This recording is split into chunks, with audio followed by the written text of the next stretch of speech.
connectivity from 64th, from 67 Avenue to the Ludlam Trail. Jesus is going to talk a lot about what they've been doing, a lot of outreach, which asked him to move through that part a little bit more quickly because he's got a lot of information that we want to get some input on. But you're going to be looking at the public engagement, the alternatives, which is the big part of this, right? The alternatives that we've narrowed down, you're going to see some of them. There was a lot of other ones that really just didn't work out as well. And in addition to getting your input, I think one of the biggest consideration here is the constructability of this, right? Where the conflicts are, where the trees are, where the driveways are. That's all stuff that needs to be considered before we move forward. This was the study part to identify the alternatives, which is really what's being looked at. So with that, I'm going to bring up Jesus, which has been doing a great job on this, and you're going to see them. And EXP has done a great job of really doing outreach as well. So with that, Jesus. Jesus, good evening. Your name and address for the record, please. Thank you. Okay.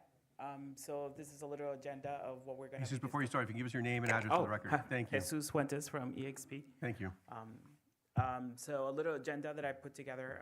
I know that some of this presentation might be familiar to some commissioners. So we're going to talk about a little bit of how we started, and I think Alex already provided some information.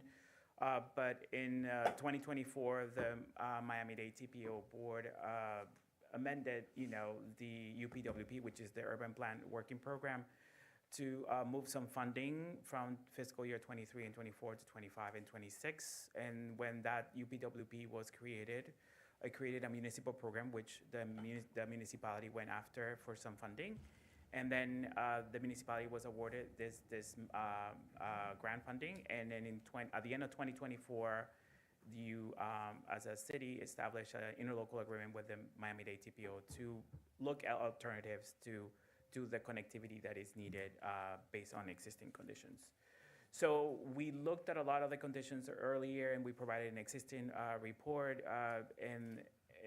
But I want to focus today on everything that we have gathered from the public.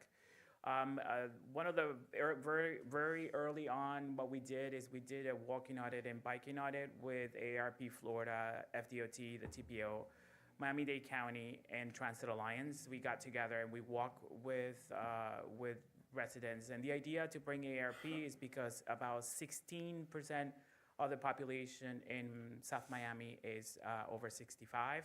So we wanted to have the perspective of folks who are senior citizens. And since this is a connectivity for bicycle, we also engage into a biking audit to feel how it is to bike right now on what we have existing. We also have engaged into a lot of safety campaigns throughout the whole process. We have given a lot of helmets and collected a lot of surveys, which I'm going to go over in a minute. But we have had these events with, again, this was in May with Transit Alliance Miami, Miami-Dade County, and the TPO, and we gave helmets. We collected surveys. This was at the Metro Rail station. And then we also did it at the Safe Street Halloween, where we also did as well, provide helmets, a lot of safety information for folks to know how to navigate the streets as a cyclist, as a pedestrian. So we have gathered a lot of information from residents. So one of the things that we started talking to folks, if we wanted to make sure if, what is the main purpose of them using 64th Street, and an overwhelming majority mentioned that it's daily life. They, some of them will use it for transportation and others for recreation. We asked about what type of mode they use to move around, and then as you can see, this is not a surprise to anybody, but the majority use the car. But I wanted you to focus on the percentage of folks using micromobility and also bicycle, which is a significant percentage. And then we asked about, how often. Can we go back for 1 second? What is that? There's a missing piece of the pie that's not labeled. Oh, that might be, pedestrian. I went Okay. far. Sorry. Uh-oh. Sorry. I already gave you my secrets. Yeah, so that little yellow part, I think it's, yes, is pedestrian. So it's about 6 to 8%. Okay. So, but nonetheless, you can see that it's a significant amount of information that, amount of respondents that said that they use something other than the car. We asked about how frequent they use 64th Street. A lot of them, you can see that very frequent. And then we asked about if they have feel congestion, or they have seen congestion on the corridor. About half of them say yes, and with a quarter of them saying sometimes, and another quarter say no. Then we asked about specifically about the infrastructure that they have and how they feel about it. As you can see, a lot of the folks who responded to that survey mentioned that they feel that the infrastructure right now is very poor or fair or average, which is not a good response. And then we also asked them if they feel that, the 64th Street, it will benefit from adding more footways or more sidewalk areas, and you can see an overwhelming majority said yes, about 86%. We also asked about the public about the Unity Wall. The Unity Wall is a central community landmark, and we wanted to make sure in any of our planning that everything that we do with regards to alternatives includes that component. And you can see as well that about 69% of the respondents say yes. We also asked about the possibility of having a trailhead at the intersection of 64th Street and the Lutland Trail, and an overwhelming majority said yes.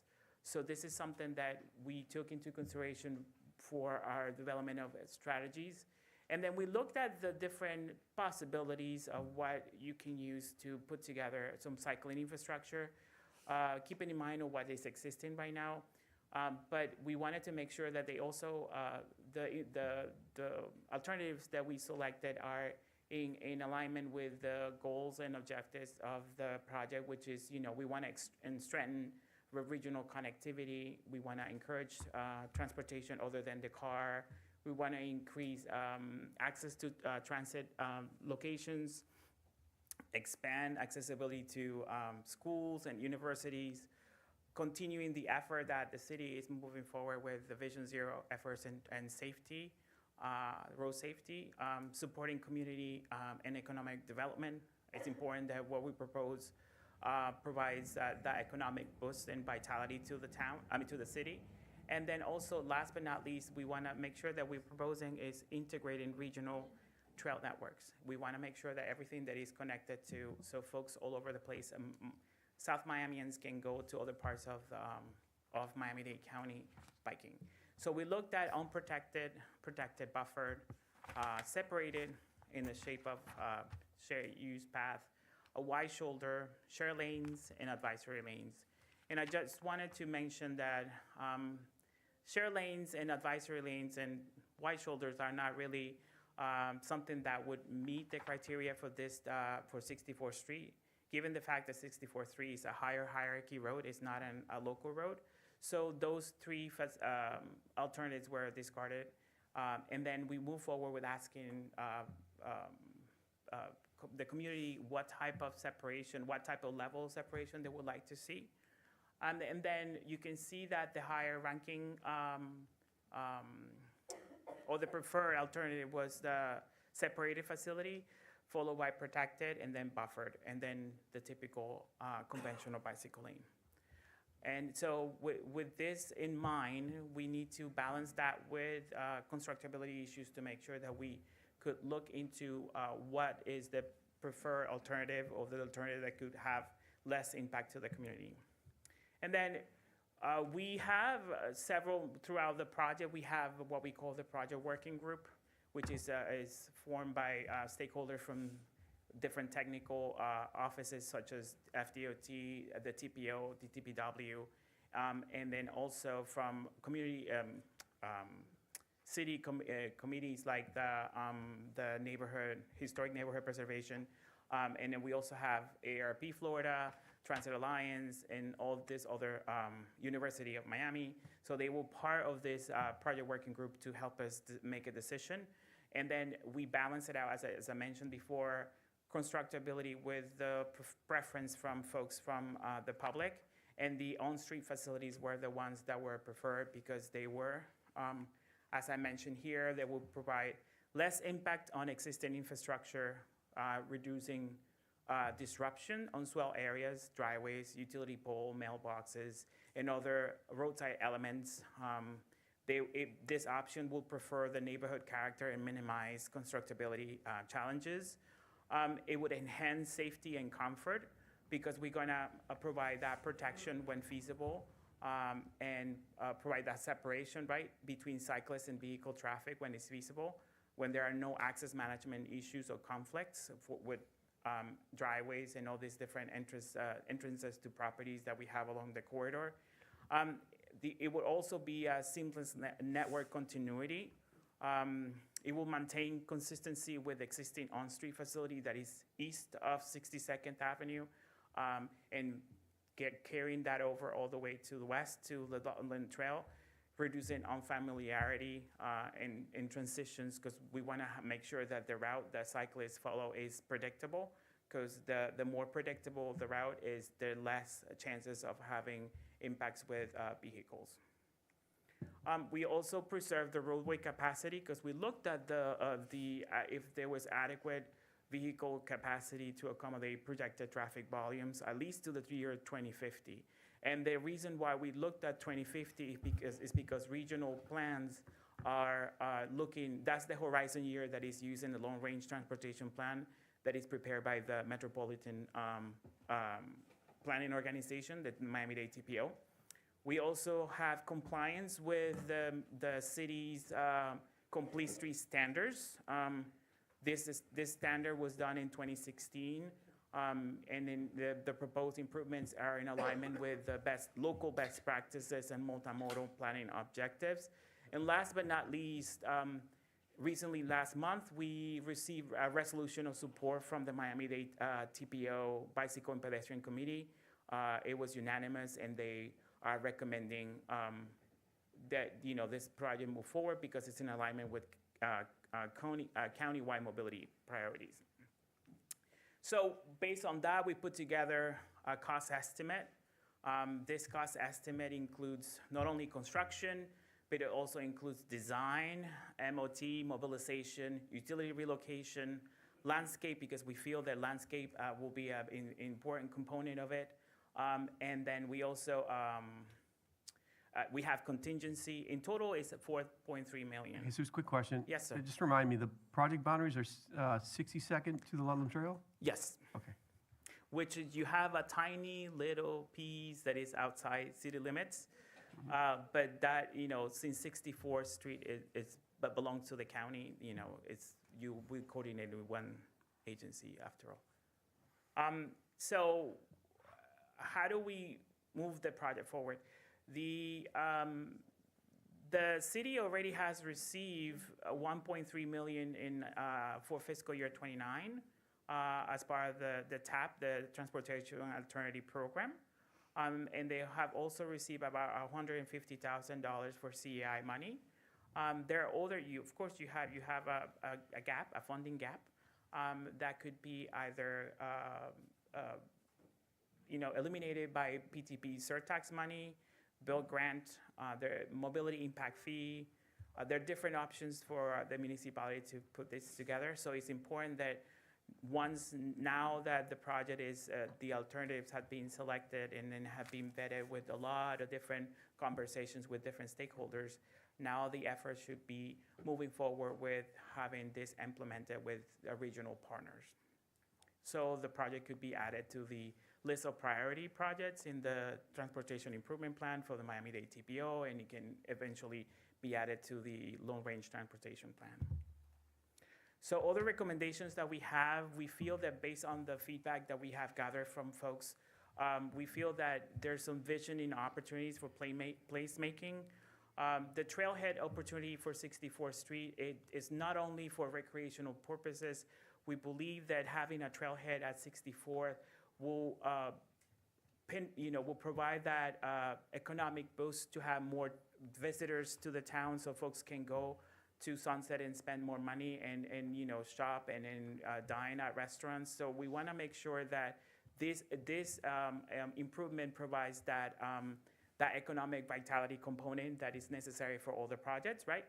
We also want to make sure that the Unity Wall becomes a cornerstone of placemaking. When we discussed that with Commissioner Bonish, she mentioned that the wall is private property.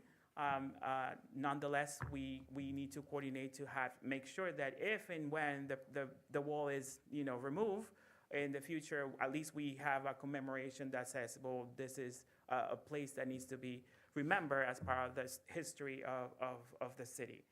Another case is for the traffic calming, and this is something that we also talked to Commissioner Bonish, and we also talked to this with Commissioner Kaye. When we, currently the municipality has an app, the SOMI app, where they can put together recommendations for neighbors to have this type of improvements, either speed humps or roundabouts. But because the municipality has an ILA with DTPW, with the Miami-Dade County, they had to follow a specific process of having those approved, especially on 64th Street. As you're gonna hear in a little bit about the Vision Zero efforts that the city is working on, but we recommend as these efforts continue, that the city looks into the whole process of how to apply or get this application moving with the DTPW so it gets approved, and you can have the improvements, the traffic, the speed of the corridor reduced. When we were biking along this corridor, we felt that folks were rushing us. We're trying to make sure that they wanted to catch the next light. So we feel that having some traffic calming devices or features along the corridor will benefit. And as we have spoken with a lot of the residents, this is something that they would like to see as well. Another opportunity that we feel that needs to be explored is that having that connectivity of the city's greenways with the blueways. Recently, the municipality is applying for TAP, for the Transportation Alternative Program, to look into that and then make sure that all the greenways, all the bike lanes are connected to all the lakes there, all the canals that are within the city. So again, to provide another alternative of recreation to residents in alignment with the Parks Master Plan efforts that are currently going on. And last but not least, this is something that we talked to Commissioner Rodriguez when we met with him, that lighting improvements on 64th Street should be added as well. Because especially at night, and because one side doesn't have sidewalks, it becomes very, very dangerous for folks to be walking without a proper infrastructure. So having lighting will also be in line with the Vision Zero effort that the other team is putting together. So that's something that we also recommending to move forward or explore. Since we are finalizing the alternatives part of this effort, we have worked diligently with DTPW to propose our improvements and have them review them before we move forward with pre-design and all that. So we have submitted that either with their VRT, virtual review tool, that they have in place for review of transportation improvements. And also we have worked with the Traffic Engineering Division of DTPW to review our improvements as well. And based on that, we have started our pre-design constructability assessment. At the beginning of the year, we conducted an assessment with DTPW where we gather and we created a story map where you can, if you want, you can scan the QR code and you can see it yourselves. It pretty much logs all the items, features on the road that we feel that might be needed in the design phase of the project. They need to be accounted for because they might become perhaps might be need to be identified as a conflict, and it has to be addressed when design continue. But you can see here in the this is a screenshot of the dashboard, and you can see that we have cataloged all the different issues, whether it is a driveway, and I'm gonna show you in a little bit in the map what type of driveway that is, if it's asphalt, bricks or whatever. We have cataloged if it's drainage, lighting, even others, because we have along the corridor, we have sections where you have guardrails, especially where you have the canals, and one, I believe, is 67, where it's protecting control cabinet for one of the signal heads that we have there.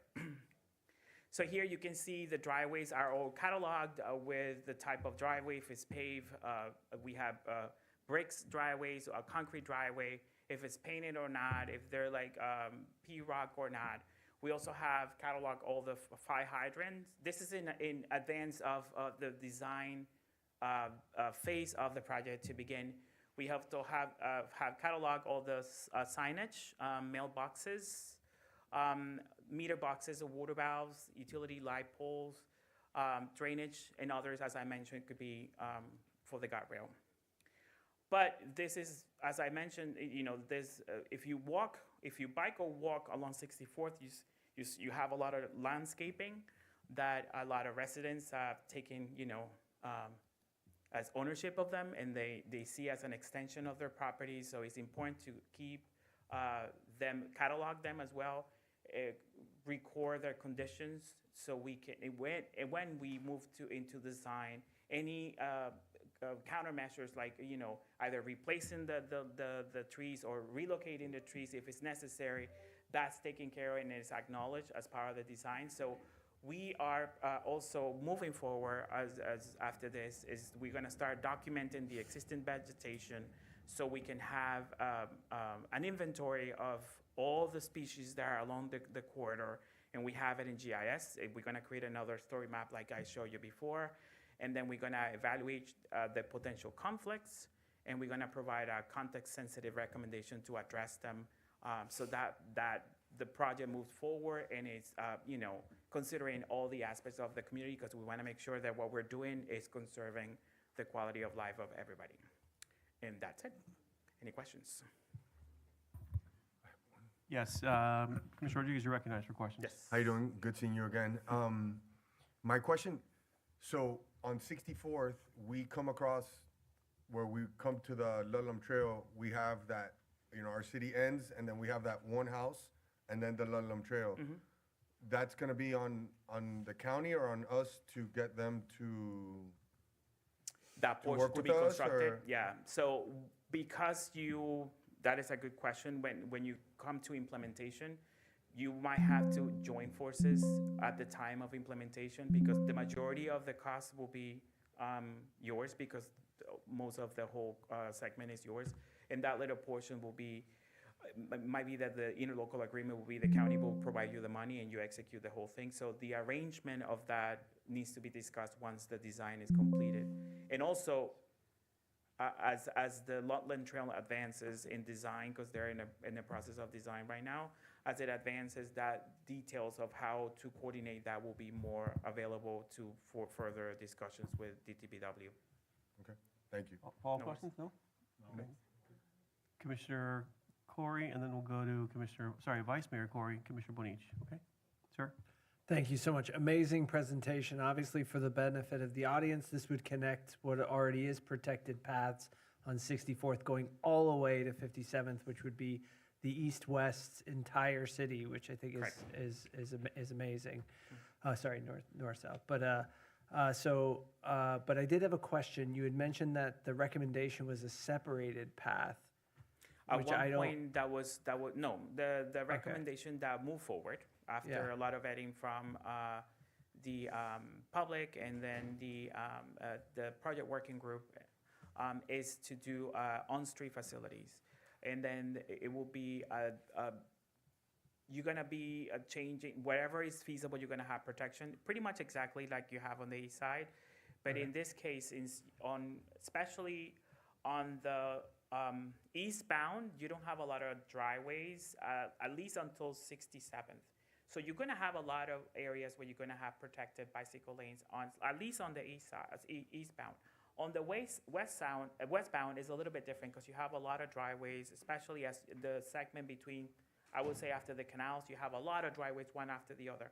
So those locations, you have to have some buffer bike lanes.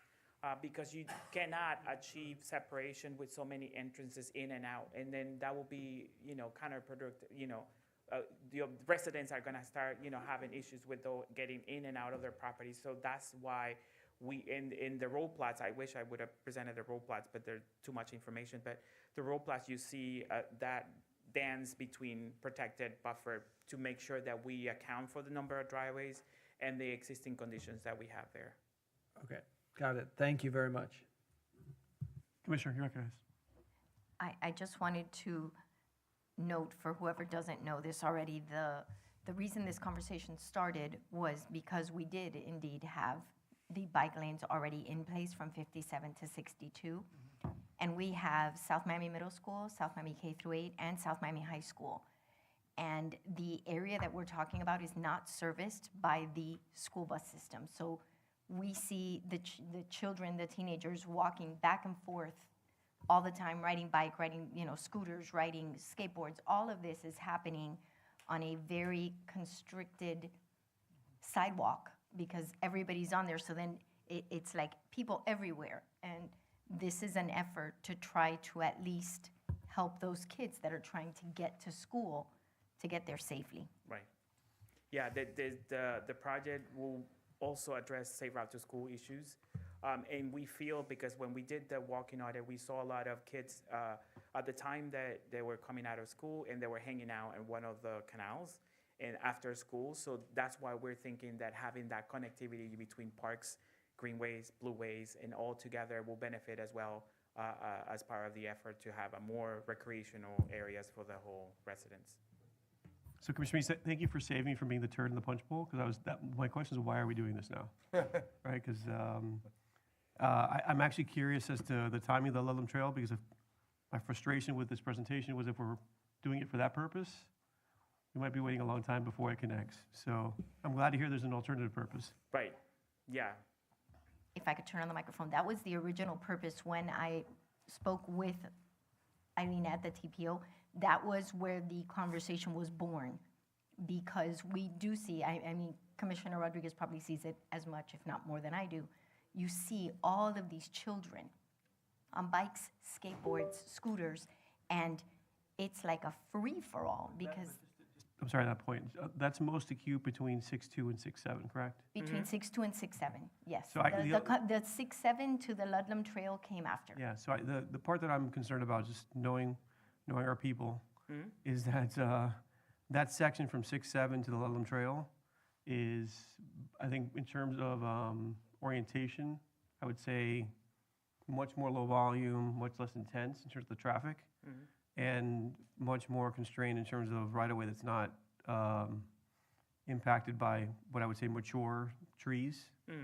And so I just wanted to make sure when we did the public outreach here, did we speak to those neighbors specifically? Yep, yeah, I'm thinking about, like, Paul Young's widow in particular. When I knocked on Paul Young's door when he was still with us, he was a person who was deadly opposed to this kind of an improvement, and that was a sentiment I had when I walked in 22 for the homeowners in that segment from 6.7 to the Ludlam Trail. They did not want to see the trail continued west.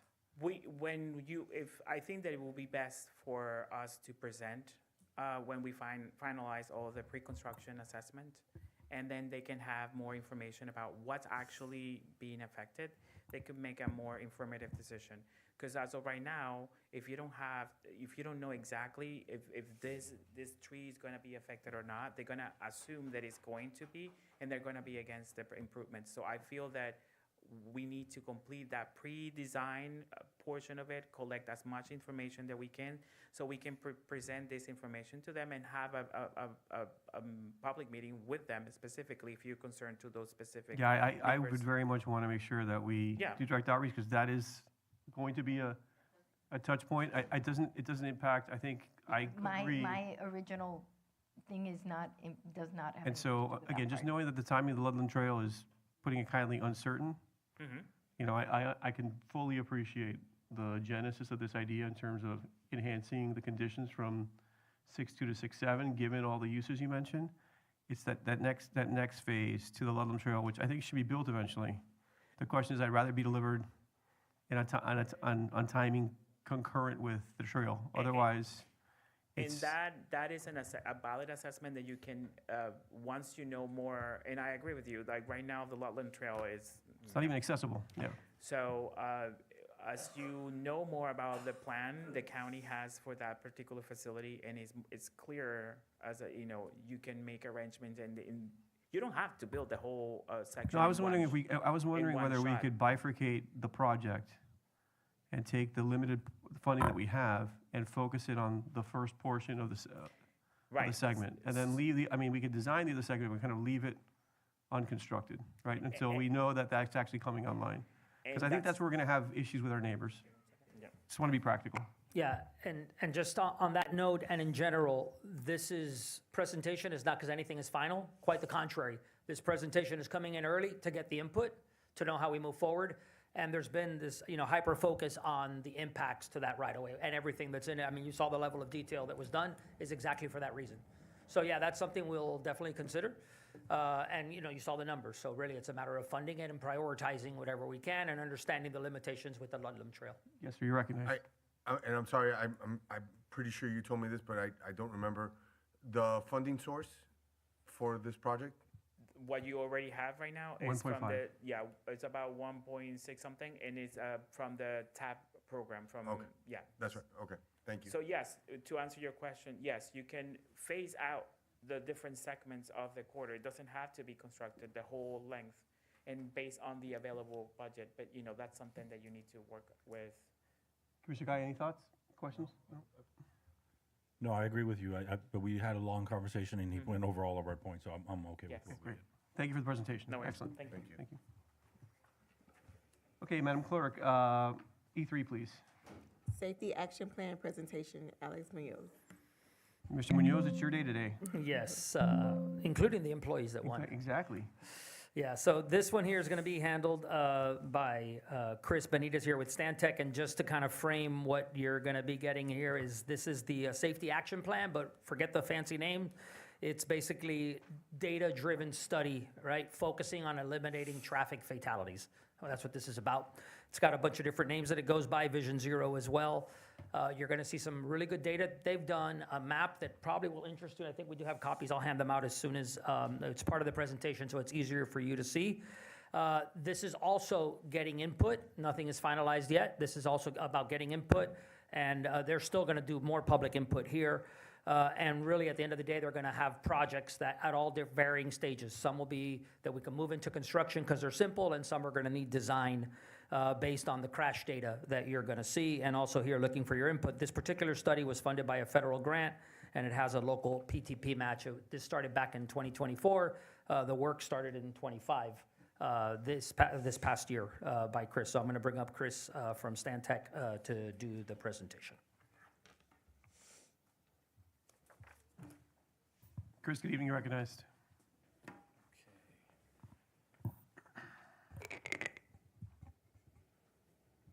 Chris Benitez with Stantec Consulting, consultant project manager.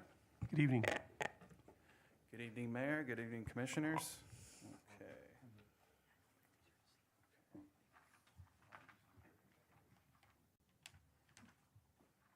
So that's the high injury network map, which we have a slide that we'll go over on that. But there's a few other slides that we'll get into right now. So this is the introduction to the Comprehensive Safety Action Plan study. This is the very first public milestone meeting. This is going to set the foundation. So key takeaway here is there's no decisions being made right now.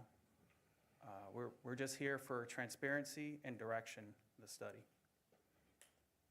So we're going to go over a little bit about what the SS4A is, the Safety Action Plan. We'll get into what our data analysis with the crashes is showing, introduce you to the high injury network, and then we'll talk about next steps. So the project team, we're working, this is a city-led study, first of all, and the city is involved with the city staff's involved with the development of the study throughout. We have a team of safety specialists and public engagement specialists to ensure that community input is going to inform the safety action plan so that this is a city-owned safety roadmap. So a little bit about what this safety action plan is. Well, first of all, just know the state of Florida, it consistently ranks ranks as one of the highest states in the country for pedestrian and bicyclist fatalities. In fact, the Smart Growth America's Dangerous by Design report that's created annually, the most recent one ranked Florida as the #2 leading state for pedestrian fatalities. So the Comprehensive Safety Action Plan, this is a data-driven and a community-oriented plan, and it's developed that it includes where the crash data, where it's showing where the locations are, what the issues are, and some of the strategies, the solutions, engineering projects in place to resolve, eliminate, and reduce the fatal and serious injury crashes. We recognize that safety, there is a statewide challenge, but this Safety Action Plan is the city's opportunity to proactively address safety at the local level. The Comprehensive Safety Action Plan, it is developed in accordance with US DOT and Federal Highway Administration requirements so that the recommendations from this plan can be used to pursue implementation funds. This plan, it looks at implementable solutions, policies, and programs for the city. So this is one of the first steps as part of the development of these plans. What we've done is we looked at 5 years of crash data across the city. And one of the key takeaways here is we do look at the frequencies of crashes, but there is a priority over crash severities, particularly fatal and serious injury crashes. One of the goals of the action plan is to eliminate and reduce those types of crashes in the city. So one of the key takeaways here is the data shows a high level of crashes associated in the typical school dismissal and evening rush hour periods from 2 to 6 o'clock. Those are periods with high activity. This is one of the crash trends that we look at for informational purposes more so because the safety study does prioritize crash severity over frequency. Some of the trends that we're seeing from the crash data, there is some fluctuation from year to year. There's a decrease in crashes in 2024. This could be explained by the COVID-19 pandemic. There were some crash occurrences some crash patterns similar to other municipalities, other states where crash patterns actually increased from year to year during COVID, when in fact crash volumes decreased. Usually there's a proportional relationship to that.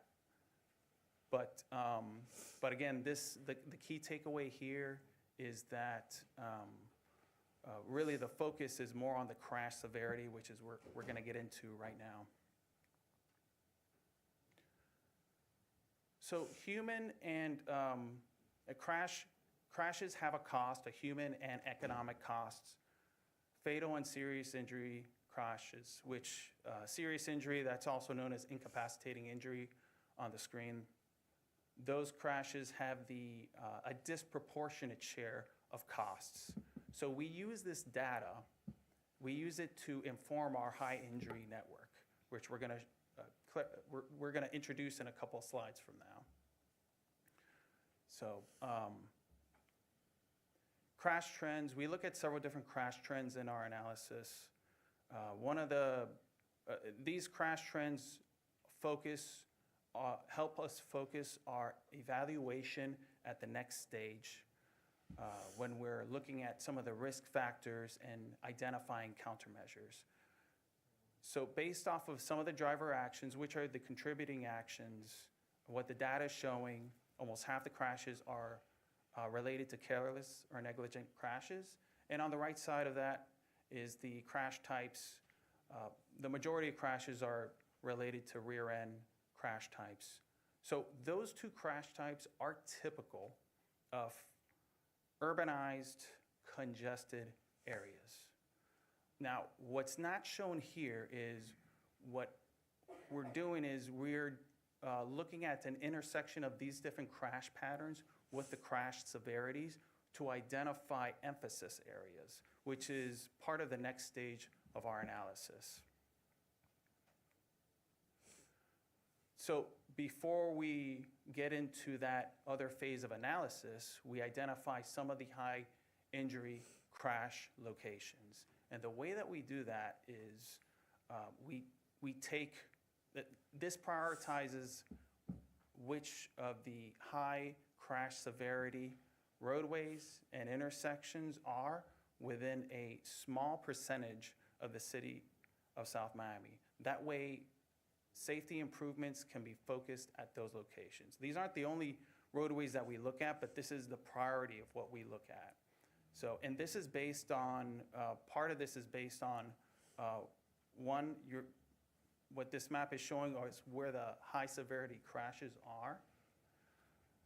But it does account for all the crashes. It's just that the fatal and serious injury crashes, those have the highest weight. So one of the key takeaways here. Sorry, Yes. Mr. Benitez, I'm sorry to interrupt. Sorry to interrupt you.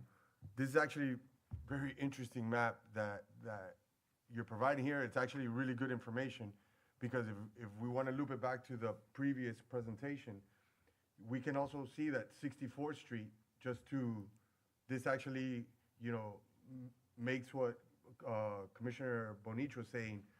On 64th, that little area right east of 67th Avenue, that's where those kids actually walk.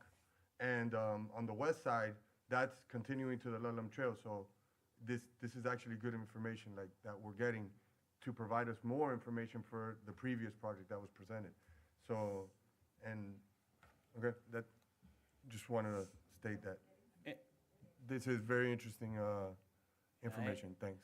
And one of the things as part of the study is we do look at all the other projects, programs going on and try to intersect them, include them in the action plan. Some of the other recommendations such as that Southwest 64th Street project.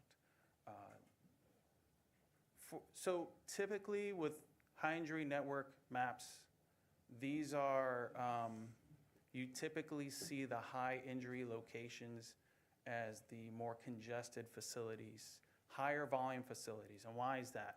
That's where you see not only several vehicles, but you see they're typically areas where bicyclists and pedestrians have more interactions with vehicles. And those are vulnerable road users. Same thing with schools. Schools, you may see the surrounding roadway network as part of the high injury network because you have kids, severities with any bicyclists, pedestrians, children, vulnerable road users. They typically have a higher share of crash severities.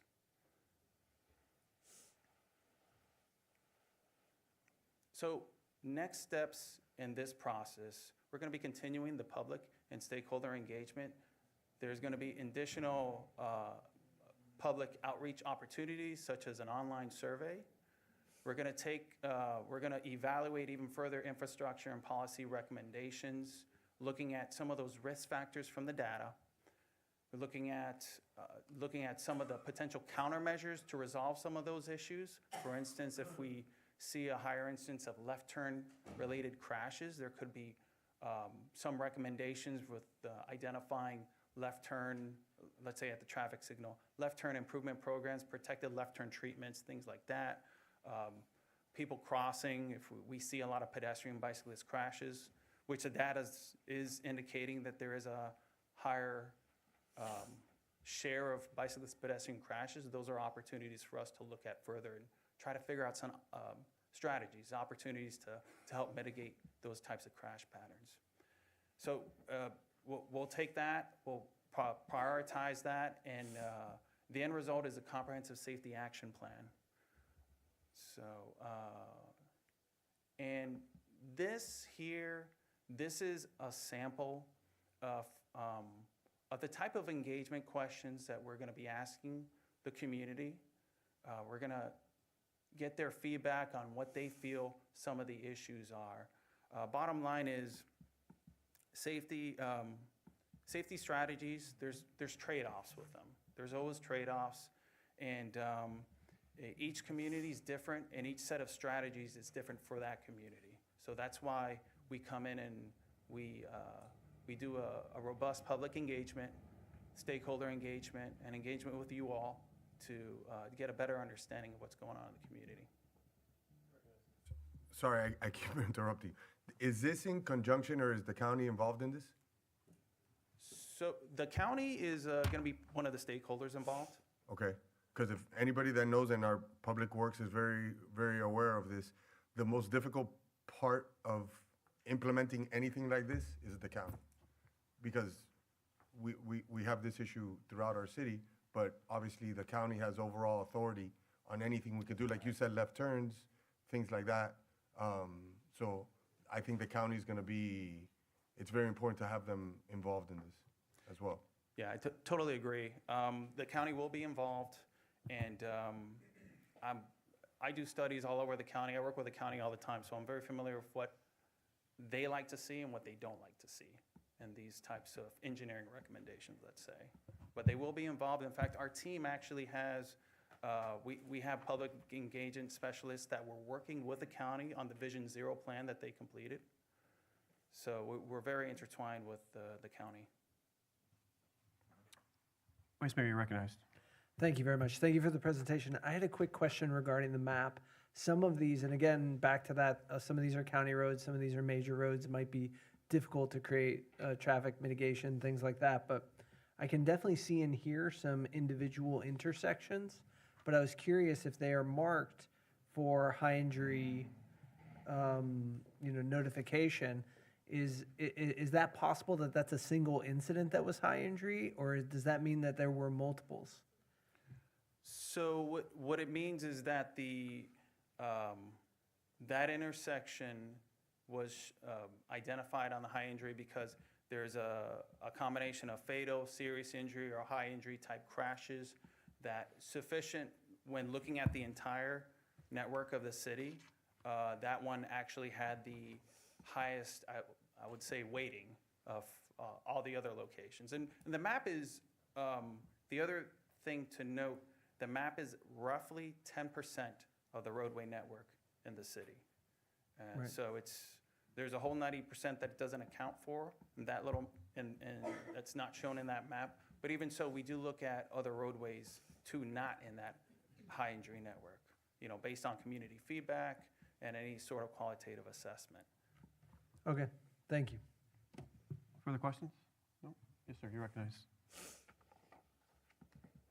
Thank you for the presentation. I mean, this is something that we've been kind of working on. And what I'm Sorry, struggling. Mr. Kaya, just to confirm, that was the last slide, correct? Oh, I'm sorry. Correct. Okay, thank you, no problem. Oh, sorry. No, I had a question to my left, so I just want to make sure that we're all on the same page. So that was the last slide. Yeah, Thank no, you. well, Thank you. I did want to just say that it was the last slide, and, I welcome your support and any questions. Thank you, So, sir. There you go. Commissioner Kaya, floor is yours. I don't know if you spoke about the timetables. When do you expect to have this completed by? So the recommendations, the infrastructure recommendations, policy recommendations, we hope to be presenting to the commission and the community around the May timeframe. But there's going to be other meetings before that to gather some more input. So, it's funny because I've been talking a lot lately about traffic and safety and some of the issues we've been having in the city. I just held a town hall last week, 45 people attended with great information that actually I want to give them the survey once you have it available to them so they can fill it out. But what I'm struggling from our city's perspective is there's a lot of data out there, right? I mean, the data you provided is great from an accident perspective. We have data and traffic studies from developers that are currently in the area developing whatever they're developing, right? So they create traffic studies and we get that information. I don't know what we do with it yet, but we get that. We get traffic studies from Sunset Drive. We have a big improvement over the Sunset Drive corridor. We just did a traffic study that we just paid some money for. That's another piece of data. We have traffic studies from the county that are currently being undertaken that we need to go look into in the same areas that we're talking about. And then we have a traffic study from FDOT that was completed recently, and I think there's still more expansions on that as well.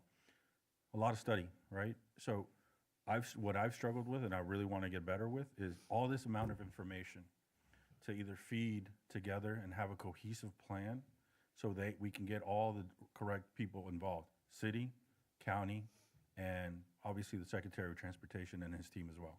So what I'm looking for in this particular study is how do we start marrying this whole project and product together? Because I can tell you that our city is suffering from traffic issues and safety issues, and it's only gonna get worse as we continue to get more condensed here. I really wanna work on this to make sure it's all cohesive and together so we can provide a unified solution for the city. Yeah, that's a good question. As part of the study, we look at all the plans that the city produces. We're working with city staff to understand a lot of the development activity that's going on. I know that there's a lot of development activity going on.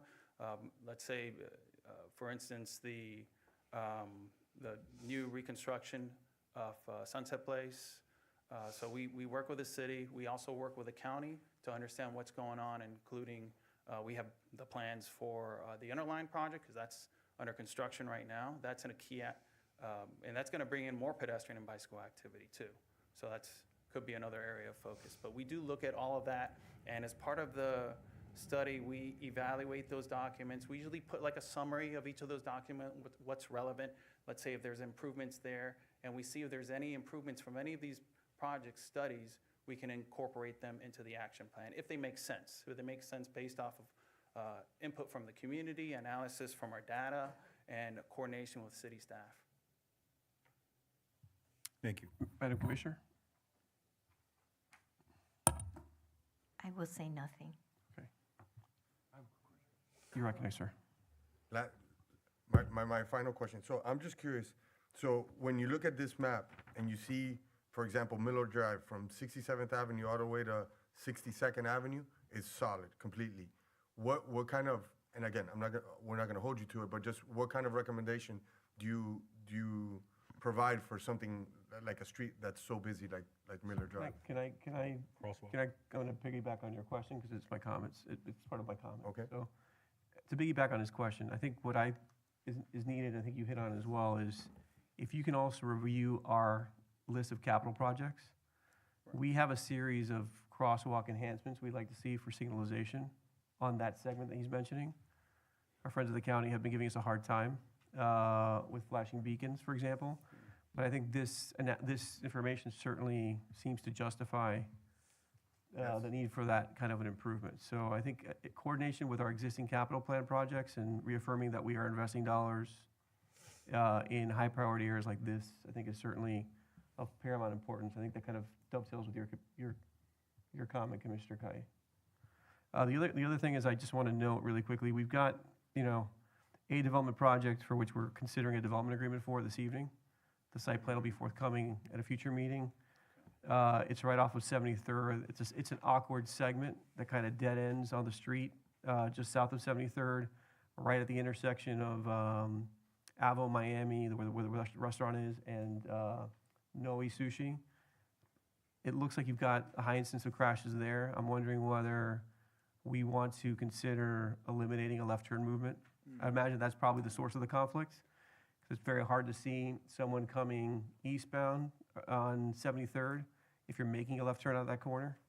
And I would imagine, I'd love to know, if you can, before our next meeting, if you've got any more refined data on what the traffic accidents are at that intersection, because it speaks to, maybe we need to coordinate with the developer about circulation with connection with that possible redevelopment. And I think this just reaffirms, from what I'm seeing, all the trouble spots that we already know exist, right? We've been talking about 80th and US 1 for a while and trying to get some mobility impact fee money from the county to create capacity expansions and enhance safety there. The same on 62nd and US 1, the same on 73rd in terms of, again, ped safety, Sunset, Red Road, and then this morning I got an earful about 84th Street from constituents and Red Road where I live. And I will tell you that's probably because the intersection there is misaligned. And as a driver, it's very hard to judge. I've got 2 young kids learning to drive, very hard for them to judge where folks are coming and where they're going to make a turning movement since the intersections are offset. So if you can help us understand how we can, you know, specifically get to projects and refinements through this information, I know we'd all be grateful. So with that, any further comments, questions? Okay, thank you for the presentation. We'll move on. Thank you.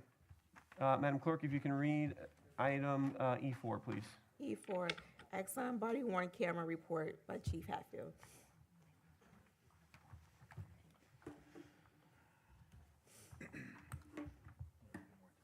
R4 and 5. Yeah, but I gotta get the public remarks first. Yeah, thank you. Yeah. Good evening, Chief. You're recognized. Sorry about that. No worries, sir. Good evening, Mayor, Vice Mayor, Commissioners.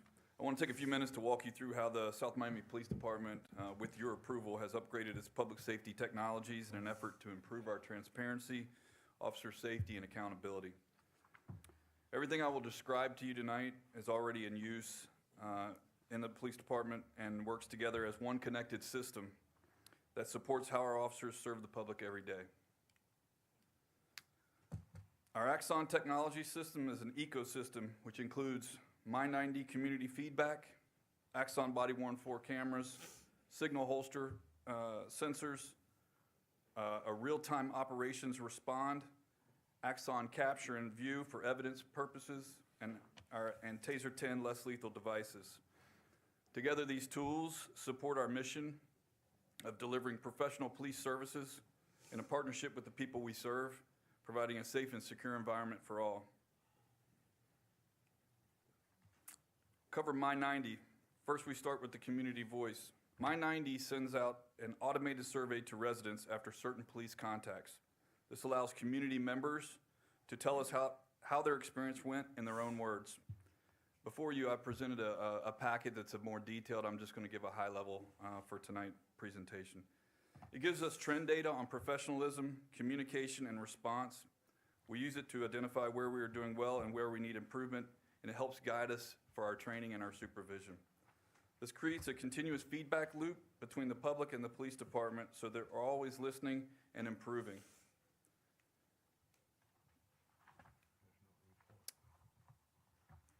My90 report, this is the report you're looking at is from March 1st, 2025 to December 31st, 2025. This report reflects the community feedback collected during those timeframes. And during this period, the South Miami Police Department received 251 responses, with 72% of the residents rating their experience as very positive. As a note on there, if you add up the positive and the very positive, 89% perceived the South Miami Police Department as positive. When you look at that as a whole, from Axon, they report nationwide 82%. If you look at the Gallup polls nationally, 52%. This data gives us a direct real-time view of how our community experienced police service. Rather than relying on occasional complaints, we now have a continuous feedback loop that helps ensure our officers are delivering professional, respectful, and effective service every day. The body-worn camera. The next is the Axon body-worn camera. We now provide an objective, high-quality recording of police interactions. These cameras capture wide-angle video. They're GPS located and can live stream for supervisors when needed. This also includes a pre-event buffering, so moments before the camera is actually activated are already preserved. A key feature is that supervisors can check in on their officers in real time during active calls, and officers or even residents can request to speak with a supervisor through the camera system when needed.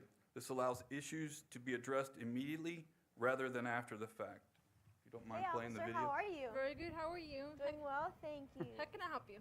So I got a traffic citation. I was wondering if I can speak to a supervisor. Sure. Allow me one quick second. I'll get in touch with him. Perfect, thank you. Give me one moment.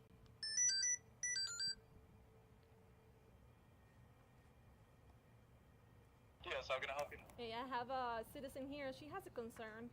Allow me one moment. Go ahead. Hi there, I got a traffic citation. I was wondering if you can help me. Sure, ma'am. Can you give me some more information about what happened with the citation? One of the most important upgrades is Axon Signal. The sensor is on the officer's holsters, both their weapon holster, their handgun, as well as their taser. The sensor on the officer's holster automatically activates cameras when the firearm is drawn. What that means is the most serious situations, recording happens hands-free without the officer relying on having to press a button. It also can activate nearby officers' cameras so we capture multiple perspectives using Bluetooth technology. This protects the community, the officer, and the city by ensuring critical incidents are documented and consistently and transparently documented. The real-time operations. Not only does Axon Respond provide supervisors and dispatch a live operational picture, but they can also see officers' locations, active incidents, and in some cases, live video. This helps command staff make better decisions during rapidly evolving situations, even when they're not physically present. After incidents, it also creates a complete timeline of what happened, which improves review, accountability, and training. Axon Capture. Officers can now also capture additional photos, audio, and video using Axon Capture on their city-issued phones. This might include those close-up photos, witness audio, or scene details that body cameras cannot always capture. Axon View can also allow officers to check their camera, field of view, and tag footage with case numbers in the field without altering or storing the video on the phone, which protects the evidence, integrity, and chain of custody. And then lastly, the department has now deployed the TASER 10 as a less lethal option. This device gives officers greater distance, more time to resolve situations safely. It includes audible warnings that encourage compliance and records and internal data for accountability and review. This supports the de-escalation and reduces the need for lethal force whenever possible. What this means for the South Miami Police Department and the City of South Miami is when all these tools work together, the results are powerful. In short, this is not just technology, it's transparency, accountability, and a safety platform that helps us to serve our residents better, protect our officers, and uphold the trust that the community places in us. I thank you for approving these technologies and upgrades, and I hope you see the benefit. Thank you, Chief. I think the survey results speak the loudest, so thank you. Colleagues, questions? Yeah, No. just a quick question. Yes, yes, sir, you're recognized, and then Commissioner Bonich. Chief, you're using all this, these programs already been allocated and they're distributed throughout the force already? Yes, sir, they're already underway. As of when? Some of them as of last month with the TASER 10 because we had to get the training implemented, but as you can see from the report, My90's been out since March. Since March of, okay. Yes, sir. And the data shows exactly what we've been preaching with you guys, is that we're doing a phenomenal job. You're keeping our streets safe. And I by the way, I think that's something, Brandon, that we need to do a little bit more of, is celebrate what we've been doing and those key stats that we've been asking for since we all got elected. They're actively available, and we need to make sure that we're getting that out. Mr. Manager, I think that's a great asset, and it's something that should be celebrated, so I appreciate that. Thank you so much. Well, we appreciate your support as well, and as you can see in your packet, there's demographics in there that are also explained, and then there's also opportunities for citizens to give direct text feedback to us on both complaints and compliments. Thank you, sir. Madam Commissioner? I echo what Commissioner Galles said, and I thank you guys. I think collectively as a group, the commission, the city management, and your department have made moves towards making us not only safer, but more transparent. And these types of things show us as residents that our money is being well spent, that it's not just going out into ether.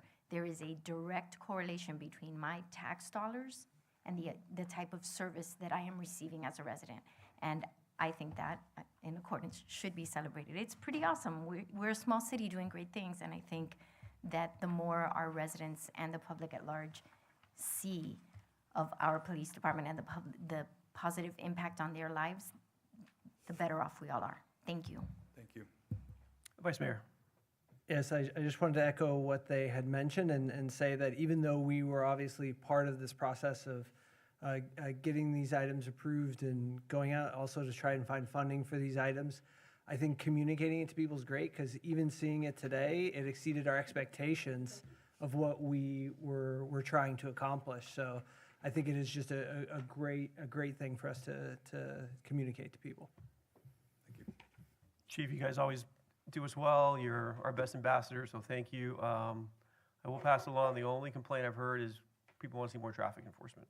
So just piggybacking on the last presentation, a lot of those neighborhood hotspots that were on the, I'll mention 84th, that came up quite a bit today, but there is certainly a hunger for more of that, and whatever, we should have a conversation about this to follow. Yes, sir. Commissioner Kaya, you're recognized. Yeah, thank you, Mayor. Just to follow up on that, I was looking at the actual comments and the post contacts. So can you explain this to me?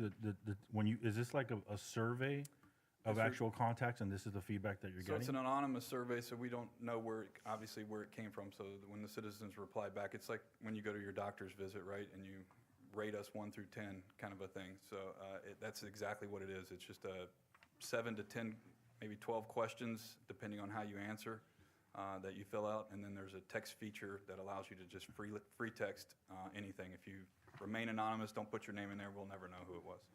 So the data that we're receiving from any contact, is that being put in a database, or is there a platform that you're receiving all that data? For example, if we're seeing theft, we've seen a 5% occurrence. If we're seeing a homelessness issue at 2%, or we're seeing traffic or some type of fatalities, we're seeing it at 60%. Is that something, that data that you're starting to receive and get a little bit more of a finger on the pulse of what the issues are in the community? I think what you'll see on one of those slide decks there is what the citizens feel is important to them, right? So sometimes that's just a quality of life thing. And to the mayor's point, traffic is the number one complaint, so to speak, for the city. So I think the number 2 was theft, and then the third, I think, was increase the amount of sworn officers. So, I mean, it's really amount of just how you look at it. Does it fluctuate month to month? Of course it does, because it depends on, who we responded to and how it went and what their feelings are. But as a group, you can see from March of this year to December what the census was. Well, I guess my specific question to you is, are you going to use this data to manipulate what you see your force doing? Yes, sir. Okay. Absolutely. It's all data driven. Thank you. Yes, sir. Okay, further questions? Thank you, Chief, for the presentation. Thanks, Chief. Madam Clerk, if you can read item E5, please. Yes, landscape master plan, Miller Lake. Thank you. Good evening. Madam Director, how are you? Good evening, Tsunami Cabrera, Development Services Director. Happy to be here tonight to present the Miller Lake team that's been working on the city's landscaping master plan. They're almost done with that. I'm so happy with it, but we wanted to bring it to commission to get any recommendations or preferences that you may have before it's finalized. Thank you. Thanks, Tsunami. I'm Miguel Juncal, a landscape architect and project manager, and this is Jenny Sagowski. She's a landscape designer, and we've been working on the South Miami Landscape Master Plan. We presented this to you guys a while back, so I'm going to do a quick recap of what some of the reasons and the purpose behind it, and where we left off and where we're at now. And then I'll hand it over to Jenny, and she'll get into some more of the details. So initially, we developed this master plan. Essentially, it's for the major roadway corridors throughout the city of South Miami. And it's supposed to support the vision, the mission, the values, and the strategic goals that identify the opportunities and the constraints to guide future improvements. It includes gateway entrances, key intersections, and public rights-of-way, which aims to improve aesthetics, pedestrian comfort, and community character with a focus on resiliency, sustainability, identity, and enhancing the tree canopy coverage. So this master plan delivers a conceptual planting guidelines and policy recommendations that are going to produce a roadmap for the future with clear, measurable strategies to support the implementation. Excuse me. Okay, I was going to say, I think you have a clicker. All right, so that's where we were, and this is where we are now. So this was the process that we're going through to basically achieve this landscape master plan. So we originally started with the mission, vision, and objectives. From there, we went ahead and did an existing conditions inventory. We went throughout the city, taking account of different elements along rights-of-way, and a general inventory of canopy trees, where they are, where they aren't, that sort of thing. We looked at the opportunities and the constraints, and that's where we presented to you guys the information that we found at that point. From there, we've since come up with the conceptual landscape master plan graphics, which is something you guys are looking forward to So we have those to share. We provided the draft landscape master plan, and we are currently looking to finalize that. But as Rami stated, we wanted to get some input from the commission to see if there was any added information or benefit that we can provide. Go ahead and pass it over to you. Yeah. So like Miguel was mentioning, some of this stuff we've gone over with you at the last commission meeting. So for the existing conditions, this is just a summary of what we found. We classified all the corridor types in the city. We also looked at where are the key intersections, where are the existing signage at the gateways as people are coming into the city, and also the existing conditions of the signage. And then we also looked at the existing conditions and types, as well as locations of the hardscape in the city and the irrigation conditions. And this is basically what we found after looking at all of that. So to give you guys a summary, basically we found that there is a bit of inconsistency with the landscaping in the city. So from one corridor to the other, it is a little bit fragmented depending where you go. There is not a lot of canopy coverage on certain parts, and then, in other ones there are, and just as well as the density, the species. So those types of things we analyzed, as well as looking at what the constraints are. So if we're talking about increasing and improving the canopy in the city, we have to look at, well, are there any constraints and things that are kind of blocking us in order to do that? And there are. There are a lot of overhead utility conflicts. The city has a lot of power lines, so that is going to affect the types of trees that we place and where we place them. So that is something that we had to take into account when we were developing our graphics and coming up with our recommendations. But despite the conflicts, there are opportunities for enhancement, which we will get into. Okay.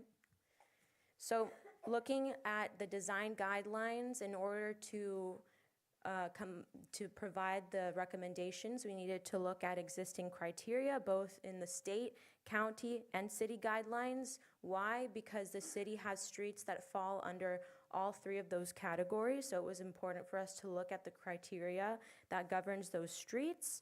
So conditions or criteria like the setback for tree planting within the right-of-way. These types of criteria would affect the areas that we are proposing the improvements on.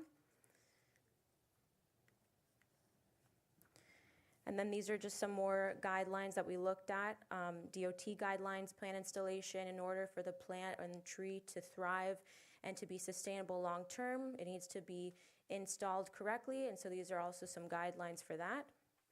As well as hardscape guidelines, making sure that the hardscape improvements that we're recommending not only function and are accessible and sustainable, but they as well have to abide by this criteria. Things like pedestrian safety, access, ADA compliance, durability, climate appropriate materials. And then when we go into our plant species recommendations, we also presented this to you at the last commission meeting. So just looking at making sure we're providing Florida friendly where they're not native, as well as abiding by the criteria. So we have lots of natives in there, but also, again, Florida friendly, drought tolerant, as well as looking at the adjacent ongoing projects in the city and what their planting palette is to make sure we're not deviating too much from what they are proposing, and to make sure that the city has this cohesiveness within its landscaping. Okay?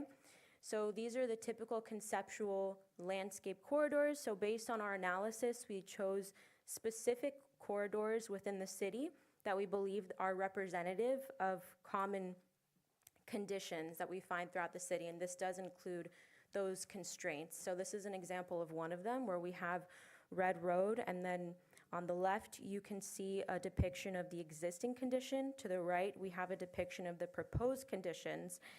And so taking into account the constraints that limit the size of the trees we can plant under the power lines is super important.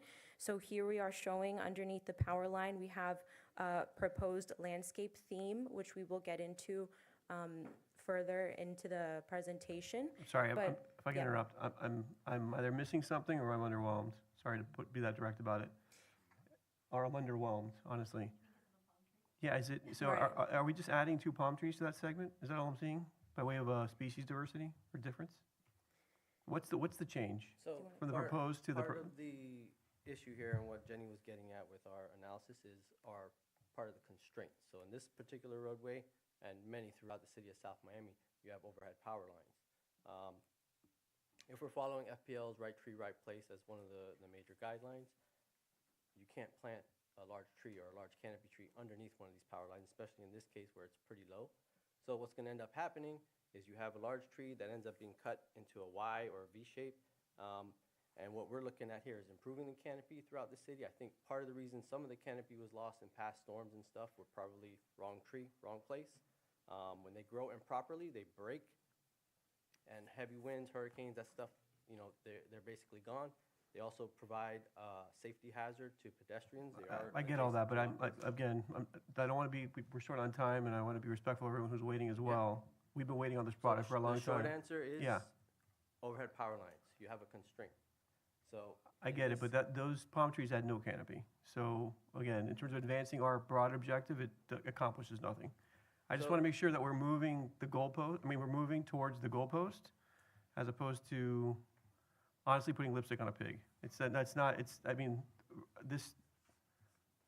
My frustration is coming out, and it's not your fault. I understand we have these constraints. Yes. But again, to everyone here, if that is the condition, then we need to do something about prioritizing the undergrounding of those utilities, because, this does really nothing to substantially enhance the aesthetic of that corridor. And I don't think you disagree with that, but it's just a fact that we need to recognize. Yes, you may. I think historically on this dais, we have an aversion to the palm tree. We've said it many, many times. Palm trees don't add anything. And so when we're looking at the possibility, and I completely understand what you're talking about, the overhead power line, because obviously, duh, it's gonna break apart, it's gonna fall, we're not gonna have electricity. I think we're seeing that in Tennessee right now. But I think there's a million options before you get to a palm tree that you showed us in those other things that Yes.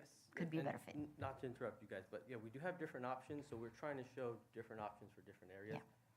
In this case, we could go with a small canopy tree as well. Something to consider in this particular situation is how tiny the right-of-way is in this space.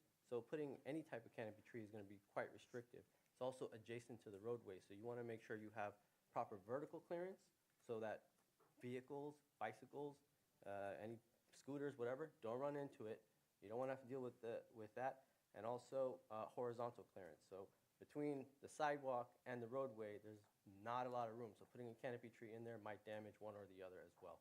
So in this case, we went with the palm tree. I understand overall it's not the go-to option, but we do have other options as well. Want to continue, Jen? Yep, so just going through these other recommendations that we have outlined, and a lot of them do present the same condition where we do have the overhead power line, but as Miguel was mentioning, we have proposed landscape themes. So it gives the city an option in terms of the palette that you want to choose and where you want to plant those species. Okay? So a few visuals as examples of improvements would be at gateways. There's only 2 types within the city, is the large gateways, and then you have the smaller ones found more scattered throughout the city. So this is just an example of seeing how implementing one of the types of landscape themes. The pine habitat theme can enhance that particular gateway and can add a bit of greenery. By the way, that was very nice, by the way, so thank you. Yes, I would. Well, that was very nice. Mayor, they put a tree there in your roundabout. So, and that roundabout does have an existing Bismarck palm, so now we know the aversion to palms. So we did put a tree there as that example, so that is also could be an opportunity to plant more natives. That could be that's a gumbo in that case. And then on 64th, where we have those raised protected bike lanes, There isn't too much opportunity to plant something while still maintaining visibility of the cyclist. So something like grasses could be a good opportunity while also, providing cars, not blocking the view of the cyclists, but also creating that visual for cars as well. And then this is an example along Southwest 67th where there is a bit more room in the right-of-way, and then on both sides you can see, in this case, again, this condition is great. It doesn't exist everywhere in the city, but where this condition doesn't exist, you can really, buff it up, and you can include these planting themes that we're proposing to really create these beautiful spaces. And this is the example of two different themes there. And then as well, we looked I'm sorry, Yes. You recognize, go ahead. Sorry, but going back, so, Yep. for example, on this one on 67th, on the bottom two renderings, you're basically providing two options? Correct. So the idea here, first, the theme landscape. So rather than planting trees, per code, 25 feet on center underneath power lines or 30 feet on center based on, non-restricted areas, the idea is to provide some more identity to the city, do something unique that you don't see anywhere else. So the idea that we came up with are these theme landscape areas. So within that same space, that same spacing, you would normally have two standalone trees. We're looking at creating like little tiny themed environments that represent the history of the city of South Miami with different habitat types. And So in this case, on the left-hand side, that one is showing a smaller canopy tree, something that could be used where there are overhead power lines or less, or more, less restrictive areas where you have the high tension lines where those won't be an immediate impact. You can probably do something like that. And on the right-hand side, we're looking where there's no overhead lines at all. So now we can introduce the larger canopy trees and some subspecies and that sort of thing underneath there and get something really, really nice in there. So I agree with that. I think that the which would be the west side of the street, the left side, I think that looks great. I wouldn't change that. Just on the right side, instead of, I would personally say, instead of doing the left-hand rendering, I would do the right-hand rendering because you have the opportunity to provide a tree canopy. So this other option, I don't think any of us would want to do it because it really doesn't give you any canopy over 67th in that area, but the right-hand picture does. Yeah. So I agree. I think I believe they're both very nice alternatives, but I would concur. I would prefer the second option. Yeah, something else we noticed throughout the city is there is quite a bit of canopy. A lot of it is not within your right-of-ways, but it's on Property. adjacent Yeah. properties that Yeah. kind of hang over.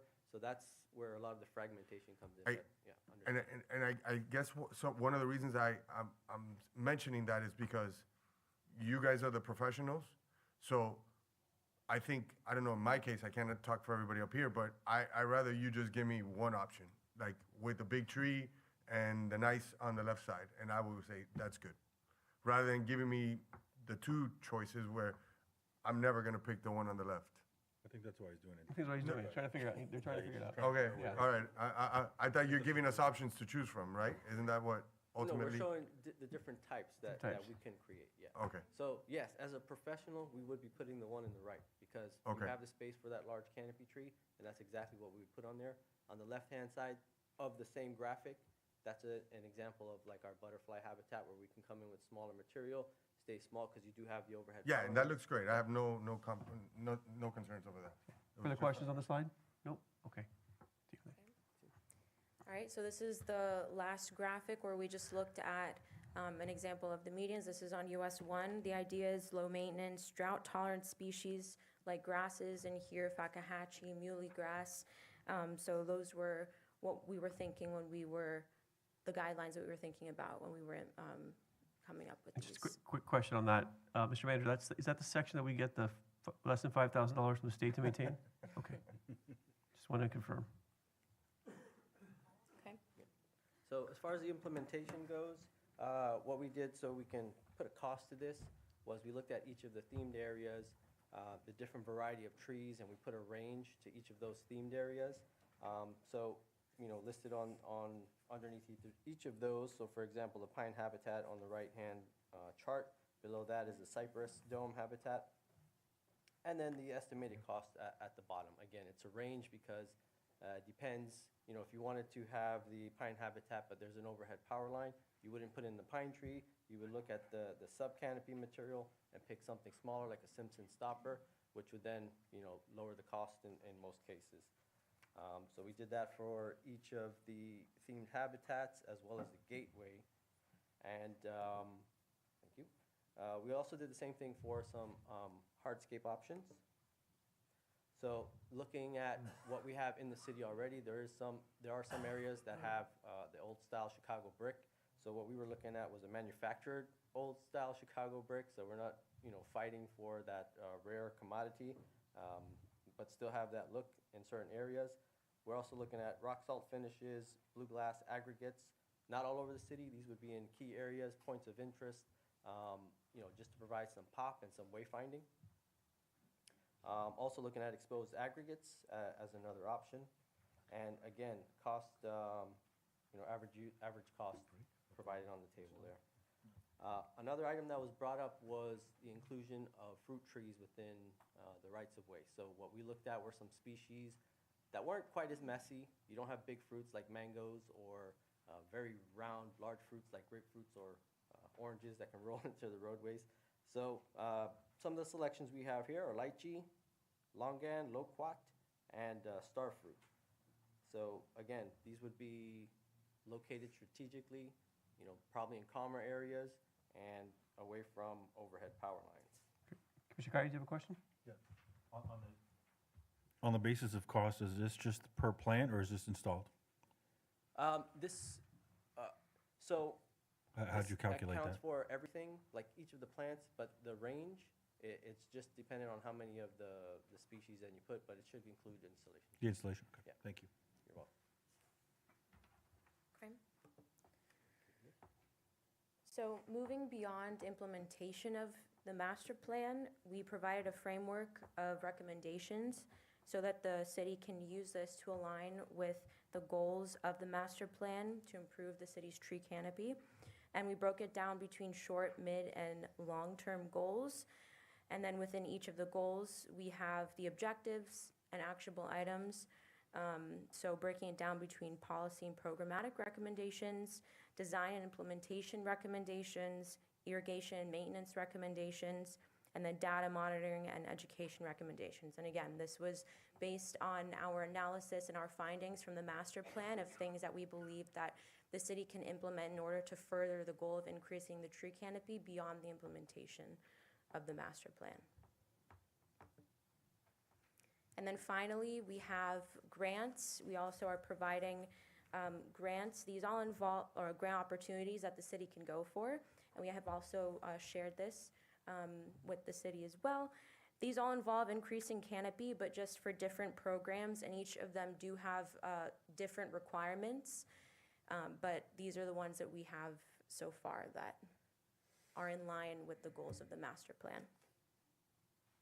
Okay. And that is all. Great. Colleagues, questions? Yes, Madam Commissioner, you're recognized.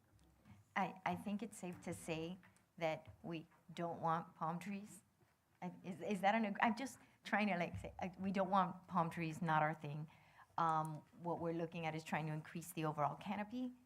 And when we're looking at this, I think, or at least what I was expecting, is not a universe of what is possible. We need to narrow this down so that when we're, our public works team is gonna say, we've got a roundabout, we've got 3 trees that we can choose from, and 3 shrubs that we can choose from. Because while our teams are very willing to do things, when you give somebody 15 things to choose from, you are asking the person who is choosing to give you their personal opinion, and that is not what we want. We want our city to have a cohesive plan where you have 1 of 3 trees that can go in the roundabout, 1 of 3 shrubs that can go on the roundabout. Every single gate, whatever we want to call them, the circle sign, that has, 1 option.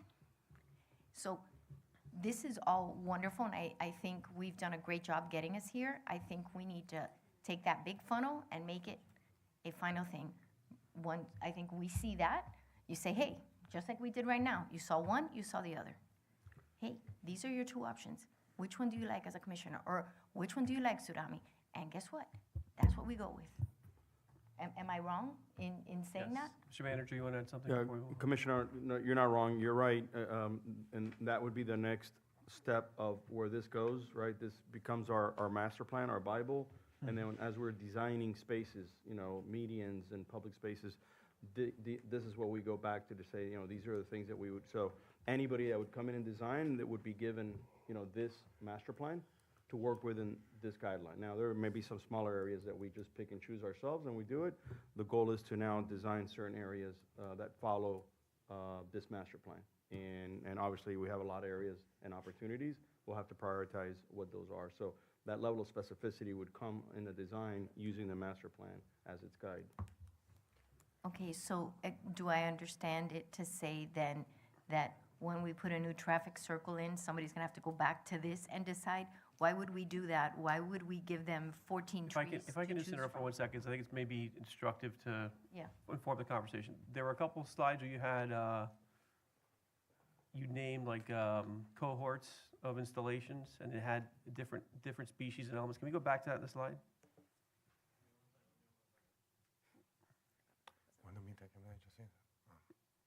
I just want to. I just think some of what Commissioner Bonich is referring to is already in the draft that I'm seeing here. So I just want to make sure we make that connection.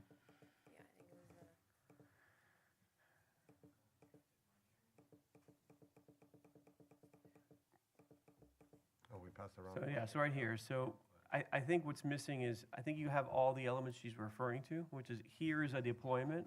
The question is, where are the opportunities that exist today where these installations can occur? It may be not the exact species, because we want, but, you know, at least highlight where you would execute a pine habitat, right? And so I think that's the level of specificity you're looking at. I think you have all the raw material here. It's just a matter of where these particular executions best fit from your professional perspective. It's just to tie back to your point, if that makes sense. Okay. Thank you. Commissioner Rodriguez. So just to piggyback what Commissioner Bonich was saying, you know, aside from the roundabouts and the public spaces, we also have. And no palms. We have 2 buildings that are being presented today that would be going up possibly in our downtown district or in the next coming year. Are you had any conversation with them? Because I know one of them hopefully will soon be working on 73rd Street. So the goal is not to, I don't know if this is a question for the manager or for you, but the goal is not to do something and then come back and then do it again. So the purpose would, you know, ultimately to be efficient and get it all done in the first time around. So are there conversations happening with the people, with the developers that are looking to work in our city? Or that's not, I think we're the not answer to there that question yet? is no, correct?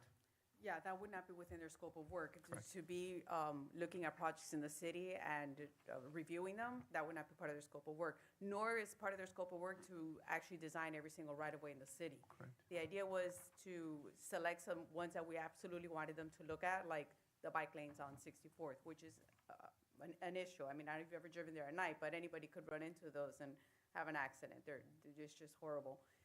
The gateways, the roundabouts, and look at them from a 30,000 view level. These are the types of trees that we're looking at. This is the type of shrubbery that we're looking at. We're not gonna have whatever, firecracker plant. We're gonna have only these bushes or something like that.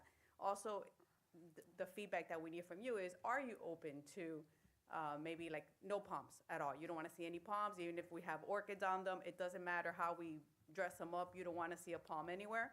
Then that's feedback. I don't like palms either, but if they're full of orchids and they are within canopies of other trees, absolutely, I would take them. I wouldn't take down anything that's on 62nd Avenue that we see there, is that 72nd, that has all those palms, because why would you take them down just because you don't like them?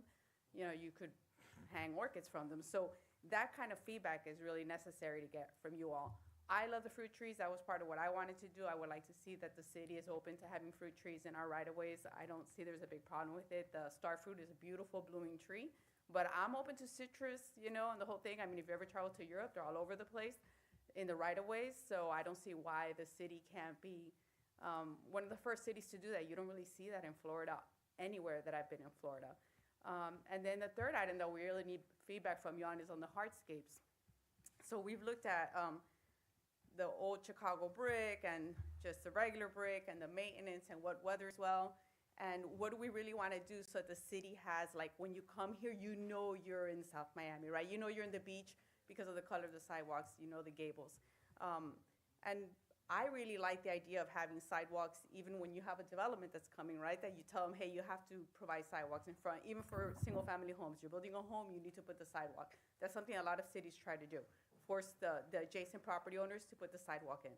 And have a standard for our sidewalks that maybe matches the already very pretty blue signage that we have with the black poles and the blue signage, and maybe have sidewalks that are white with blue aggregate in them, or something like that. That kind of feedback we need from you. Or is the city not willing to look at that? They want only the Chicago brick or the bricks that we have now in the roundabouts. Because part of really improving those roundabouts may be just changing the hardscape to have something that's really beautiful and goes with the signage. So all of that feedback we need from you. We've discussed it, but you're the vision, right? So I just want to clarify, sorry, I know they're not going to be designing all these projects, but what I'm trying to get at is, like Commissioner Bonich was saying, is we want a cohesiveness, which I'm sure you guys have all talked about, and I'm sure that's what you want as well, so that we can go, because we were talking about design guidelines earlier in our Sunshine meeting. My goal with design guidelines is to be able to go to a development and hand them over, here you go, these, for the area you're in, these are the trees Sorry, that I think are recommended. I think we're mixing two priorities. So we No, have. well, no, this is with the trees. well, design guidelines and the master plan are different things. Yeah, so I think, look, the way I saw that, if I can guidelines just, let me just interrupt you for a second.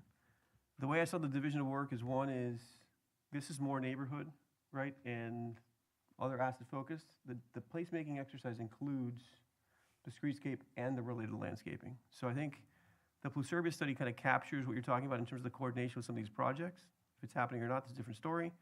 This is more, I think, neighborhood and Well, neighborhood focused, sorry, right? but I was told, you guys are working in conjunction with Pluserbia, right? To do the, They're not in conjunction. or They they're have spoken to uh-huh. make sure that there's no overlapping there's and scope. that they're not doing one design style and Pluserbia's coming in with all cactus.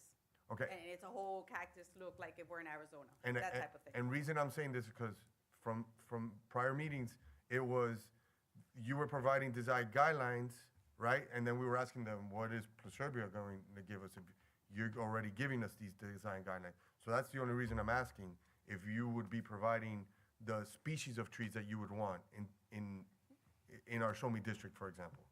Not in the SOMI district, because the SOMI district is So it's a only very residential. specific Okay. placemaking of SOMI by Pluserbia. Okay. So that's a very detailed look that you want to have for your SOMI district, including maybe not having the city's logo being the same thing, or, you know. Yeah, so I think we it's a were- Well, very that's different than what I, specific to that's an different than what I area. was. Yeah, I think we were drawing a distinction between, I'll just say, urban versus the suburban, right? And I think this is the suburban landscape plan, and the other plan is the urban hardscape and landscape plan. Yeah. Okay, so yes, Let me Commissioner, I just mean, clear up a Officer little bit. Manager. Yeah, let's clear that up a second. So just back to the master plan. Master plan is supposed to be broader in nature and it's not site-specific. And so, I mean, that's just how these things proceed, right? And our master plan becomes that sort of guide for anything that we may do, and then the site-specific design works within a certain recommendations that we see in the master plan. So we will be doing site-specific. We actually have asked them to give us some quotes on some site-specific designs for some areas that we would prioritize.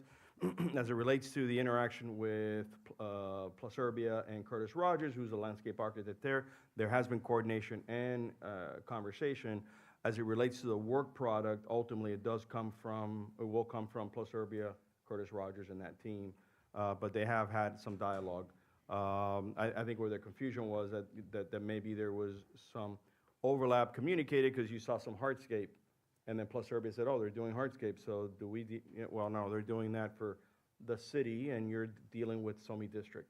So Curtis Rogers has spoken to Miller Lake, and there's some coordination from that standpoint. Ultimately, the work product deliverable comes from the Pluserbia team as it relates to SOMI district. But obviously, it wasn't blind, right? I mean, there was a conversation about what are we doing here, and we'll continue to share that. After we get your feedback, we'll circle back with them and say, hey, here's where we're at, and you know, further coordinate. But the ultimate work product for Summit District comes from Plus Urbia team. And Curtis Legg. Curtis Rogers. Curtis Rogers. So Who's a Curtis sub- Rogers who's a sub will to- tell the universe what the treescape, all of that is gonna look like in Solely that district. area. In the SOMI district. Yeah. Okay. Yes. Okay.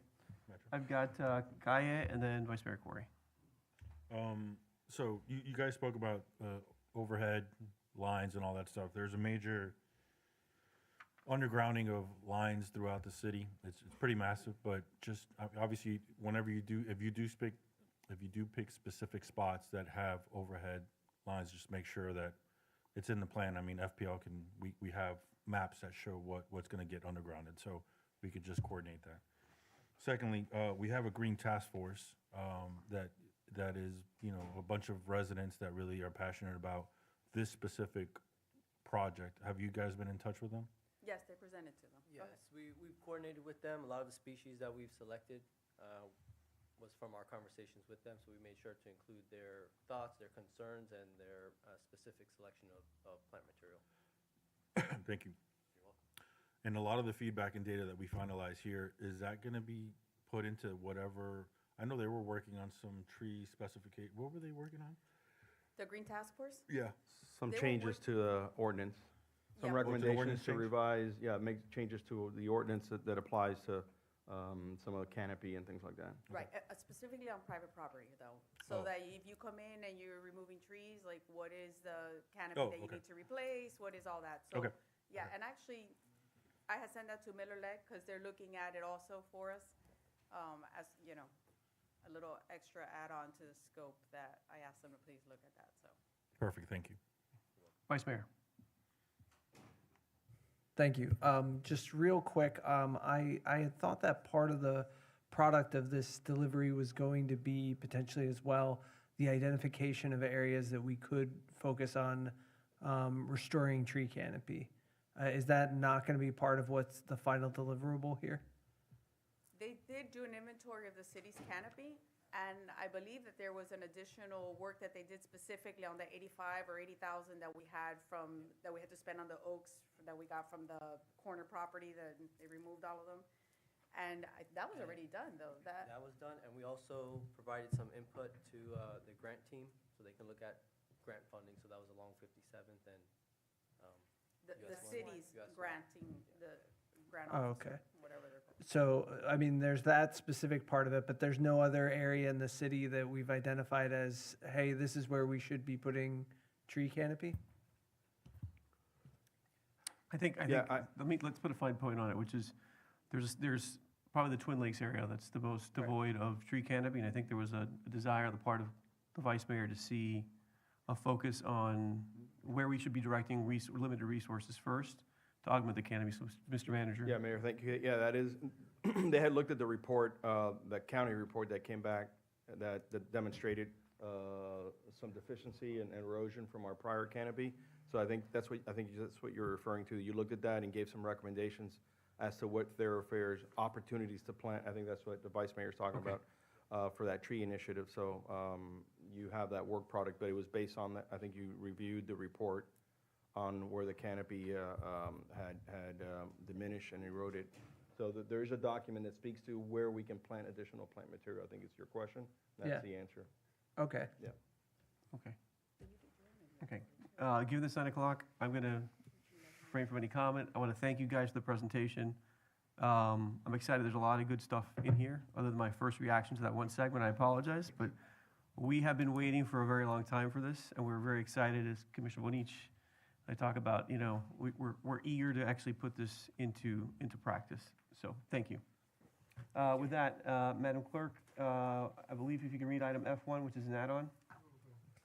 Yes, a resolution of the Mayor and City Commission of the City of South Miami, Florida, approving the proposal and third amendment to the professional service agreement with Plus Urbia LLC, DBA Plus Urbia Design, for additional services for the preparation of design and construction documents for Southwest 58th Avenue between Southwest 72nd Street and Southwest 73rd Street in an amount not to exceed $219,792. Is there any objection to adding this item onto the agenda?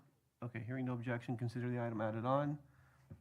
With that, there are no minutes to approve this evening, and we'll ask the city manager for his report. And Madam Manager, if you could be brief, we would appreciate it.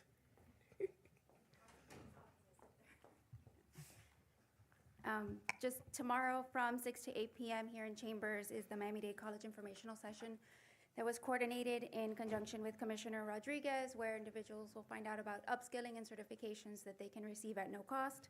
And then on Friday, the tax collector mobile unit will be in our City Hall parking lot. That was coordinated in conjunction with Commissioner Kaya. No appointment is necessary for that, and it's open to the public. Saturday from 9:30 to 11:30, we have our community volunteer cleanup. So that's from 9:30 to 11:30. We'll meet at City Hall, and 4 volunteer hours are available for any students who need that. And we invite everybody to celebrate Valentine's Day at Second Saturdays. It's a Mardi Gras theme, PG Mardi Gras theme, but beignet vendor, brass band, and plenty of beads. And on the public works side, since we're talking about trees, you've likely noticed that the beautification project on Sunset Drive median from 62nd to 69th already started, and final planting for that is anticipated mid-March. Thank you. That's it. Any brief questions to the manager? Okay, thank you very much. Mr. City Attorney, your report, I know you wanted to get into the RFP for solid waste. Can we defer that till later in the agenda? Absolutely, I'm happy to just pass it to you, and if you could pass it out, and then give you the opportunity we can have to over the discuss next it couple later. days, if you have any questions, to call us. If not, we can issue it, Okay. if that's what you'd like to do. Is there anything else you have by way of a report, sir? Just to announce that the Board of County Commissioners, I forget which committee, tomorrow will be hearing the CRA item for the city of South Miami. 10:30 a.m. It would be a delegation of authority and issuing the finding of necessity and allowing the CRA to adopt the redevelopment plan. Okay. Questions regarding the report? Yes, sir. Mr. Attorney, where is the session being held? County Commission Chambers. Okay, and what time roughly? 10:30. You've been there. Yeah. I know. Yeah. But it's at 10:30 tomorrow? 10:30, yeah. I'll confirm that. Yes, I will be there. Yeah. Okay, further questions? Okay. Colleagues, I think if you can peruse it at some point during the course of the meeting, the RFP, make sure any comments you had are reflected, and then hopefully we can get that issued in the next couple of days. John, public remarks, is there a sign-in sheet? No one? Anyone who'd like to address this commission in public remarks, you're welcome to do so at this time. Jeff, that's not you. Not Jeff. Jeff is not the public.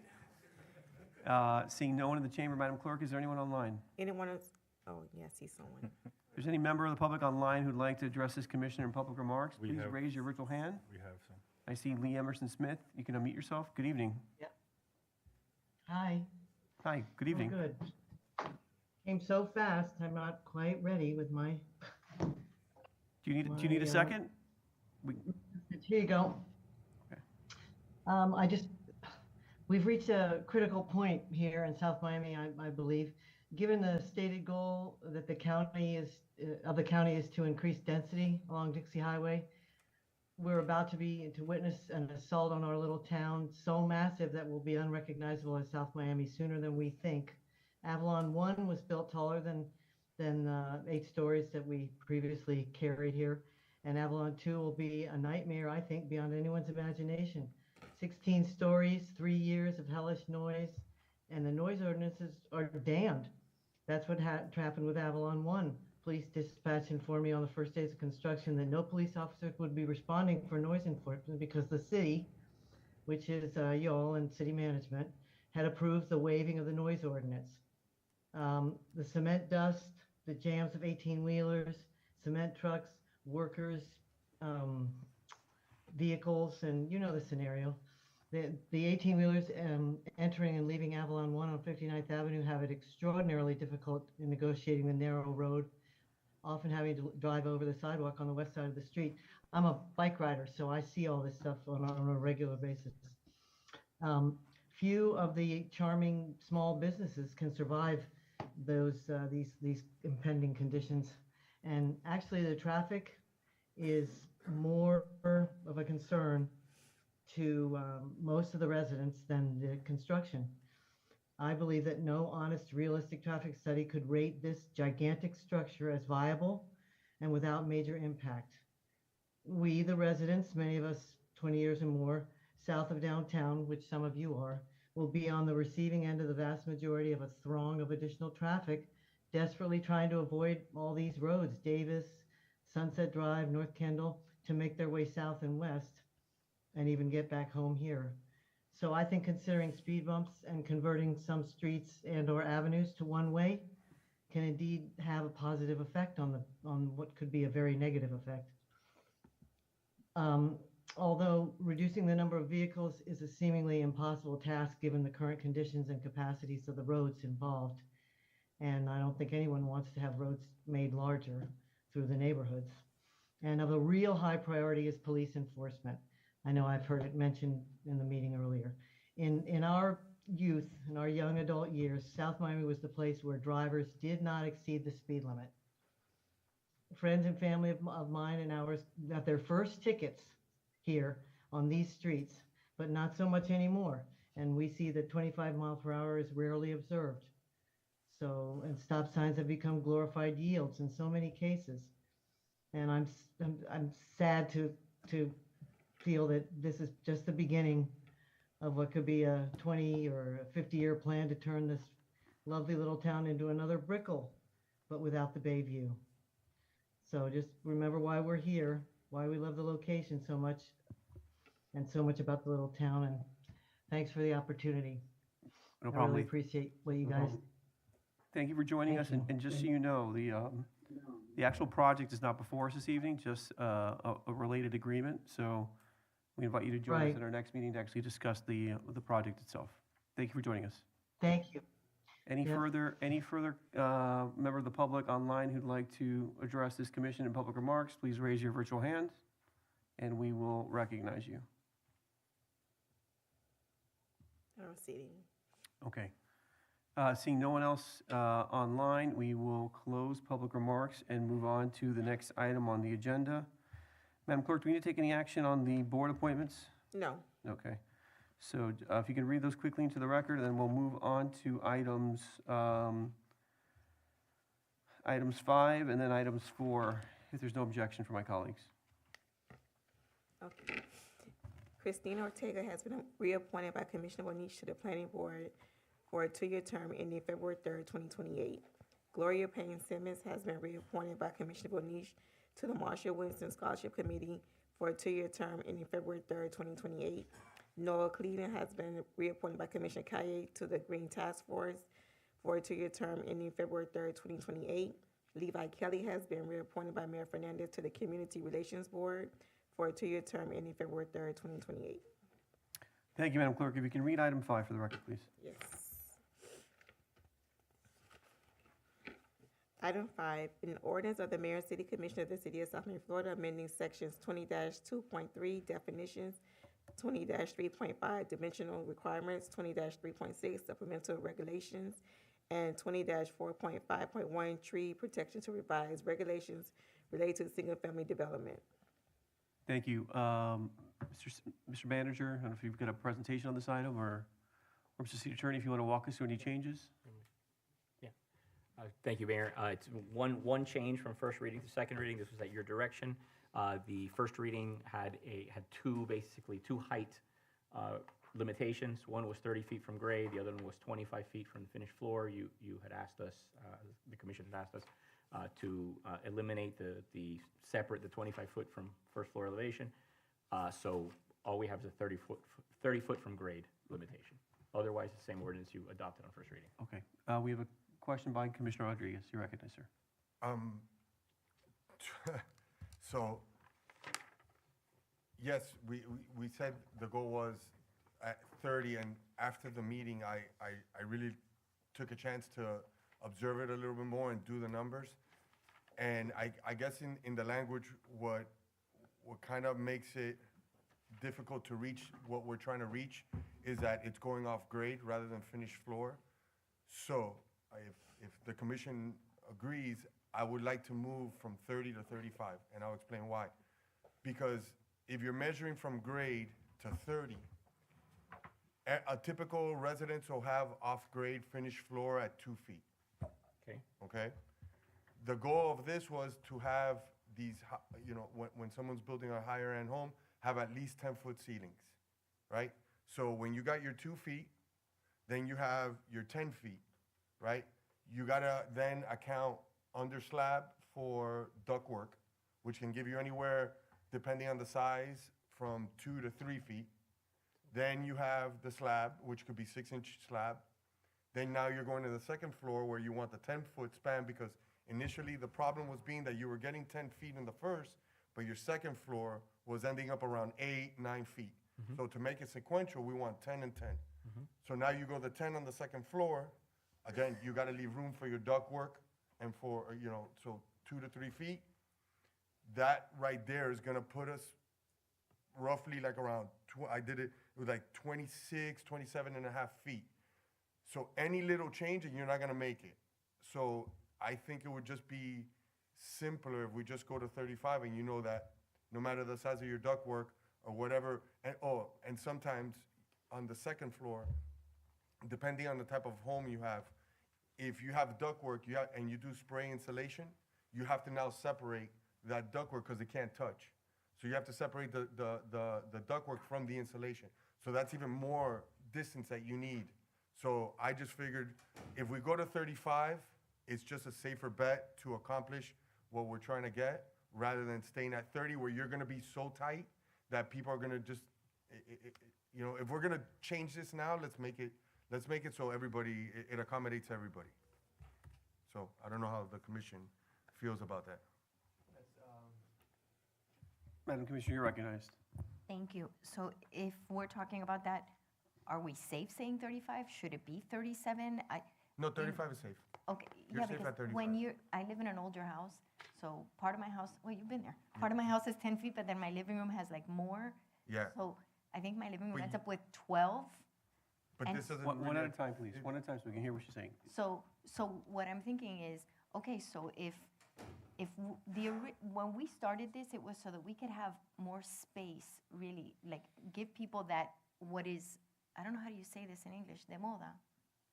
Yeah, it's the current fashion. Exactly, so that if you want to be able to have the 12 feet on your first floor and then have your 10 feet on your second floor, wouldn't it be easier? You caught it, which I think is great, but wouldn't it be easier to say 37, 38 so that we give them that space, which is where we started, wanting to have a, you know, closer to a 12-foot first floor? Just as a point of information before we continue the conversation, do you know the county's single-family residential standard, is it 35 feet from I believe grade? it is 35 feet. I'll I mean, confirm that right now. From grade? I believe so. Yeah, from grade, right? So, I mean, look, I think it's a I will just tell you, my observation walking, since my home is right on the edge of 2 neighborhoods, there's a perceptible difference in the height of the homes on the county side.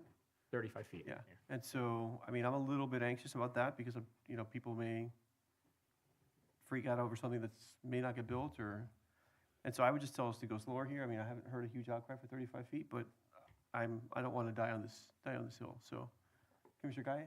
Well, on the contrary, you know, I went with Mr. Attorney and we saw 2 properties between 64th Street and 62nd Street. So this is historically old neighborhood from the 1950s. And you have behemoths being built now.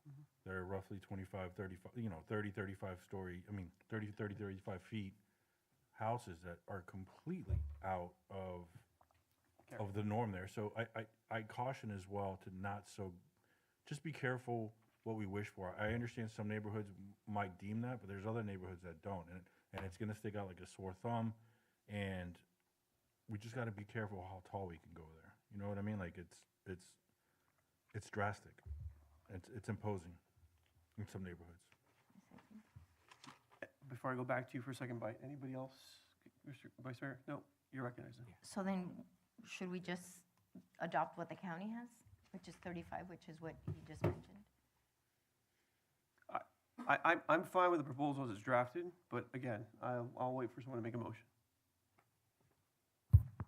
I would say if he's giving us the reasoning why it would be a better thing to accomplish what we had originally started with, I would be fine going with the 35. Yeah, I think, you know, these are two-story structures, and we're allowing for a 30-foot envelope, and you've got 10 feet to accommodate all of the interstitial floors and the slab. I don't know that it's that acute a problem, but again, like I said, I prefer to move this item along since it's not one that's hugely controversial, so I'll wait for a motion. I'll move the motion to change it with the change of 35 What is it now? from grade. What is it now? 30. I'll second. Okay, so you have a motion to amend the item, adopt the item with an amendment Of, instead of 30 to feet. 35 from feet of grade, and a second by Commissioner Bonich. And just for clarity, this requires 4 votes. Yeah. Can, Yeah, you're recognized. I just want to mention back to two of the other previous points is that if we allow this, obviously, you're going to have, it might look out of character with some of the homes that are right next to it. Because I'm gonna vote no on that. So I you guys- am a no as well, so we can call the vote, or we can just withdraw the motion. And the reason is, guys, you want to be recognized to say something? I'm sorry. Yeah. This is a public hearing hearing. It item, is my a public hearing. apologies. So, before we even, there is a motion and a second, but we'd love to hear from the public. Mr. Gill, any other member of the public is welcome to address the commission on this item. Good evening, Yeah. Mr. Mayor, Yes. Vice Mayor, Commissioners. Gus Gill, I'm a resident in the neighborhood and also a builder. We can accomplish the same thing by keeping the 30 feet, if you feel more comfortable, from finished floor.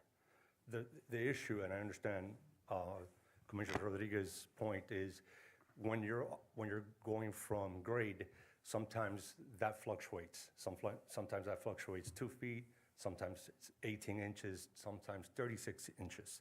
So there's a lot of variables there. But if you go to the 30 feet from finished floor, I think we can accomplish the same thing where we can fit the ductwork and fit all the heights, the 10-foot heights that we're talking about. So if you would consider that, I would think that could accomplish So everything. why don't, again, part of the reason we kept the standard was because we have staff that's been applying it the same way, so just, so. But it's With 32 feet, which is basically the difference, you're telling me, the delta From grade or finished floor? from grade. From make the grade. difference. On average, Yeah. Okay. Why don't we just do it from finished floor though? That's the standard. because that's not how they're measuring in the current building Again, department. it's- When they're going out, they're doing it from, Ms. Cabrera, if I could ask you a question, if you can come up.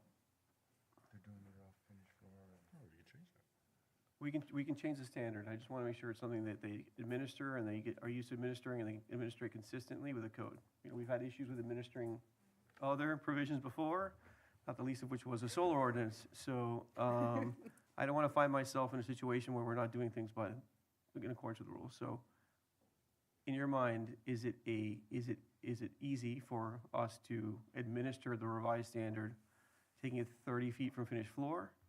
Or should we just concede 32 feet, which seems to be the delta between, from grade? And measure it consistent with what we would, apply the rule consistent with the current standard, just giving them slightly more height.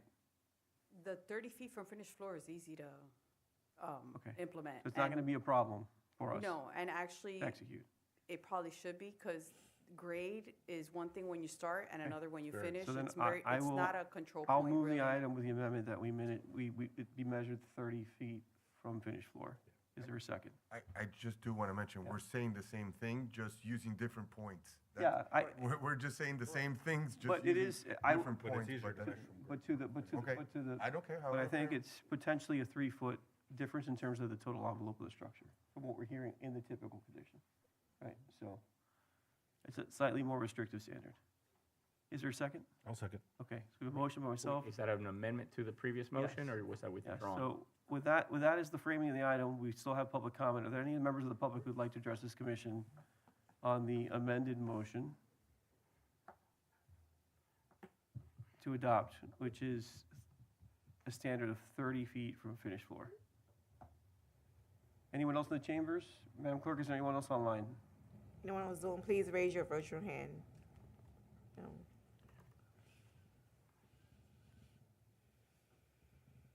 Okay, seeing no one. Mayor, if I may, just, we do not have a definition of finished floor elevation, so I'll have to Okay, put let's- one in I'm going to here. move the table of the item, okay? Okay. Is there a second? Okay. Without objection, show the item table, we'll roll it over to the next meeting, okay? If we can bring back the item defined with that, with all the appropriate terms, we can apply it in a way that's going to get us the desired result, okay? I apologize, we're not going to move it forward now. Can we read item 4, please? Item 4, an ordinance of the mayor and city commission of the city of South Miami, Florida, amending section 20-3.3, permitted use schedule of the land development code to allow certain medical and healthcare related uses in a general retail GR zoning district. Thank you, Madam Clerk. Mr. City Attorney, are there any modifications to this ordinance since this was first read? None, Mayor. Okay, colleagues, any questions on the ordinance? Okay, No. Seeing no questions, this is a public hearing. If there's any member of the public who'd like to address this commission in public hearing on item 4, again, which is a amendment to the permitted use schedule for GR, allowing for certain medical and healthcare-related uses. Seeing no one in the chamber, Madam Clerk, is there anyone online? Anyone on Zoom, please raise your virtual hand. No. Seeing no hands raised, we will close the public hearing. Colleagues, is there a motion on the item? No. No one wants to move it? I'll move it. Okay, we have a motion to adopt item 4. Is there a second? Second. Second. A motion by Commissioner Bonich and a second by Commissioner Rodriguez. Thank you for moving it. Madam Clerk, please call the roll. Yes, Commissioner Moniz, Yes. Commissioner Kaye, Yes. Commissioner Rodriguez, Yeah. Vice Mayor Corey, Yes. Mayor Fernandez. Yes, Item passes 5-0. thank you. Colleagues, let's take up items 1, 2, and 3 next. Mr. City Attorney, can you read the appropriate warning for item 1? Thank you, Mayor. Let me read the item first. Okay, please go ahead. Item 1, a resolution of the Mayor and City Commission of the City of South Miami, Florida, approving or denying a large-scale development special reception application pursuant to Section 20-8.7 of the City of South Miami Land Development Code for the off-campus student apartments project known as Somi Walks, South Miami, on the 1.01 acre development site located at 5959 Southwest 71st Street and 7090 Southwest 59th Place. Thank you, Madam Clerk. Mr. City Attorney, you're recognized for the warning. Thank you, Mayor. Item numbers 1 and 2 on this evening's City Commission agenda seek approval of companion items for a project known as Somi Walk. The items involve a large-scale development special exception and a development agreement under Section 20-8.7 of the city's Land Development Code. The first item, the special exception, is a quasi-judicial item. The second item, which is the resolution for the development agreement, is not. It is legislative, or at best, a quasi-legislative item. It is nevertheless a public hearing under the Land Development Code. The same public hearing can serve both items, so in an abundance of caution and in order to afford the most due process possible to all parties and without waiving the city's position that the resolution on the development agreement is in fact legislative in nature, the city should frame tonight's hearing within the city's quasi-judicial procedures with respect to presentations by staff, the applicant, and public comment. Clerk has read the title of the resolution for the public hearing. Public hearing will include presentations by staff and the applicant and public comment. Commission may ask any questions either before or after public comment is closed, and following public comment, the commission can deliberate on the 2 items. The quasi-judicial procedures, and take 2 votes. The quasi-judicial procedures require this commission to consider the evidence presented to it and base its decision on the applicable law and primarily on the evidence presented, whether by the applicant, staff, or members of the public. The evidence considered for the first hearing, for the first item must be substantial competent evidence. This means testimony or other evidence based on personal observation or relevant expert testimony that a reasonable mind would accept as adequate to support a conclusion. It is not a popularity contest. It cannot be based solely on non-expert opinions, no matter how fervent those opinions might be. Anyone who seeks to speak on an item should be given an opportunity to speak during the public comment portion. If you intend to provide testimony as to this item, that you will be sworn in before your testimony is taken. Please know if you speak, you may be subject to cross-examination. If you refuse either to be cross-examined or to be sworn, your testimony will be considered in that context and given its due weight. General public will not be permitted to cross-examine witnesses, but the public may request the commission to direct questions on their behalf to either staff or the applicant. At this time, anyone who wishes to speak should be sworn in. I'd ask that you please stand and raise your right hand. Do you swear or affirm to tell the truth, the whole truth, and nothing but the truth? I do. Thank you. City Attorney, do you have to swear any member of the public who'd like to speak as well that's online? Yes, if there's anyone online who wishes to speak, please Please raise your yeah. hand, your virtual hand. Your virtual hand, so we can put you on the screen and. And turn on your camera as well. Again, any member of the public who'd like to address this commission on item 1, please raise your virtual hand and turn on your camera so you can be sworn in as well. Okay, seeing no one, Okay. we will continue. And Madam Clerk, please confirm compliance with the advertising notice requirements for this hearing. Yes. Thank you. And then Mayor, Vice Mayor, Commissioners, have any of you had any ex parte communications with the applicant or any member of the public, either for or against the first application this Mr. evening? Juanito, let's start with you, and we'll go down the line. I had a conversation with them in general about the project. With the applicants? Yes. Council, got it. I have not. I have none as well. I had a, same as Commissioner Bonilla, general meeting about the project with the applicants. I have as well. Thank you. And these were all with the applicant? Correct. Great, thank you. At this point, Mayor, it's your pleasure. How you Thank wanna- you. Why don't we start with our staff presentation? So, Mr. Manager, if you'd like to recognize, I think it's Mr. Alvarez? Okay. Mr. Alvarez, if you could please proceed with your staff presentation. Thank you very much. Mark Alvarez with the Corradino Group, representing City of Miami planning staff. We have reviewed this application. I have a I have a presentation. This is for the SOMI Walk, which is a large-scale development special exception site plan review. With that request, we have two additional items. One would be, and it's not a separate request, it's part of the large-scale development special exception, would be the approval of 8 additional floors approved with the bonus development program of section 20-8.8, and also 2 waivers pursuant to section 20-8.13, one for building coverage of 85.7%, where 80% is required, and the other for the upper floor-to-floor heights of 9 foot 4 inches instead of 10 foot as required. The location of this property is between 71st Street and 70th Street, just west of 59th Place. It's a 1.01 acre property. You all know it as the existing property of the Roadway Hotel, which is a 4-story building, 118 rooms. There are also, it's an L-shaped property, and the part that's along 59th Place is currently used for commercial, 1-story commercial. The flume designation is Transit Supportive Development, and the zoning designation is Transit Supportive Development District. The subzone, we have 3 subzones in the TSTD, is the TODA, the Transit Oriented Development Area, which is the most intense subzone because of its proximity to the Metro Rail station.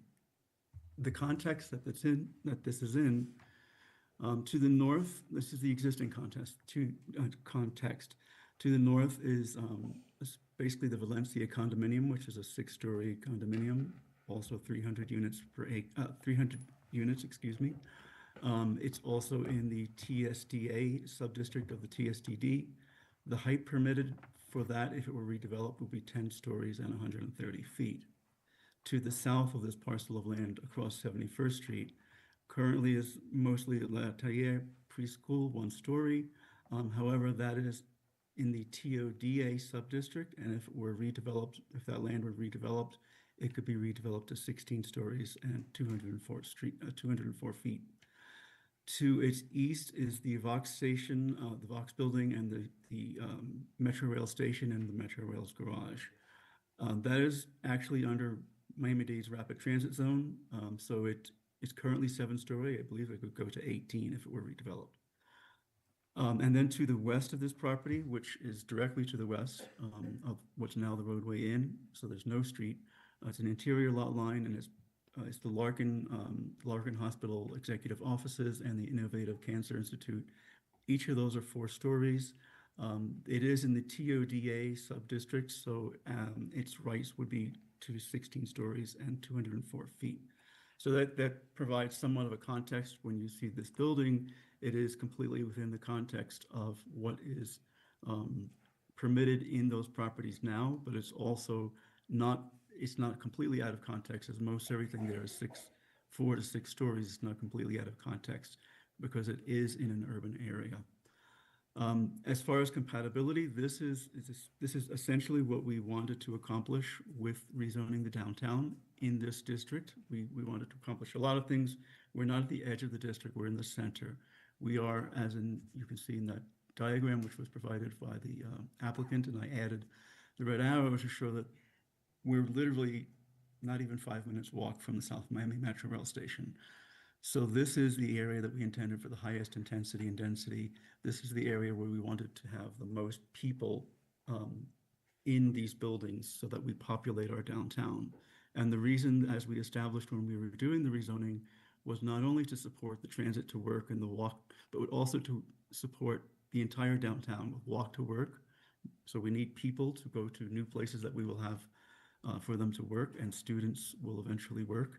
And we will want to have people to walk to the South Miami retail and eateries and entertainment. So this is something we discussed greatly, that we had to have a high density of people to support our businesses that exist and our businesses that we look forward to having in the downtown.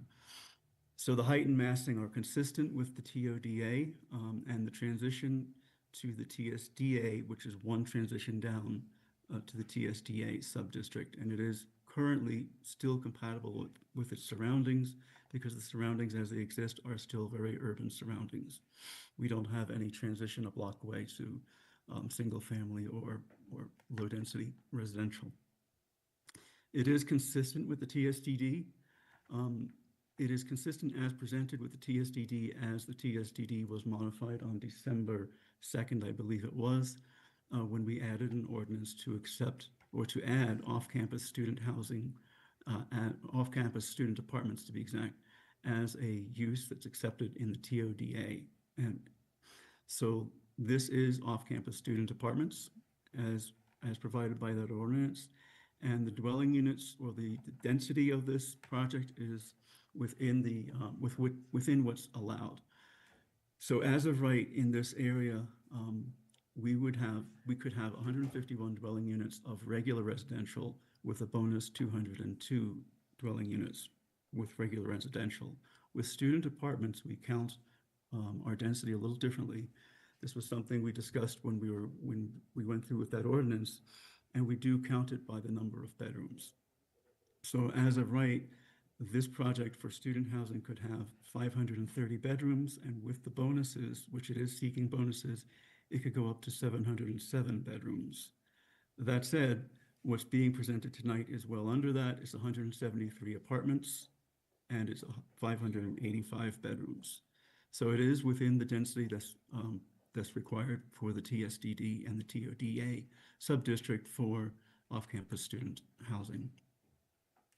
For consistency with the parking and loading, I'll go through some of the other items first. For bicycle and storage racks, it's completely consistent. We have a very high bicycle and storage racks requirement for student housing, because we anticipate having lower parking requirements. We anticipate more students being willing to walk to either the university or to their jobs or to the places where they're going for entertainment and other purposes. For loading spaces, parcel delivery, trash pickup, it is entirely consistent. All of that has been internalized within the building. It doesn't happen on the outside. And then there is also car sharing space provided. And it's actually not outside, it's within the property in a sort of a porte cochere that happens at the first floor.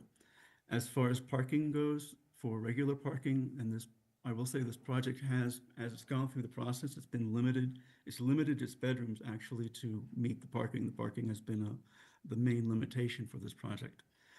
The parking that's required for student housing is 293 units, and 197 is being presented.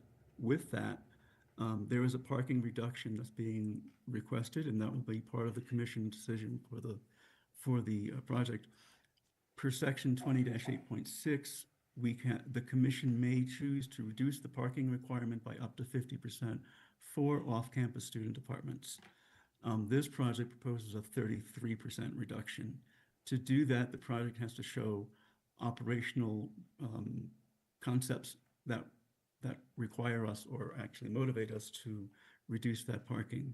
So the operational factors that are supporting the adjustment in this case are the fact that it is within 5 minutes of the Metro Rail station. I don't think there's a single property that we can get within the City of Miami jurisdiction that's closer to the Metro Rail.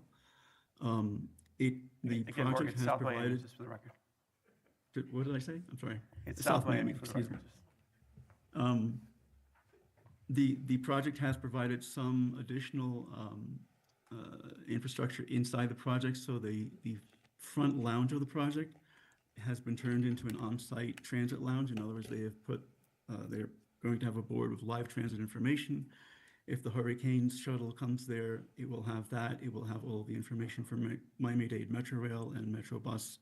It will have any information that it can have within a comfortable indoor site for the residents of this facility to look at the times and the schedules, and would help them understand that this is a real possibility for them. They also will have on-site shared micromobility on-site. They are proposing to have, right now, what would be bird scooters on the 59th side of the project, and they would be weather protected and lit and in a safe location. Their traffic study shows a modal split based on national standards for the student housing of 22.6% non-automotive use. So again, we're getting more and more comfortable with the 33%. In this case, we know that the applicant has said that they will be operating the parking as a separate rental agreement, so they can control the demand with pricing and manage the amount of parking that way. All of the parking will be valet, which will also help control the parking. We also, this is very important to us on staff level, we note that the location of this project being so much in the center of downtown, so much in the core, it's not conducive to neighborhood parking intrusion. We really don't have neighborhoods within an easy walking distance that somebody could park their car without getting a ticket and just walk back to their house. So we are very comfortable that we could support the 33% reduction.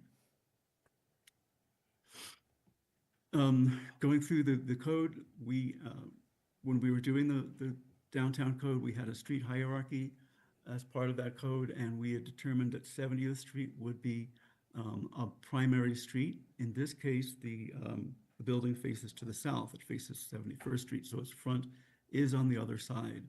However, at staff level, we accepted that. I will note, before I get to the planning board comments and the DRB comments, DRB thought from a design standpoint that facing south was actually preferable, because the building would face south because of the sun, because of just how it presents itself and using the wider part of the building as the front. The planning board did have some concerns, and they talked through it. They didn't object to it, but they did note that 70th Street does have a connection to US 1. Again, at staff level, we're comfortable with the DRB opinion. We think it makes a better building. It looks better when it faces south. So we've accepted that the street hierarchy is not followed exactly on this. And in fact, the front of the building faces 71st Street instead of 70th. For open space, the building has met all of the requirements. It provides 6,563 square feet of open space provided on the ground floor. And you can see this on the right top. The green areas are what's counting as public open space.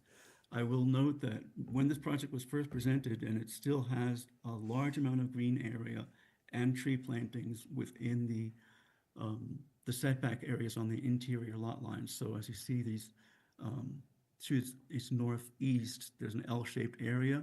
It doesn't show very well as white. We're not counting that as open space. We would not accept that as open space because it does not front along a street. However, the application still contains that area as a green landscaped area, even though it doesn't count for their open space. The same is on the west side. There's an area there. It's not very wide, but they have landscaped the area to increase the permeability of the area, and still it doesn't count as open space again because we won't allow it because it doesn't face directly onto a street. Having said all that, the requirement is 4,374 square feet. They exceed the open space by 2,189 square feet. One other thing I want to note is that the Green Plaza, it's a very urban building and it has been designed in a very urbanistic fashion. The green area, the open space, is actually under the mezzanine, under the second floor of the building. There's a mezzanine and a second floor. And there's about a 20 to 30 foot height there, but we don't have any restriction in the code, and we are accepting that as the open space. And I'm explaining that because it will come up later with the building coverage. In any case, we have 2,189 square feet allotted for the open space bonus, which I think comes up in the next second slide. The landscaping is quite, again, for an urban building, is quite substantial. There are some palm trees. There's a lot of canopy tree. We have 17 trees that are being added to the street. We have 24 trees that are in the interior to the lot. And again, a lot of those are in those spaces that are sort of the interior lot lines. And a lot of those are palms because it just makes more sense in those areas. In addition to that, we've had a lot of discussions about roof decks. This project has a roof deck. It also has a recreation deck on the 4th level. There are 41 trees there, 8 trees on the roof deck. And again, I know we talk about palm trees, but a lot of those are palm or smaller shade trees just because of the nature of the root systems required. For the bonus, so going back to the bonus, there are 4 bonuses being applied for 8 stories. The first 4 stories come out of the open space, the public open space bonus. There are 2,189 square feet that are left over from the requirement, and those are being applied. The way our bonuses work is that those multiply by 24 and add to the floor plates of the bonus stories. So of the 4 stories that are applied to public open space, about 2.5 of them are actually met by the open space on site, and the rest of that will be through the payment in lieu. So we have 52,500 square feet being applied, and as we've calculated it right now, about $820,000 will be required to complete those 4-story bonuses through the open space. Mark, a question on that. Is that I mean, I have one of my comments to you later is this grant discretionary?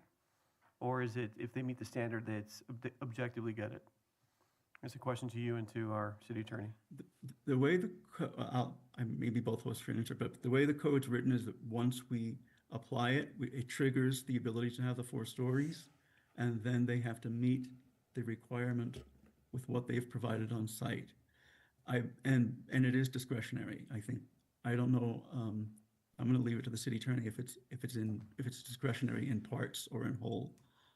Do you want to discuss that now, or I can go on? We can hold it later. That's fine. Okay. Affordable housing bonus is being applied for as an in lieu payment of 599,000 square feet to gain another story. Workforce housing, again, another story, all pay in lieu.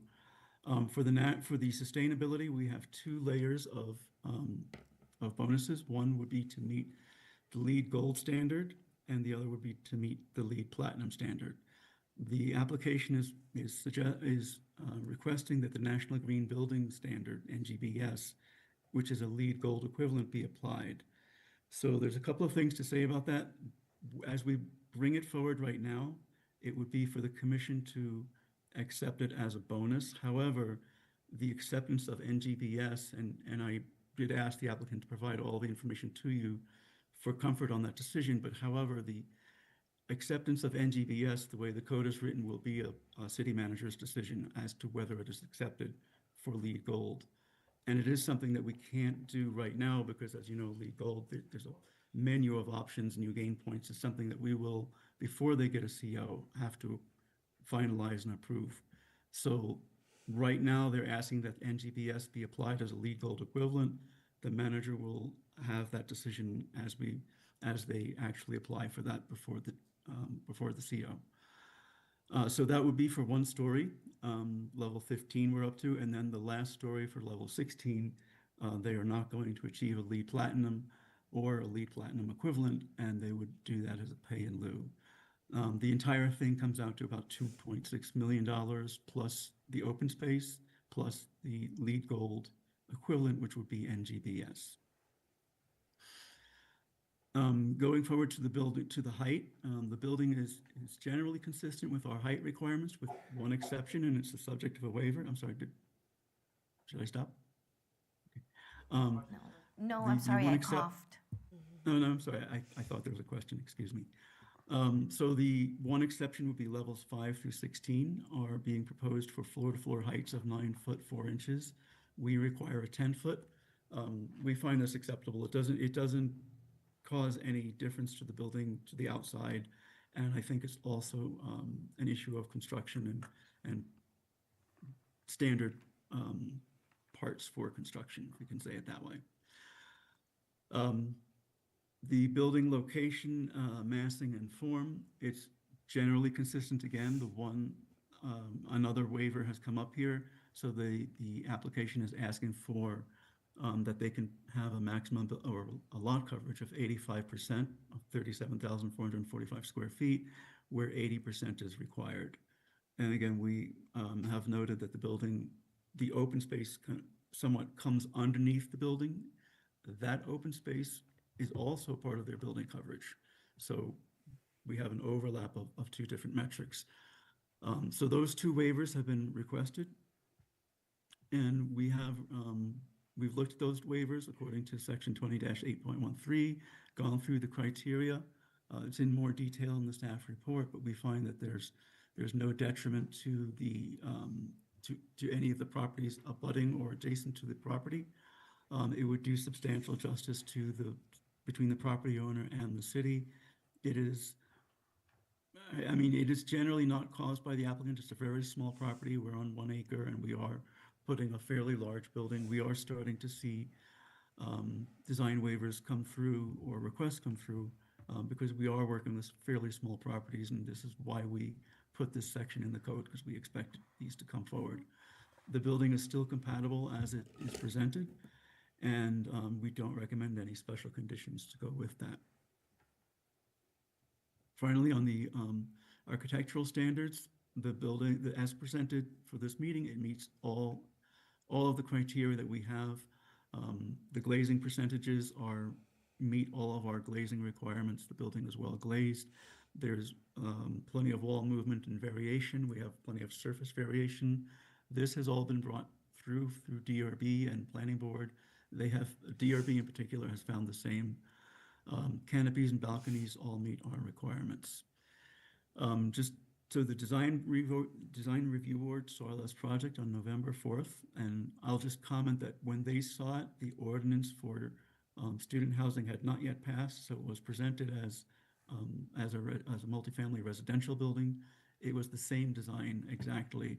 The only changes that have happened to this design have been to respond to DRB and Planning Board. So it has moved along and had some changes, excuse me, mostly to landscape and parking, and some of the design features, some of the surfaces on the building have changed. The DRB made a number of landscaping comments, and they have mostly been addressed. The board did consider the idea that the building was facing south instead of to our main street, and they actually thought it was a better building for fronting to the south to the 71st Street. So they went beyond accepting it, but they thought it was actually better that way.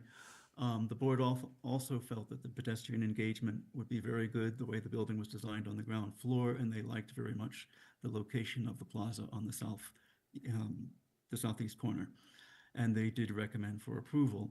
The Planning Board saw this project on December 9th.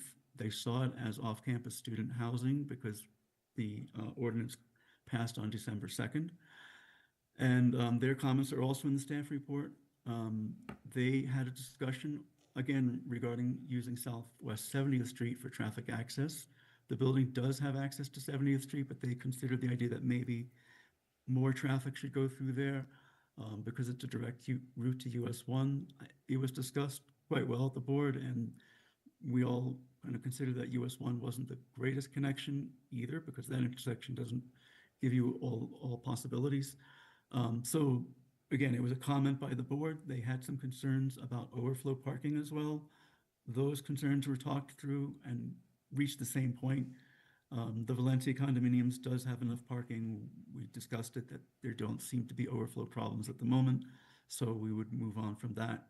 They found that the height, scale, and density met all the zoning criteria, and they did recommend it for approval at the end of that. City planning staff review is that we recommend to approve the large-scale development special exception. We do also recommend to approve the 8 additional floors under the bonus development program for the reasons that we have gone over.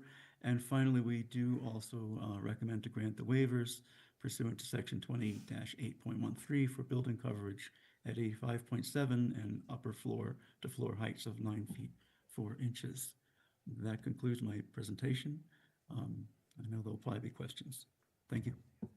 Colleagues, questions of Mr. Alvarez? Let's start. No questions? No questions, Vice Mayor?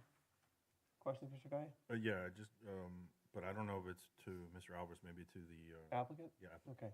Any questions, Mr. Alvarez? I have a few. So, Mark, looking through you didn't, go ahead. Go ahead. You're recognized, ma'am. Thank you. I see that there is a significant amount of space dedicated to bicycle storage, both inside, in front, in the back. It's like all over the place. And I think it's excessive. I wonder if we wouldn't consider, I don't know, when they say motorcycle and scooter, do they mean pedestrian scooter or motorcycle scooters? I'm not sure how that's looking in that other room, but I am seeing more and more college students riding the electric scooter, you know, the one you stand on. And so rather than having to have them take that all the way up to their apartment, I think we should take some of that bicycle storage and make it open so that they can put their scooters in there. I think that when we thought of this bicycle storage, somehow we thought everybody in the universe was gonna ride a bicycle. But if we stand outside of Vox or even near you see a lot more of these students on those electric standing scooters than you do on bicycles. So I wonder if we would want to kind of trade out or something so that that space is better used. From a staff perspective, we would have no problem with that. And to make the distinction, the motorcycle and scooter parking, which is allowed to be 10% of the car parking, means licensed scooters for the road. So when we talk about the electric scooters, and I wish there was a different name, but we would accept a percentage of the bicycle storage for scooters as well, if the applicant is willing. Thank you. Any further questions? We'll let you address it when you present. Thank you. Commissioner Bonich, you're good? Okay. So Mark, thank you for the presentation. I just, remind me, what, with the new definition that was approved, what are the use limitations for student apartments? Oh, I understand what you're saying. Let me find that so I can read it correctly.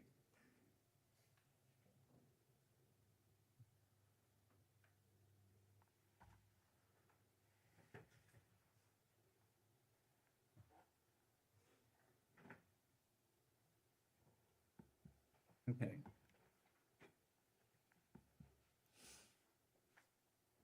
So off-campus student apartments, as we defined it in the ordinance, one was, they would be, the first paragraph is about a very special situation of allowing it in the TSNA.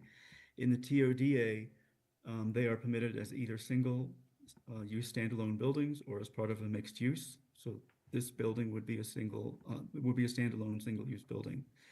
It's required that each off-campus student apartment be secured by a lockable door from the common living room to the building circulation and other common areas of the building. I didn't read that right, but in other words, each one is a separate apartment, and each bedroom in that apartment has a door to the common areas of the apartment.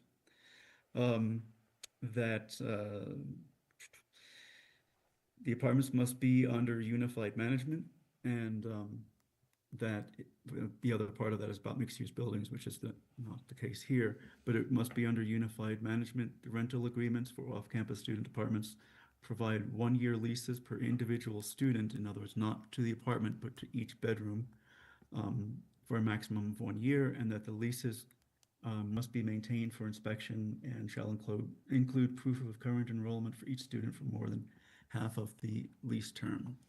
Okay. So that is how, in terms of the use, we define this as different from multifamily. Okay, and so I'm just, is there a condition in the proposed resolution that memorializes that standard? Or are we just relying on the code provision for compliance and enforcement? That would be in the development agreement. No, but I mean, the believe. development agreement and Yeah. and the resolution have overlapping conditions from what I've read. So I'm just wondering, is there, what is our practice not to include, I mean, this is the first one we're approving, so when I say practice, I use the term loosely. Is our practice going to be not to address it in the resolution? I think we should establish the practice. I think you're pointing out a good point. Okay, I just want, it's a matter of, really a question. We need to have it in This is there. the first one we're doing. We need so- to have it in there. Okay, and then from a code perspective, are we requiring any sort of a land use restriction agreement for this specific use? A land use restrictive agreement for student housing? Student housing as a The code development requirement? agreement is providing for student housing, and we'll have these requirements in it. The beyond- development agreement, the use provision I saw, I didn't want to get to it, because I'm going to ask that in the next item. Does not, it seems it's through the use limitations language. No, there was an inadvertently, a remnant use limitation. That's what was struck out. Okay. But in terms of, this is a student housing. You're saying you want to limit any conversion. Yeah, and the reason it's multifamily. material to me I got it. is the variance on the upper floors, right? You know, this, again, the purpose-built student housing is a great thing, because I think it, takes pressure off of the other housing stock. Mhm. But it can become, it's a product that lends itself to being short-term rental. Mhm. And I don't know that's exactly what we're going for. And, when you reduce the floor to ceiling heights, potentially it, again, makes it more akin to, I think a transient lodging use. So just want to make sure that we are buttoning down the outer envelope of this stuff. Mark, beyond that, just how is the project going to satisfy the arts and public places requirement? I know there's a condition, I think it's 8M. What has been the discussion with the applicant on how that's going to be addressed? It hasn't been discussed in terms of being anything different than for a residential project. They haven't proposed art in public places on their own at this time. Okay, I mean, the reason I mention it is probably I think it's a very handsome tower for the product, honestly. My least favorite part of this project is the southeast corner, and I think the mosaic treatment probably would be a fantastic place to do something like a very modern mural, particularly given that, my frustration with our code continues to be these arcades that, in this case, where the most generous volumes are away from the public realm, right on the south-facing street, which is mostly, I would say, principally serving the project and not the right-of-way. And I scratch my head when I think about us treating this as public space under what seems to be maybe a 14-foot clear area of the building, Mark. So can you walk me Yes. through the logic of the public space calculation on the southeast corner? And then it looks like we also have some areas along 70th Street that are also treated as part of the public space calculation in these arcades where there's an office, and then, I don't know if that's a bike shop, meaning bike storage, or a bike shop intended to be a commercial use. The bike shop is not, that was a point of discussion earlier when this was going through DRB, that would not be a public bike shop. That's really for the residents inside the tower.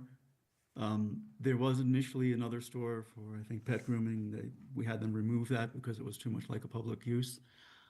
So the bike shop does still have a door onto the outside, and we accepted it.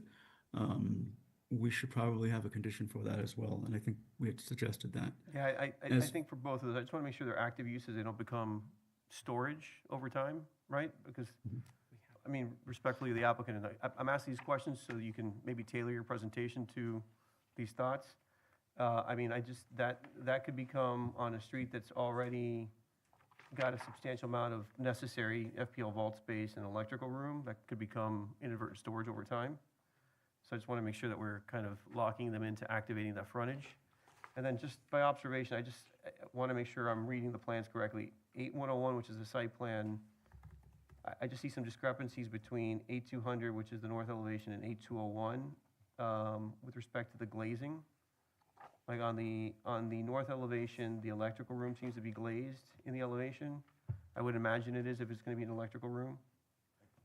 8201 on the east elevation, similarly, there seem to be some inconsistencies on the glazing, and the elevations seem to have doors serving, that have, I guess, are accessible from the street. I would imagine it would be from the video center.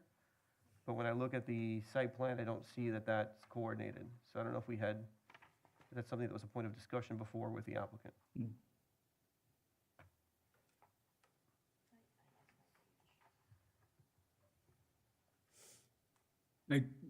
Mayor, also to answer your question with the open space, and this has been a question, again, when we were preparing this to go to DRB, we had a lot of concerns about the encroachment of the building.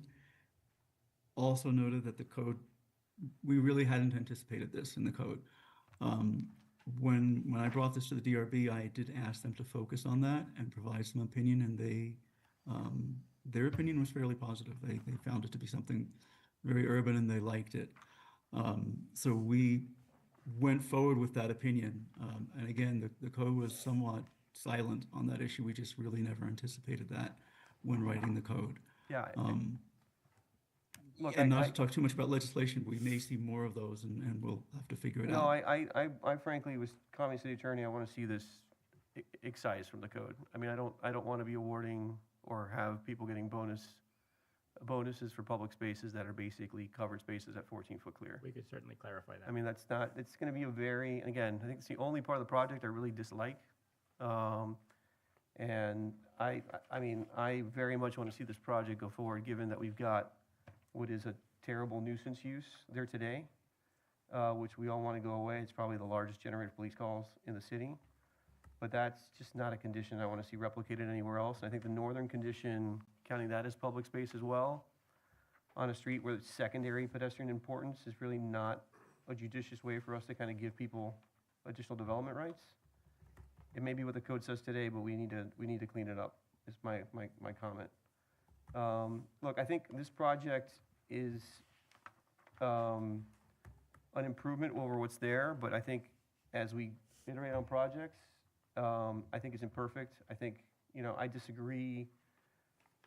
The eastern treatment, this project seems to internalize, Mark, and this is what I'm struggling with here, a lot of the activity, it kind of captures the energy within the boundary of the project, as opposed to really engaging the street, particularly on the east facade and the southeast corner. So I'm just curious, did we have any commentary from the planning board or design review board on those elements? Actually, from the DRB, we had somewhat to the opposite. They felt that it engaged the street quite well. And again, this was an issue that in the presentation I did for them. Can you elaborate on brought that up. point? Because what I'm seeing are, yeah, the southeast corner. So what I'm seeing here are uses around the public plaza that really do not interact with the plaza. So you've got, a wellness room, right? You've got a video center that presumably has a door on the eastern facade. It would make no sense to have a door there, giving this a video center. I'm assuming that's like a screening room for the project. The wellness lounge, again, would be a closed space. The reception and reception office are all kind of internalized, expressing themselves more towards the porte cochere, understandable. The lobby entrance is from 70th Street. There's no access from the public space. So what I see here is kind of like it's a public space, it's publicly accessible, but it really does not in any way meaningfully interact with the building and that edge. So I would love to get your thoughts on that, Mark. Yeah, and again, this when we first saw it, this was an issue, and on the recommendations as it went to DRB, we provided some input that's not something that we wanted. However, and again, I said this was something that the code was silent on. I did bring it up to the DRB, and I'm just going by my notes now. I don't have the transcript, but they thought that the project was, that the pedestrian engagement was good, and they liked the drop-off area for pedestrians, taking them off the street. So they really sort of pivoted on that opinion of how the building would interact with the pedestrian realm. Okay, lastly, just by way of question, I like the landscaping quite a bit. I like the way they've treated these corridors on the edges of the project. I guess in the prior reviews by the lower boards, what were the discussions around securing those spaces? Those are not spaces that have any, aren't lined by any sort of active uses.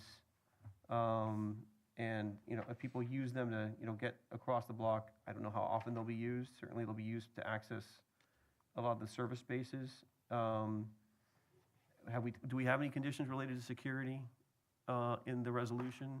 Specific conditions to Yeah, security? No. related to those spaces? I just want to make sure that we've got eyes on them and that they don't become a We have maintenance provisions. I know we do. We Do we can have add any security. specific security, active security monitoring We do requirements? not have Yeah. active security monitoring requirements. Okay, I mean, again, those are just spaces that are, tertiary and interior and, that there, I don't know if we have any lighting requirements on those edges or what the lighting plan requires. I didn't look at the plans with that level of detail, but those are things that certainly come to mind. And Mark, if you've got answers to those, I'd appreciate it. If not, we'll ask the applicant to address them. Yeah. We did bring that up, and we did bring up the security issues, and actually, DRB had comments about the landscaping in there and the survivability of it. I think that we should, in our agreement, we should have a condition about the security and how we'll treat that area, because it was brought up. I think I'll be honest, I think we missed it as we brought it forward. They have made some landscaping changes. There's still, I know there's a DRB, our landscape architect on the DRB, has very significant concerns about the survivability of landscape in that area. So, and again, I think this is something we did, it was first presented that would be part of the open space. That was not permitted. We know that nobody's going to go back there. There is a walkway back there. I believe that they do have lighting. I remember seeing it on the landscape plan. I can't tell you exactly. I hope the applicant will tell you more about that. So again, I mean, I think as we're coming into some of these issues, we are testing out a new code, and we're taking notes on things that we'll have to tighten up a little bit. But this does comply with our code strictly, and that's where we're more or less at with a lot of this. Last question, I promise. Sorry, guys. What percentage of the parking is lifts in this building? And then what specific lift-related conditions do we have in the resolution regarding maintenance? I don't know if our code addresses that separately. No, so our code only addresses valet parking. They have to comply with it, so we would have to add any kind of So specific.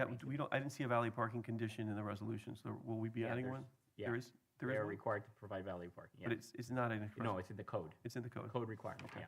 Why is that? Yeah, as far as Yeah, it's all operating- valet, yeah, but we operating. have 8 of them are tandem on the ground floor.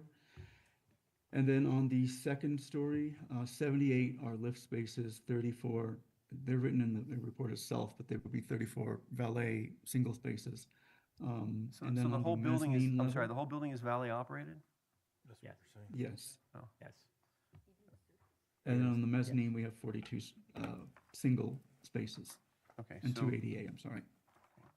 And so we have a queuing analysis for the porte cochere that it's sufficient for that level of a valet operation or not? I don't think so.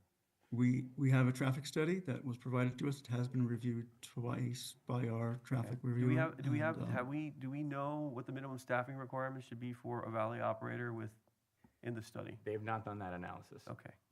I think we need to have a condition related to that as 190 well. spaces. Can I jump on that real quick? You can, please.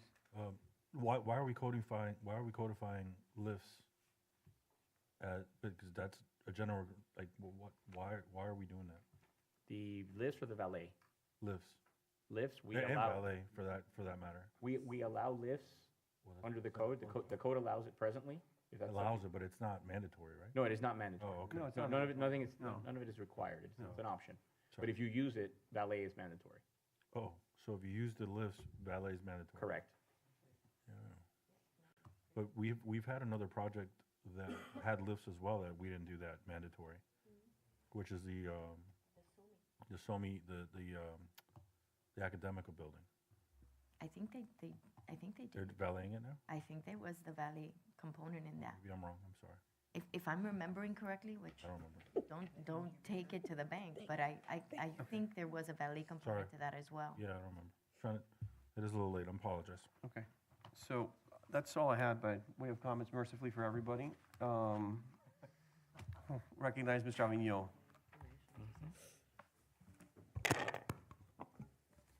Javier Avignon with the law firm of Bills and Sundberg, 1450 Brickell Avenue. I'm joined by my colleagues Nick Noto and Alex Simo, as well as our full team, including members from Alta Development, the Project Development Group, Form Group, our architects, our landscape architects from Walk Landscape, and Juan Espinoza from David Plummer and Associates. We do have a full traffic study. We do have a stacking analysis within there as well. So that is part of that. I'll try. I have a full presentation, given the hour. Yeah, if and you could given just Mark's address the questions. presentation, Yeah. I will, in lieu of that, start just addressing some of your questions and try and knock them out accordingly, right? So just as a high level, this did receive unanimous support from DRB and the Planning Board. We are not maxing out the number of bedrooms that would be permitted under the student housing. We are not maxing out the reduction of parking that would be allowed under the code. This exceeds the number of parking spaces that would be required based on the number of units that are provided in a multifamily setting as opposed to the student housing setting. So I think that's an important thing to note. I think it's also really important to emphasize the fact that you have an 1,802 parking garage across the street in the form of the Metro Rail parking garage, which is highly underutilized. Some of the statistics we've received is that it rarely reaches over 50% occupancy, including the spaces that are allocated towards Vox. And so there's... Mr. Avignon, can I ask you a question? So Yes. if we give you a 50% reduction, could you remove the corner protrusion from the southeast portion of the building? Can we remove the corner protrusion? Yeah, to me, honestly, the only part of this project that gives me architectural heartburn is the portion of the garage that extends over the public space. I'm assuming that's all done because you're trying to accommodate additional parking. Well, it's not just to accommodate additional parking, but the tower itself sits on top as well. I thought it was set back at that corner. No, so the units themselves, I mean, it sets back some, right? So the tower sets back approximately 23 feet. Okay. But it does cantilever over. And just to clarify, it's not 14 feet. I know that that's giving you some heartburn. It's 18, and it actually fluctuates to 20. There's a portion that goes a little higher, just a small portion. Yeah, where's that in the elevation? Because I looked and I was trying to follow it. It looked like it was a little bit lower. Can you point to the right sheet? I have A201, I think, Mr. Mayor, will show you that it is. Yeah, that seems to run into the base of the podium. That's why I just said 14 arbitrarily. I don't know if that's the right measurement, but it might be slightly higher. Omar, just confirm Omar, good evening. the number. Hi, Omar Morales, Form Group Architects with offices here in South Miami. Just to clarify, yeah, it is an 18-foot ceiling at that corner, and we have a residential unit. There's a living unit directly above that space. So Okay. at one point, we looked at various different schemes and various different options for that corner. Ultimately, the need to keep that unit there became very important.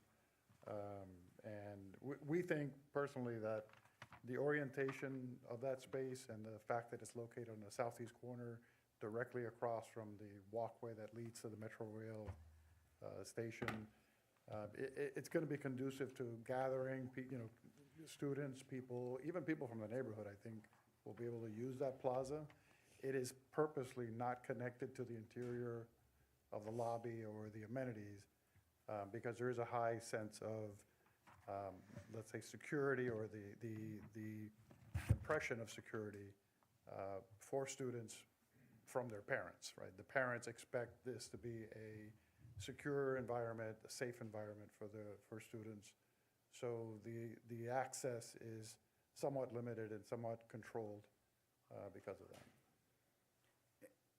And No, I that's, also that's think how it reads, so that's well done. to continue on that corner, because Yeah. I know that there's a, obviously, this is not a final design, this is a conceptual design, right? So it's still, can be refined. We have, as you pointed out, an art in public places requirement. I believe it's a little over $1 million, close to $1.1 million in AIPP money that needs to be put on. Our goal is to refine that corner more with some sort of art treatment, as well as art on the ground area, to really invite people into that space. And while Mark, I'll just repeat something that Mark said, but I think it's worth emphasizing, that L-shaped area that runs from 70th to 71st and connects to 59th, he's correct, the code does not afford us the ability to count that towards open space, but it is 15 feet in width, and it is intended to be landscaped and very much used. It's not intended to be a setback area or an area that's a trap for folks to get caught in. So to your point, we are very amenable to any security sort of related conditions and concerns, additional lighting, et cetera. But our goal there, it's about 1,500 extra square feet that doesn't count towards the open space, but it's 1,500 extra open space feet. And that's only on that side. There's the additional. Time out. What side? Can we see that? Because he's Absolutely. talking about it, but what he's talking about square feet this way. I know we have the benefit of looking at it here, but the world doesn't. Oh, no, that's a good point. Thank you for that. Oh, it's on sheet, if you go to sheet A101, which is just the basic site plan, I think that's the best sheet to go to. There we go. And so what we're talking about is, and I think Commissioner Bonich, thank you for pointing that out, is what I call the L-shaped portion that runs from 70th to 59th, and actually intersects with the public plaza. But there's also additional space on the western boundary, which also does not count towards open space, because the code does not count that towards open space, which serves as additional open space. So while we're already exceeding, as Mark said, our open space, because what we're required was 4,000 and change, and we have 6,000 and change, so we have almost 2,200 square feet of actual code excess open space. We actually have well more than that if you were to count these areas that don't technically comply with code. So that's another area.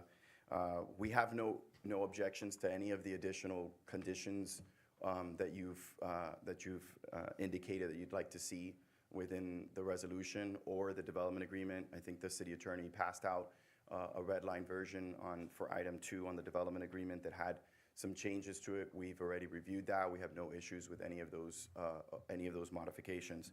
We're very excited about this project.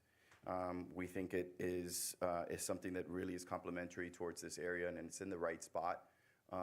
We're excited about what it also will hopefully allow us to achieve, in connection with the existing student housing population that's there.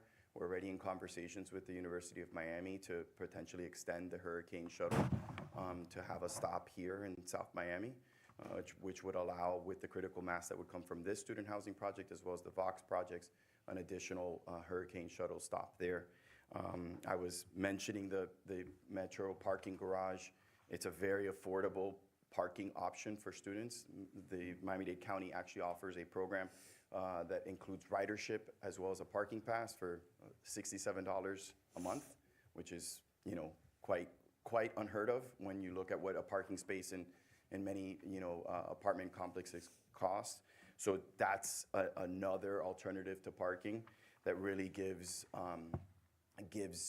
residents that really are attached to their vehicles that don't have the opportunity to have it on site, to have it within 400 feet across the street, which we think is a very nice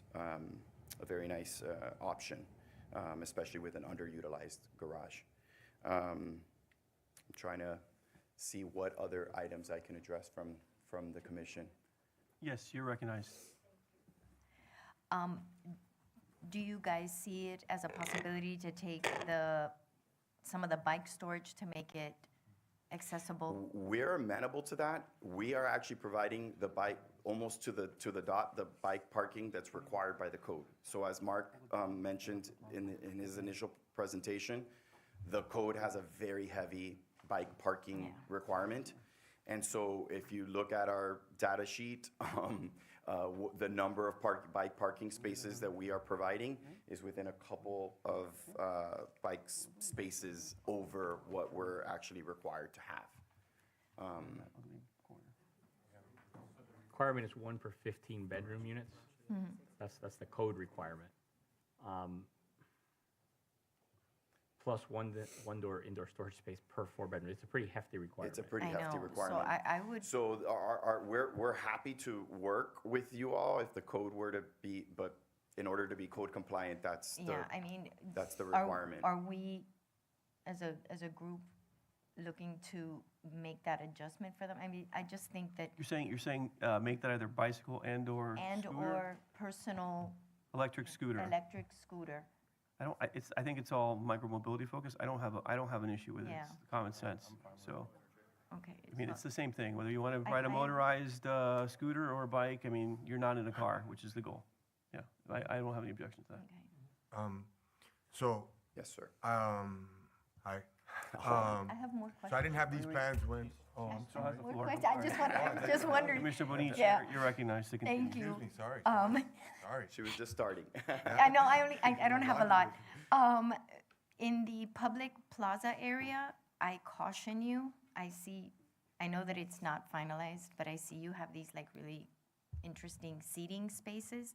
That just equals a bed for a homeless person, and that is not what you want to attract to your building. So I would caution you when you are deciding what you are going to put there, not to put something that you can lay down on, even semi-comfortably. And lastly, that walkway, the elbow walkway, if it's not counting towards public space, you might want to consider making it building access only. You're in a transient area, and there's a lot of movement, daytime, nighttime, sometimes unsavory people. I say this as a mom of college-age kids Right. who would be paying for your kind of place. If I saw that, I wouldn't want my kid there. Right.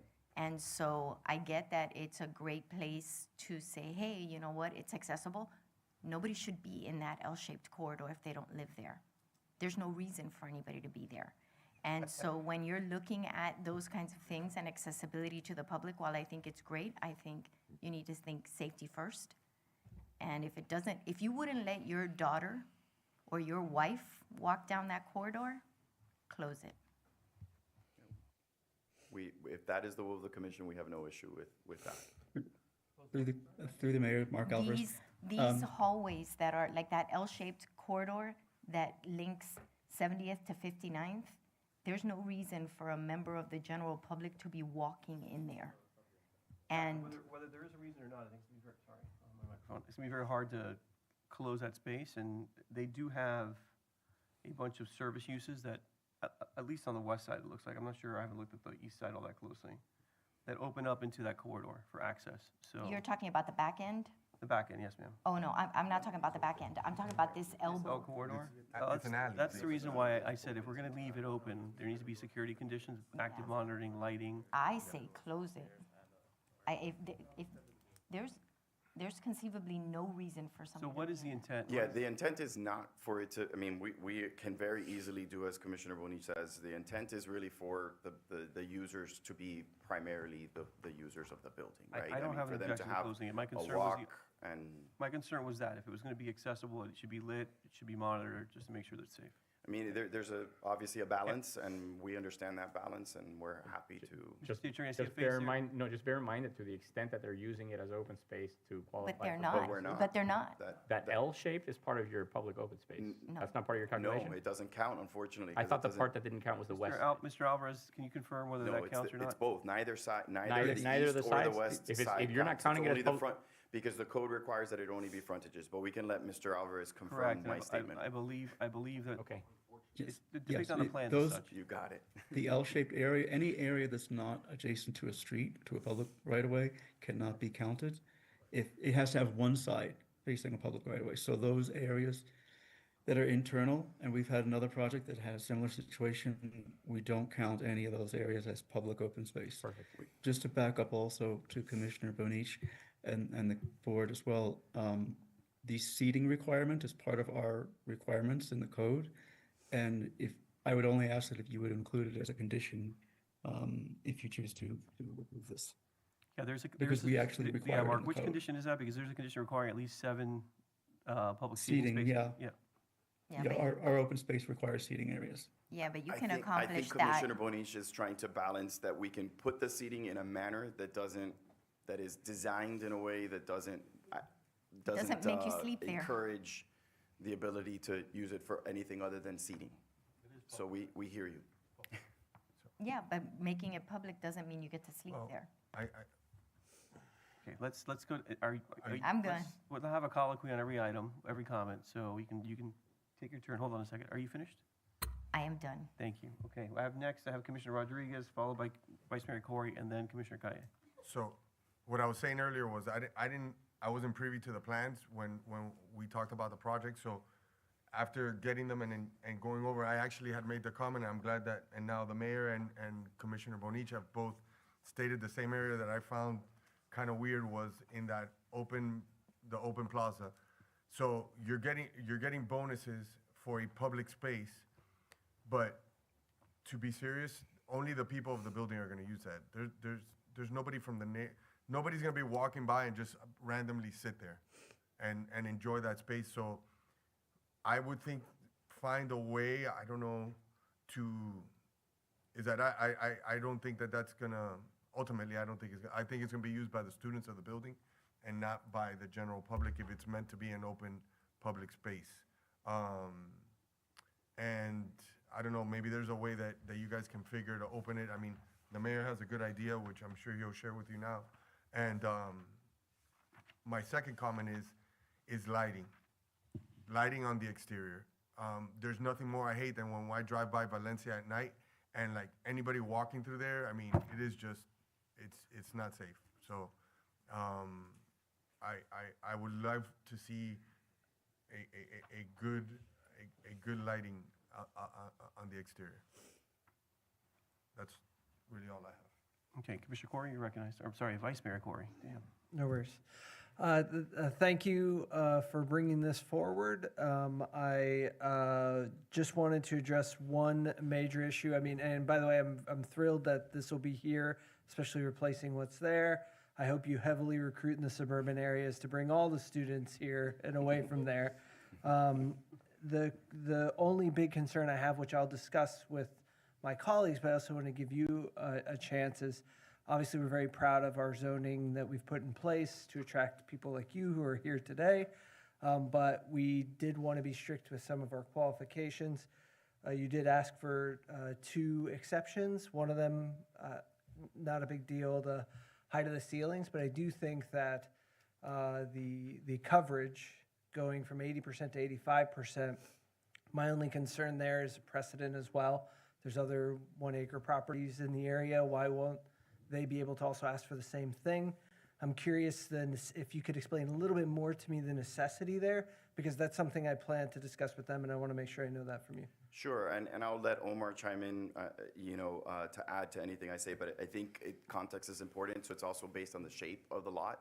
We have 3 frontages that we're dealing with. We also are, committed to providing for that public open space, and based on those factors, we needed that flexibility in order to achieve a design that actually, makes sense. And, again, it's really driven by the context. It's driven by the fact that we have 3 frontages that really drive the setbacks that we have on the 3 frontages. If you had a traditional lot, it would be a little bit easier to achieve that, the max coverage as opposed to exceeding it. And I think that's consistent with Mark's determination that why the context in this particular case makes sense. And remember, I understand the idea of precedent. Obviously, that's always something that we have to be mindful of. But the advantage of that request is that it comes before you, for you to evaluate each and every time whether the context is appropriate or not appropriate. Good answer. Thank you very much. Good answer. Commissioner Kaye, you're recognized. Sorry, I can't provide commentary here. Good job. It's good. I'll take it. Mr. Rivia, I just had a couple of questions. Can we go over the parking requirements? Because I wasn't sure I understood the parking requirements. Yes. Because you said you were under. So the off-campus apartment ordinance requires 0.5 spaces per bedroom. And then allows you to seek up to a 50% reduction in parking based on mobility requirements, which we've provided and are embedded also within our traffic study. We're not seeking a 50% reduction. We are seeking a 31% reduction. And so the required parking before seeking a reduction is 279 parking spaces. We would be able to reduce that by 140 spaces if we maximize the 50% reduction. We're not maximizing the 50% reduction, and thereby we're providing 194 parking So spaces. what's the delta between what you could request and you're actually It requesting? is 55 spaces. 55 spaces, okay. Correct. Yes, 55 Can you- spaces. I was a lawyer who did a math on the fly. Watch out, that's a little scary. Wow, thank you, Commissioner Jeff. Kaye, further questions? Okay, everybody in the audience, can settle down. We're up, you can celebrate them at public comments. So there you go, in the public hearing. Mr. Alvarez, can you explain to me the 50% reduction? When or how does that get applied, and why does it get applied? It's my own, yeah. It's in the section that was added for the parking for the student housing. And there's a note underneath the table, and I'll just read it. It says required parking may be reduced by up to 50% by the city commission through a large-scale development approval based on the finding that the development has accepted operational conditions that address carpooling, shuttle services, micromobility sharing, transit ridership, or other solutions to enable students to access university-owned property without the use of a personal vehicle. So it has criteria, they're not exact. The only concern I have here, colleagues, is that when we this is 173 units, right? I know we're specifying them by bedrooms, but it's 173 units, and we have allocated 194 parking spots. The ratio is close to 1.1 to 1.5. What we're starting to see throughout, not only with Trio, but with Avalon 1 and the allocations on Avalon 2, is that we're seeing closer to 1.15, 1.2. My concern is that we don't have enough parking spots. We're going to see remnants going around the neighborhood. I'm not entirely sure that these kids can park at the metro station. We've been going back and forth. We've done studies and try to understand legally what they can and can't do overnight. You can't get your car out at 2 in the morning from the parking garage. So it's not that clear and cut of what the parking situation is with the metro station. I would recommend that you get that, because we need it too. Like, I need to understand that. There's a lot of things that are going on in the area, and my understanding is that you can't do that. So let's just be clear on parking, because I don't want to be underparked and then kids are parking somewhere all over the neighborhood. Yeah. Right? You got a new development right across the street from there as well, and you have all that corridor that's going to be pretty crazy with parking. So that is my concern. So let me address it this way. First and foremost, if this was a multifamily building, I wouldn't even be required to have 194 parking spaces. I'd actually only be, based on our unit mix, only required to have 172 parking spaces. So I'm actually overparked for what a multifamily is. So 172, so you're saying 1 to 1? You wouldn't have 584 beds. Correct, because there's, what was that? You wouldn't have 584 beds. I mean, let's, realistically. Well, we could. You could, but it's not, there's we the don't market know. reality, and I get the point. I It's understand. an excellent point, but let's keep it on the level. Correct. And the point is that we believe that with 194 parking spaces, not only are we code compliant, but we think we're market I compliant. want to lower your right? parking, so we'll get to that in a No, second. no, so if I could, wanna lower the parking. we're not counting on, let me answer it this way. We're not counting on having available parking in the Metro Rail parking garage as a means to accomplish what our needs are. We believe that we can accomplish our needs solely on site with the 194 parking spaces. We're merely giving optionality, as required by the code, of additional modes of mobility, right? So the parking in the Metro Rail parking garage is an option. It might not work for everybody, but it'll work for some folks, because some folks want to maybe park their car there and have it just on occasion and can work within the confines, whatever they may be, of what the Miami-Dade County would allow for the parking garage. So it's an additional resource. It's not intended to be, we're counting on having available X spaces, and we're not looking to enter into a lease with Miami-Dade County for a number of spaces or anything to that nature. We're merely providing that as an additional option, an affordable option that could work for some folks, and it won't work for others. And I do think I need to mention that at the end of the day, this is not a bait and switch situation. Anyone who rents here is going to either have the ability to rent a parking space, or they won't. And if it's critical to them in their leasing to have a car and a space is not available to them, then it won't be the proper option for them. And I don't disagree, marketability is gonna drive Right. that, right? Demand's gonna drive that. I don't disagree with that. There's outliers though, and we're close. I'm concerned in the area that parking's gonna be an issue. And it's just not you. It's Right. just in general what's going on in that area. The other thing to keep in mind, we had a very good conversation with your parking department as well.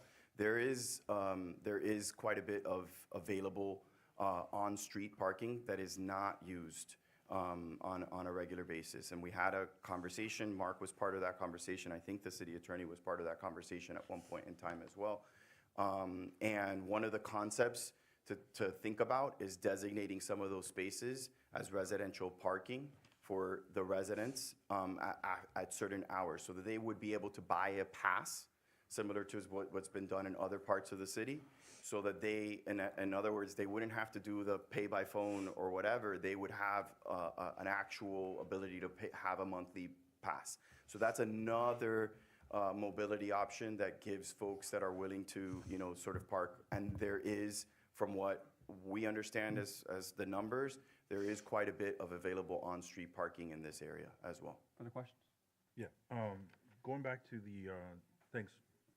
Going back to the southeast East corner.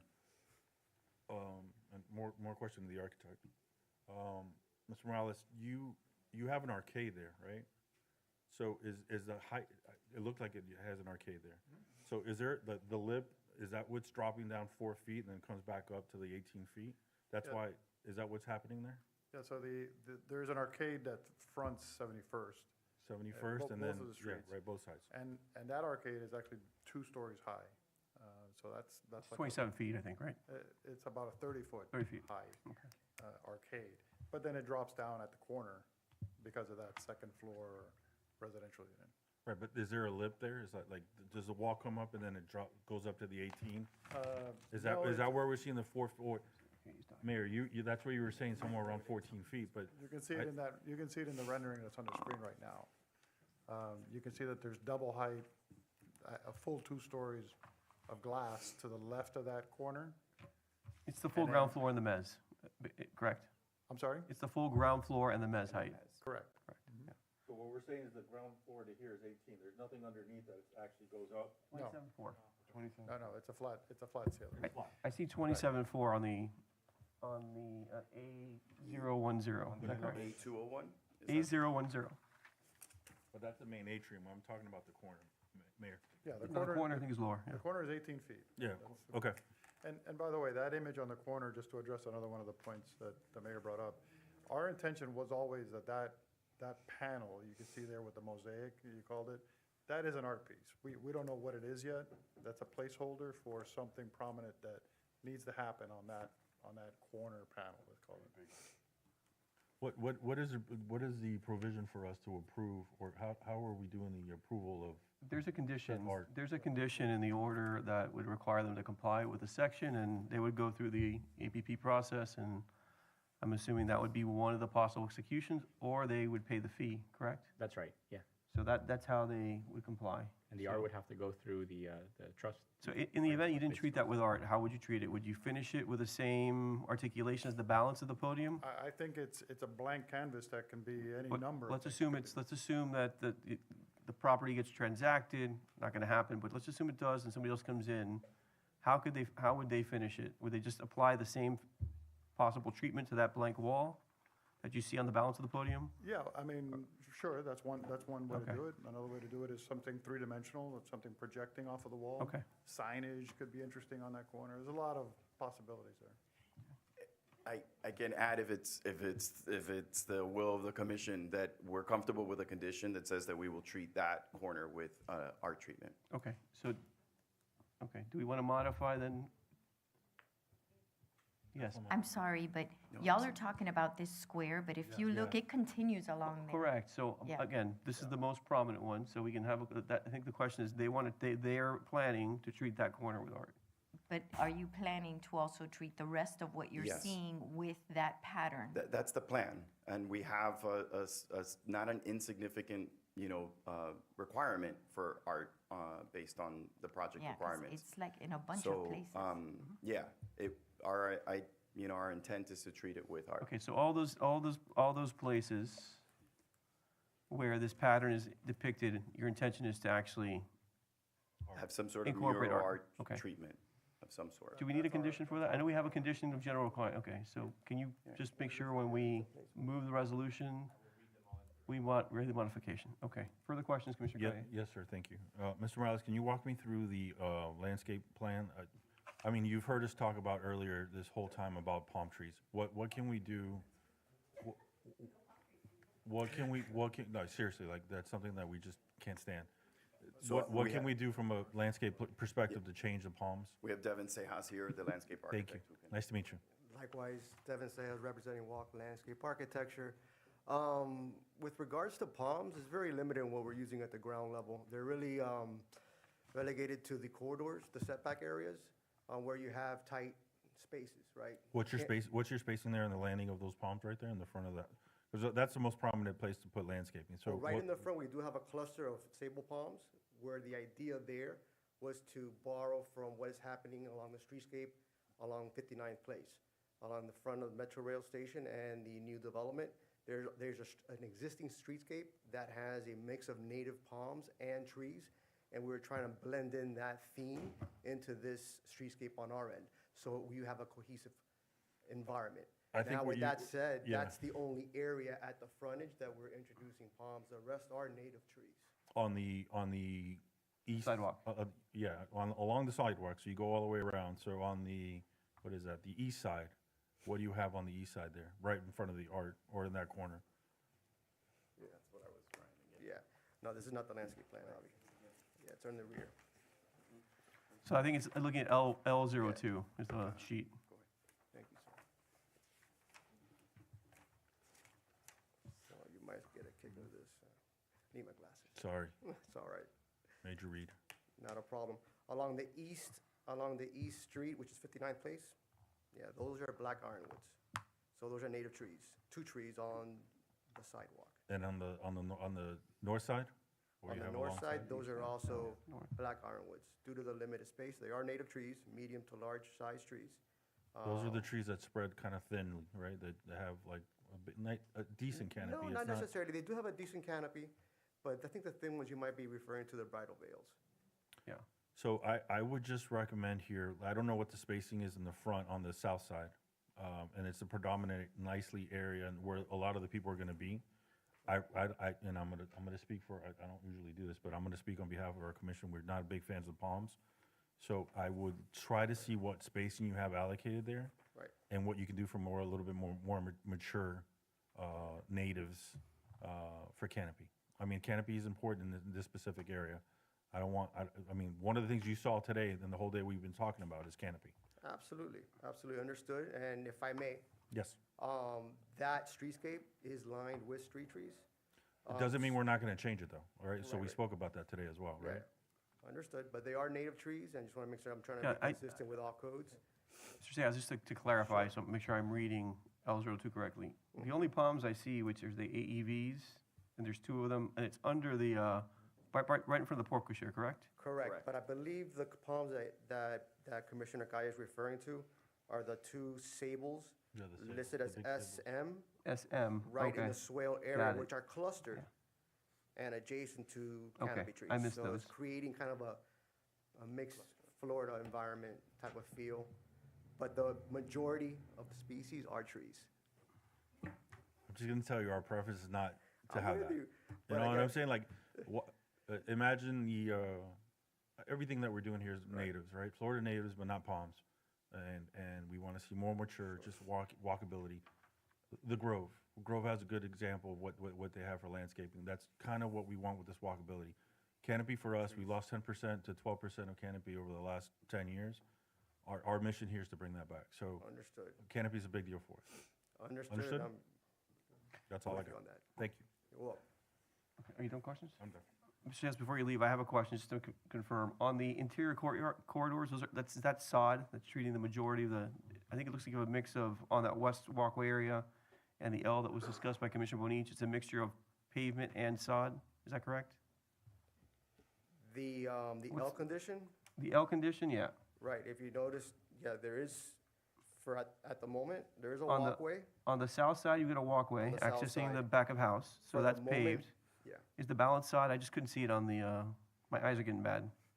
Would you like to borrow my I glasses? probably need to, but I don't want to admit it, so. Yeah, there is a mix of sod as Okay. well as canopy trees, native trees. And the same is some true on the, palms. the same is true on the west side, correct? You've got what it looks like Yes. hardscape for the doors and the rest is sod. Correct, Okay, correct. that's fine. Just want to make sure it was perfect. Yeah. And if I may, I did address the comments from the DRB and the concerns along that tight condition on the west, and those species were altered to address his concerns. So Commissioner Bonich, I would just say, it appears that it's a walkway around the buildings, but in fact, it's not. I mean, it's grass, you can enclose it, but there's not a continuous walkway along either perimeter. In the L, In the L, yeah. how is that not closed when there's a wall there? I mean, this is a building, correct? It is, but it reads, right, in the site plan, like it's like a walkable on a hard surface. And the reason I mention that is that you've got ground cover and only walkways to the back of house doors. I understand what you're saying. Mhm. I'm just saying it needs to be closed off. Okay, that's fine. It's just not safe. I'm not gonna walk it. It looks like a vulnerable spot. It is, Just- because you're it's in between a between wall two and a wall. buildings Where, It's not intended to be open to the public. yeah, No, I would it's not a imagine, Commissioner Bonich is talking about Let's get through female questions, and student. then we'll get back to it. So, I agree, I understand the concern, which is why I asked about the lighting. So, just I lost my notes here, which is a good thing for the applicant. So, I just have one comment. One is I'm wondering, to the architect Omar, back to the corner, right? You've got a column line that starts about the midline of the plaza, about 25 feet. Can we just pull the building back and eliminate, I think it's 21 parking spaces? And you go from having 2 3-bedroom units to possibly a 1-bedroom unit on each level. And I think it just opens up that corner substantially. And it does not affect your column placement. So, I mean, I think that would be a great modification to kind of blend the plaza so it's not completely covered. It's got some direct sunlight. And it doesn't really affect the upper story tower, and we kind of soften that edge. I don't know if that's something you think is feasible or not, and we would need to reduce your parking further, so. It would reduce the parking further, and it would also reduce the unit count, because those are units on that corner. No, it's going right to where the unit- corner is. So, yeah, so you could To the unit. you could keep a unit there. You just could not keep a 3-bedroom unit there. So I'm playing architect, which is a dangerous thing. Apparently I stayed at a Holiday Inn last night, but I think you could probably at least keep a 1-bedroom unit that's functional at that corner. Definitely not a 3-bedroom unit. Because you have a combination, yeah. It's something that we'd have to discuss with the client, obviously. Okay. I mean, from an architectural perspective, I can totally understand your point. Okay. And it's a valid point, but it's something that we'd have to discuss with the client and see if, they'd be willing to give up Do you have a question or is it a comment? a couple bedrooms. Okay. Do you want to suggest it to them as an alternative? Okay, so we'll recognize Commissioner Bonich and then we'll open the public hearing. Go ahead. Thank you. If for whatever reason that's not possible, I think we're all kind of, every time we look at that space, we all have the same feeling about it. It's like this just like dark thing there. And so maybe if at the end of the day you have the conversation and it's not feasible, you can find ways to make it a more inviting space. Because right now it's like, I think I'll put it. this is your building? This Look, is like- I think like this spaces like black hole. that, become usable. They become used by the community, by people walking by. Someone walking by and it's raining and there's nowhere to stop and wait, for it to stop raining. It's an ideal place to just kind of hang out for a little while. The issue of homelessness and, someone, trying to use the space, yes, it's a concern. It is as open as we can possibly make it to the interior of the building. In other words, the Maybe lobby. brighter? Like, The lobby, I'm the just saying receptionist there's is some. right there, Yeah, there's a lot of ways. Let's leave that pregnant for all we have. We still have to do a public hearing, so not seeing any more comments. I You just guys have can one talk little- about it with your client. One last little comment. Okay. My last comment, in same area, I know how you're saying that the public can, the fact that it's covered, someone walking from the general public is going to interpret that as private property and probably not go in there. So, again, we're trying to, Let's not debate that for the moment. We'll hear rebuttal if it's necessary. Do you want to reserve any time? Yes, please. Okay. Before we get into the public hearing, it's 10 minutes to 11. I need a motion to extend the meeting, correct? Motion. Yes. It's 11:30 to start. Yeah, motion. Okay, a motion to extend to 11:30. Any objection? Hearing none, motion's adopted. Yeah, I know, and my stomach. I was gonna say we're hangry. Okay. Let's open up the public hearing if we can. If there's any member of the public who'd like to address this commission on item 1, please come forward at this time. Is there anyone in the chamber? Anyone on Zoom, please raise your virtual hand. Seeing no one in the chamber and no one online, we will close the public hearing on item 1. Mr. Avignon, do you need any time for rebuttal, given there's no public comment? Or if we have questions, we can address them to you? Correct. Okay. Thank you. Any thoughts on the modifications to the building before we begin the discussion?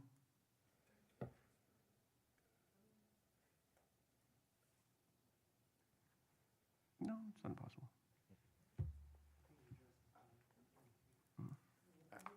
We hear you with the concerns for that corner, but, based on what we're hearing, we think we can accomplish getting to that point where it really feels like the right public open space without making that adjustment. We think it's important to not only not lose the parking, but also not lose that corner unit going down to what would probably be a one-bedroom or a studio. Okay, fair enough. Colleagues, discussion, motion, what do we want to do? Mr. City Attorney, before we get a motion, you want to read any modifications to conditions? Certainly, and these would be modifications in the resolution and to the development agreement. If you are disposed to accept the parking reduction, we would add a finding to the resolution that the developer has accepted operational conditions that address carpooling, shuttle services, micromobility sharing, transit ridership, or other solutions to enable students to access university-owned property without the use of a personal vehicle. And we have those provisions already in the development agreement that you have before you. So the changes from today. The first one, add, these are specific conditions. Each single-use building offering off-campus student apartments would be under unified management. The rental agreements for off-campus student apartments shall provide one lease per individual student assigned to one individual bedroom for a maximum of 1 year. These are the ones from the code. That's why they don't sound familiar. Leases shall be maintained for inspection and shall include proof of current enrollment of each student during more than a half lease term. We would be adding a land use restriction to limit conversion to multifamily housing, or basically to prohibit conversion to multifamily housing, and to prohibit any short-term rental outside of the student leasing. The amenities that are provided would serve the student housing use only. They would not be open to the general public. However, they would be outward facing.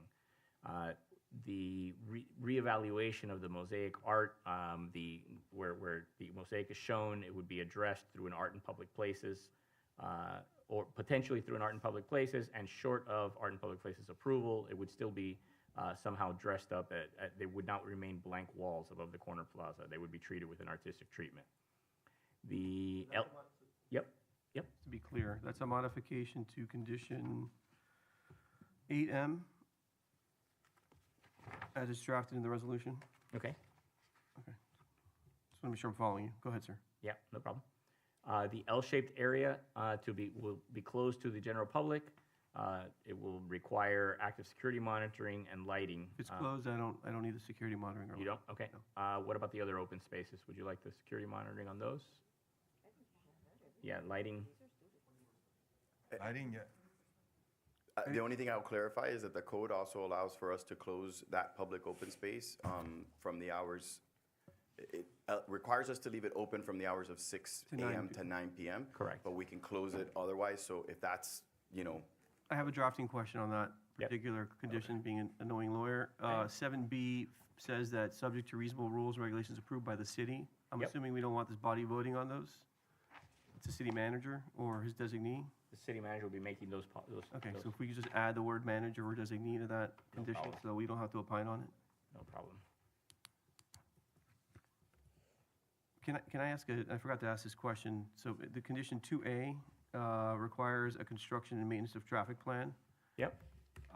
This property is sensitive in part because it's across from Letelier, and they already have a construction project happening across the street. So while there are,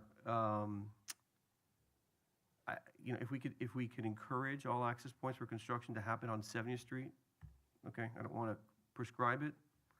I do want to prohibit any construction parking on 71st Street, right, because I do want to segregate that. So if there's any objection on the part of the applicant, none, no objection, okay. No construction parking on? On 71st. 71st Street. Okay, I want that, so I want 2A modified for that. Very little overlap.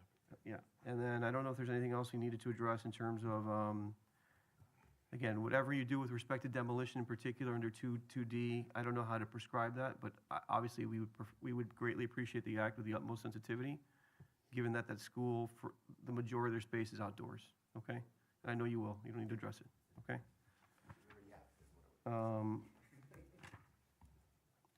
Any other condition revisions, Mr. City Attorney? Why, yes. Okay, continue, please. Valet would be required with minimum staffing requirements in accordance with the traffic engineer's comments, which would be 6 at the start if operations show and they can demonstrate that they need less valet staffing, they need a lesser level of valet staffing, they could reduce it, but that would have to go through the development services director. Okay. Let's see, based on a traffic study. Parking lift maintenance requirements will. Can we reserve the right to modify the condition if the queuing becomes a problem on the street? To require more staffing, a greater Correct. level of staffing? Yeah, we can do that. Okay. Okay. Yeah. All right. Bicycle spaces can be used for micro-mobility. Seating within the plaza to be designed to inhibit use for sleeping, laying. We could add and/or skateboarding if you like, but we've definitely got sleeping or laying. I've already said the blank walls, and then I wasn't sure if this was a formal condition, the landscape plan to be revised to reduce the number of palms and increase the native canopy. I think it's eliminate the 2 palms within the Eliminate right the of 2 way single palms. on 71st Street. All right. Mr. Chairman, we have a condition 12, where the rate isn't listed, but the development agreement has a rate of $15. Yes. Okay. Yes. So I'll render that consistent. Just to Mr. Riverall, is that our revenue at that location? Is that why that's the number that's proposed? Okay, that's fine. So as long as we render consistent with the development agreement, I'm fine. Correct. Okay. Okay.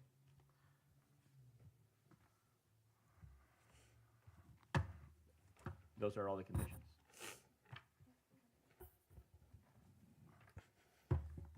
You want to move it Okay. then? So with those conditions, everybody clear? Yes. Is there a motion? I'll move it. Okay, we have a motion to adopt with the revised conditions. I'll second. Is there, you I'll moved it? he can move it, I'll second. Okay, so show Madam Clerk, Commissioner Kaya as the mover and Commissioner Bonich as the seconder. Commissioner Bonish, Yes. Commissioner Kaye, Yes. Commissioner Rodriguez, Yes. Vice Mayor Corey, Yes. Mayor Fernandez. I'm going to be a no because of the corner, and because I know I'm going to get calls about it, so. There's two readings, right? Huh? Two No, readings. One, it's a resolution. Just today. It's a resolution. We're done with this one, yes. Okay, congratulations. Short Look recess. forward to getting started, huh? Mayor, Huh? short recess? Short recess, 5 minutes, or do you want to, let's just move the development agreement, and we'll take the recess so they can get out of here? Okay, Yeah, item, 1 second. So can you read the Oh, development no, we need agreement, to take a please? vote on the development agreement. I know, that's what I'm saying, yes, I'm saying, I'm Yes. asking them to hold on the recess, so we My can vote on your apologies. agreement and get you out of here. Yes, Yeah, is- yeah. The development agreement would reflect those conditions that I just mentioned. correct, so. is I there- need to read it. Yeah. You need to read it. Item 2, a resolution of the Mayor and City Commission of the City of South Miami, Florida, approving or denying a development agreement with Alto Development LLC, Pagmenso 13 Corp. and Greg Pinecrest LLC for a large-scale development off-campus student apartment project known as Somi Walk, South Miami, on the 1.04-acre development site located at 5959 Southwest 31st Street and 7090 Southwest 59th Place pursuant to Section 20-8.7 of the City of South Miami Land Development Code. Colleagues, any questions on the agreement other than a clarification that we are adopting it subject to the modifications? One additional clarification. Yes, sir. The one you are voting on is the one that's in front of you. with Correct. The modifications that we had, and then the only other thing is, as I announced earlier, the public hearing that we just had was for both the large scale and for the development agreement. Okay.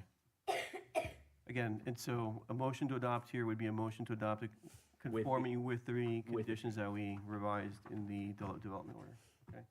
This is a public hearing item. We're good on comments, okay? It's a public hearing item. If there's any member of the public in the audience who'd like to address the commission on item number 2, please come forward at this time.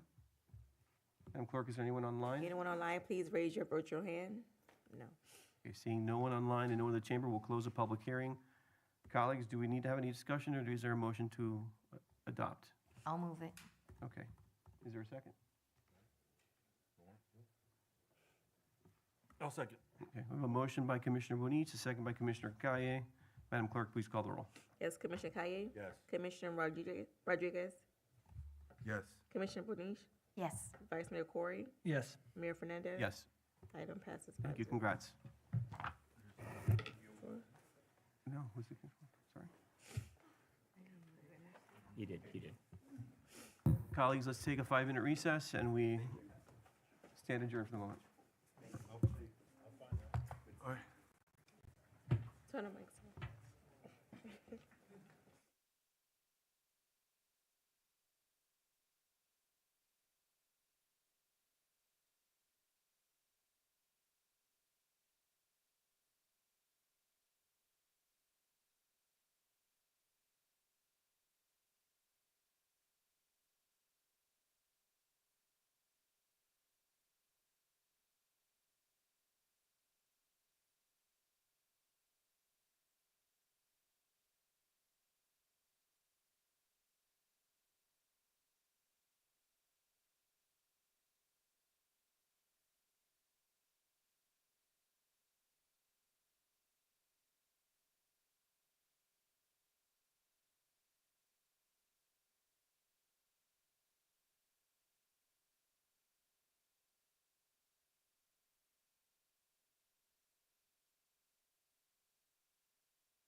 Okay, we, no, we've already extended to 11:30, so we're good. Okay, colleagues, should we take up item 6? Okay, Madam Clerk, reviewed item 6 in the record. And we'll move to item 3, and then on to a couple of discussion items. Item 6, an ordinance of the Mayor and City Commission of the City of South Miami, Florida, approving a franchise and joint use agreement with Somerset Academy, known as Somerset Elementary and Middle Schools, for the continued use of certain outdoor facilities at Murray Park during the regular school year and indoor basketball gymnasium at the Gibson Bethel Community Center for the end of the school year award ceremony, authorizing the city manager to finalize and execute the joint use agreement. Thank you, Madam Clerk. Mr. City Manager, you're recognized. Thank you, Mayor. This item is a continuing relationship with Somerset. The agreement's for a 3-year extension, 3-year period with 2 one-year extensions. Obviously, this is the daily use of our Murray Park field and more infrequent use of the gym. And so it's a base user fee of $16,882, and we have a CPI increase of not to exceed 3%. So the prior agreement, this is replacing the prior agreement. Okay, can I ask the beyond the base term, are the 1 years at our decision mutually? Who's got the right to extend? Is it just them or us? The term, the base term, sorry. Yes, it's based on the city manager's discretion. Okay, so we retain the right to reconsider. Okay, that's fine. Colleagues, questions? Mr. Mayor? Yes, sir. Is there any changes from the previous agreement to this year's agreement? What are the changes? So it's basically an update, some changes to maintenance, insurance, indemnification. We clearly define what uses are allowed under the premises. There are some changes and upgrades, yes. Do you want some more detail? Yeah, I guess, is the usage model is it going to be used more than what it has been used? It's essentially the same. Between now and the second reading, when we come back, we're going to further clarify the uses permitted at Murray. Okay. We've been speaking to the general counsel for Somerset, so we're going to tweak the agreement just a little bit on the usage. Okay. And Mr. Gibson is here as well on behalf of Somerset, should you have any questions for him. Okay. Sorry, we kept you waiting, sir. Colleagues, further questions of counsel, the city attorney, or Mr. Gibson? No?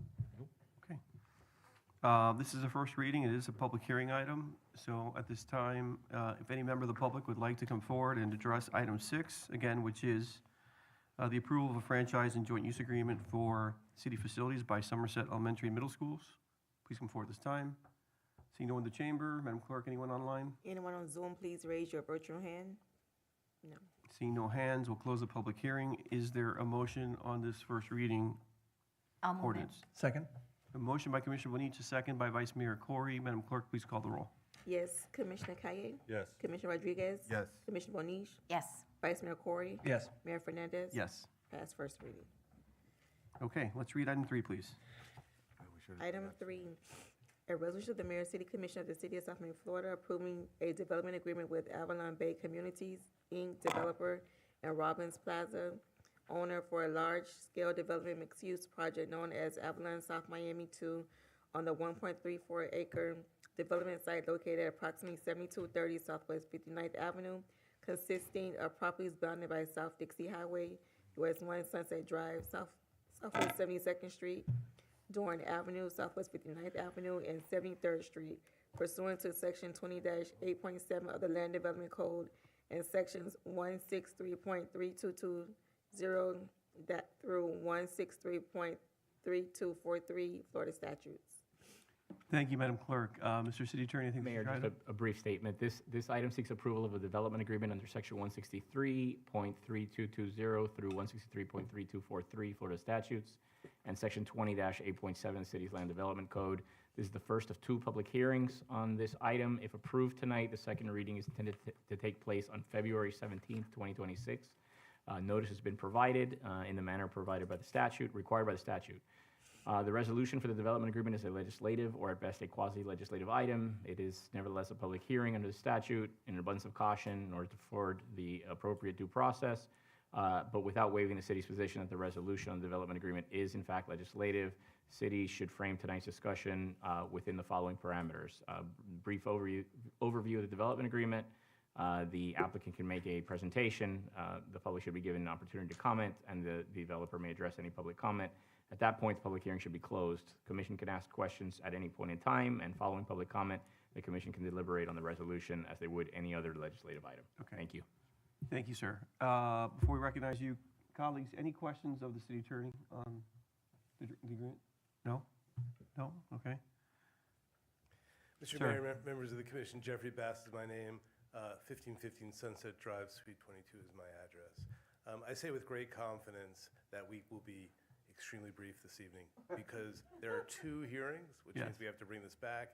I've known your city attorney for decades, and I have every confidence we will be able to work out all of the little plumbing issues and figures and facts that need to go into the development agreement and bring it back to you on a second reading. So unless anybody has any questions, we would look forward to seeing you on February 17th. Ask for your favorable vote this evening. Thank you for your comments. Again, this public hearing item, is there any member of the public who'd like to address this commission on item 3? Anyone on Zoom, please raise your virtual hand. Seeing no one in the chamber and no one online, we will close the public hearing. Colleagues, any final questions, comments? If not, is there a motion to adopt item 3? Yes, sir. This is just for the team. As we get closer to see the bonus structures that they're gonna apply for and what the monies are gonna be allocated, I would just try to figure out what pockets or funds we can start looking into to allocate the neighbors in the neighborhood, like those neighbors directly south of the property, in that area. Mike, you just piqued my interest, because it's a point of information to the city attorney. They pay bonuses based on priorities, but those are not segregated, are they, for those purposes? No, they're not limited to those purposes. So just to be clear, so if we want, to your point, if they are paying for that purpose, do we want to codify? I mean, just as a corollary to that, do we want to if people pay it for a specific purpose, do we want to require its use as a board, or do we want to leave ourselves the flexibility? I know we don't usually codify stuff like that, and we usually like to keep it open for the CFO and city manager at their discretion. But I'm seeing residents that really want to see something happen in that area, so I'd rather see if we can codify a little bit of that pot so we can do something there, whether it's allocating for speed bumps if we're allocated to do that, if we need to go spend whatever. Like, I don't know exactly what the plan is yet, but we should be able to. That was one of the questions that I got asked a lot, is what are we doing with that money? You guys are giving bonus money, but how's that coming back to the neighborhoods that are being affected by it? So we just got to look into it. We don't have to answer that today. Yeah, look into it. Okay. I think it's a good point to raise. Yes, so let me go to Commissioner Bonich, and I'll come back to you, sir. Yes? I understand what you're saying. I don't agree about codifying funds for specific things simply because neighborhood by neighborhood or block by block, the needs may be different, and then we would have to be one-off, one-off, one-off, one-off. I believe that we could say those funds should be used for beautification, traffic calming, I don't think we need to do it specific to what that neighborhood wants. I think we would need to agree, if we're going to want to put guardrails on this, which at some point I believe that we should because it is a significant amount of money, we should say, hey, you can only use it for traffic calming, beautification, or placemaking, or whatever that is. But I don't think that codifying it is the right idea because then we're gonna have a different set of circumstances wherever we are. Okay. Commissioner Rodriguez. No, I was just saying, I was just gonna mention that we spoke about this earlier. If the decision by the board is to codify it, I would like to allocate the workforce house bonus and apply that to the affordable housing project. So we can codify it, or we can just simply, if we have a project, designate the dollars for that purpose? We have to provide some level, we have to provide for trust, for the trust fund, and that the monies will be held. We have to direct where they go. So that's so. But we can leave it very flexible. The trust fund can be flexible, but it's going into a segregated account, I guess. Correct. Okay, perfect. Or a sub-account, that's up to Mr. Riverol. Like, but Anyhow, we have discussed it. Point being, it Yeah. could be a same account, but it's being tracked with a particular Tracked fund separately. number. That's correct. Identified as public benefit, as a public benefit contribution. Mr. Riverall, if you can just nod yes or, okay, great, thank you. Thank you. So he answered the affirmative. So it is being tracked. How we spend that money is a conversation we can have down the line. Okay. Thank you. And I just want to be clear for drafting, our obligation is to pay the money to you. That's correct. And you all We are- figure we- out, and you all figure out what, we, Thank you. okay, just so that's. We were clear on that, but thank you for the further clarification. Okay. Yes, sir. I just had a quick question. How does this development impact the historic properties that are? It does not. It might. It's not. It does. I'm sorry. I thought it was. Well, I mean, depends on what you mean by the word impact. So we've included, it's not before you tonight, but I want to answer your question. The historic property remains. It will be enhanced. It is within our footprint of our development, but we are not touching it. We will be taking the air rights from it through TDRs that will be redeployed into the project that we're developing, but the historic properties will stay as they are. They are in the process, I understand, of being renovated now, and those renovations give rise to TDRs, which will flow into this project. So, but Deli Lane, the plan is to relocate Deli Lane into a vastly improved and renovated space within the existing historic structures, honoring their historic integrity. Great, thank you. I think that's probably one of my biggest concerns with the project, so I appreciate you. Did I sharing answer? that. Did you answer your question? They stay. Yes, I mean, we have to see what's going to end up happening with them, but yes, thank you. They will stay. They stay. Yes. They So stay. if I can clarify, because the lawyer in me is curious, so the agreement references those parcels as part of the described property in the development agreement? They're within the boundary of the property, of the application area, but they are not being redeveloped. Understood. That was not my question. My question is, are they described as part of the land affected by this agreement? I believe they are, Okay, but we're not purchasing them. understood. And I'm assuming that that's being done because you're unifying the site? And there will as be a part of- covenant in lieu of Okay, unity of okay, title. that's just so I wanted to confirm. Yeah. Okay, thank you for the clarification. Okay. Further questions? Okay. Last question, just for the city attorney. This is the first time we're using TDRs as an exchange? Yes. Okay. Yeah, that's the first time we're doing it. Okay. Further questions? Okay. Is there a motion with regard to item 3, please? I'll move the motion. Is there a second? Second. We have a motion by Commissioner Rodriguez, a second by Vice Mayor Corey. Madam Clerk, if you can call the roll on item 3, please. Yes, Commissioner Rodriguez, Yes. Commissioner Bonish, Yes. Commissioner Kaye, Yes. Vice Mayor Corey, Yes. Mayor Fernandez. Yes. Item passed 5-0. Thank you. I think that leaves item 7 And the add-on. and the add-on. So which would we like to take first, colleagues? Whichever one. Let's take item 7. Do you think that's going to have less conversation than? I'm gambling that it may. 'Cause- Whew. are there questions regarding the item? Are there no questions regarding You the are a add-on? brave man. Gentlemen, any questions regarding the add-on item? No? No? Okay. So let's read the add-on item. Okay, hold up. Add-on, a resolution of the Mayor and City Commission of the City of South Miami, Florida, approving the proposal and third amendment to the professional service agreement with Plus Urbia LLC DBA Plus Urbia Design for additional services for the preparation of design and construction documents for Southwest 58th Avenue between 72nd Street, Sunset Drive, and 73rd Street, in an amount not to exceed $219,792. I'll move it.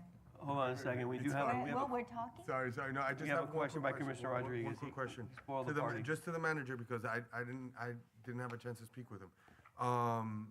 This is only this is only for the $219,000. This is basically handling the street and the west side, right? Or is this including the Bougainvillea side as well? This is 58th Avenue Yeah, from is that- Sunset to 73rd Street for design and construction documents. It's 199, but it's CDs or it's But- design and? Sorry, designing and CDs. But that's, I'm right? 58th Avenue is the no? No, it's I'm the wrong. other one. Isn't the 58th is where? No, it's the is that Bougainvillea Street, Boogies? right? Yeah. So, Yeah. I'm pretty sure it is. Oh, So I don't even know why. are they including the design of the side of Bougainvillea, all that, and the parking garage side? I just want to make sure of that, because we had spoken at a time that the Bougainvillea side we weren't going to touch, but then we were going to do the other side because we had to do the parking garage side no matter what. Because we own it. Yeah. Huh? Guys, we can't, Oh, okay, that's it. you're welcome to come Both- forward and add something to the record. if Well, you'd like. anything Or send it to between Mr. Munoz. 72 and 73rd Street Okay. will be looked at as part of the design. Okay. What comes back from that will be part of the input and recommendations, but Okay. design and construction drawings would be included in the 199 plus contingency. Okay, okay. Thank you. Further questions? Okay. Is there a motion on the add-on? I'll move it. Is there a second? Second. Okay, we have a motion by Commissioner Bonich, a second by Commissioner Rodriguez. Madam Clerk, please read the roll. Commissioner Moniz, Yes. Commissioner Kaye, Yes. Commissioner Rodriguez, Yes. Vice Mayor Corey, Yes. Mayor Fernandez. Yes, Item passes 5-0. thank you. Okay, let's read item 7, please. Item 7, an ordinance of the Mayor and City Commission of the City of South Miami, Florida, amending Chapter 11, Garbage and Trash of the Code of Ordinances, including modifying service parameters for municipal garbage collection services and private franchise hauler garbage services for multifamily residential properties, providing for a 1-year transition period for multifamily residential properties affected by the modification to alter their garbage collection services. Thank you, Madam Clerk. Mr. Manager, do you want to give us a summary of where we are on this item? Yes, sir. Munoz? Our director will come up and present on the item. Good evening, sir. Good evening. Good morning. Good morning, Might be not very yet, soon. almost. It's morning See how somewhere, this but not discussion here. goes. We need to extend it a little bit more. Oh, I'm sorry, it is almost 11:30. Can I get a motion to extend till 11:45? I'll move the motion. Second? Second. Okay, motion by Kaya, second by Rodriguez. Any objection? Hearing none, meeting's extended till 11:45. So you have before you this ordinance change, and I know that you may recall, and I'll just refresh your memory a little bit. Back in June and September, we had a couple of discussion items, and we went over how we would change the code to fall in line with the properties that we were servicing, because the city's code had a restriction that we're only supposed to service properties of up to 3 units. Those are the ones that we're supposed to service. However, historically, there's been a series of properties that were being serviced for garbage that should not have been receiving the service.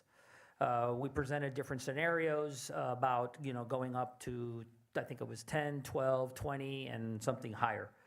The direction that we got in all of those discussions ended up at the 20, going up to 20 and servicing up to 20. And that's what you see before you here. I will remind you that we went through different scenarios. There is a fiscal impact in here. In the fiscal impact, talks about the additional fees that we would collect, the fees that we lose from the franchise as well, some of the annual operating costs. And in this scenario, we felt that we could do it. We went through different analysis, obviously with John and the team, about whether we could do it with existing staff. And we demonstrated how we could do it with existing staff based on the fact that we're finishing the routes on time currently. So that we felt comfortable with that. It doesn't really add a lot of properties. That's what's before you. It would change the ordinance to go from up to 3 units to up to 20 units. It was mentioned, it's read in the title of it. We're going to give the properties time to transition for those that have to transition and bring on private haulers to take over the service. In addition, you had also asked us to reach out to the 2 properties that were going to be affected for losing their garbage service. I can remind you that was the Banyans and Miller in 67. We did reach out to them after a few efforts. On one of them, it took us a little bit to find the right people. They came in, we've met with them, we've talked to them more than once, we've given them information, and both conversations were the same, because we also wanted to make sure that we didn't miss anything. And so we had asked the representatives of both properties if they had anything in their records, anything in their, documents that they could share with us as to why they were receiving the service. We also did our own searches with the attorneys ourselves. The clerk helped us find information as well. We went back historically and looked to see if we could find anything. Nothing has been found or nothing has been produced by the properties also that to show that they were, why they would have been receiving the service. So what you have before you would have us serve these properties that we're really already serving that are below 20 units, which is 1, 2, 3, 4, 5 properties that would continue to get the service now in line with the ordinance. They would get the garbage service. And then the 2 properties that are over 40 units, there's 2 that would lose the garbage service. So those are the 2 that would be primarily affected. Questions? Mr. Kaya, you're recognized, sir. Director Munoz, can you remind me real quick on the Banyans, how they were doing the garbage before? Or was it individual units, or they had scattered like a finite amount of garbage cans that we would They have service, right? 16 cans there currently. Further questions? Yeah, well, I guess, so thank you, I appreciate, so the number now for 20 dropped, which used to be in the 40-something thousands. Correct. Because, and I don't know if the commission remembers, we had a number there, but then I requested the credit from the Banyans be applied to the overall cost to the city, and I guess that's how we're getting the 29, because most of us here were voting for, I think it was 9, and we were pending to move to 20 based on this number. So this 29,000 number,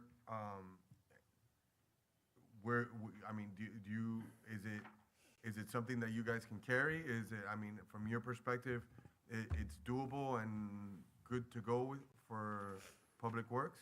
Yeah, yes. We don't expect that, the real hit would be if we had to add service, right? We had to add a crew or a truck, so that's the real fiscal impact. So in this case, no, it's just something that we're gonna have to, budget for this upcoming year. It'll give us some time as we transition. Okay. Further questions? Okay. This is a first reading ordinance, does not require a public hearing.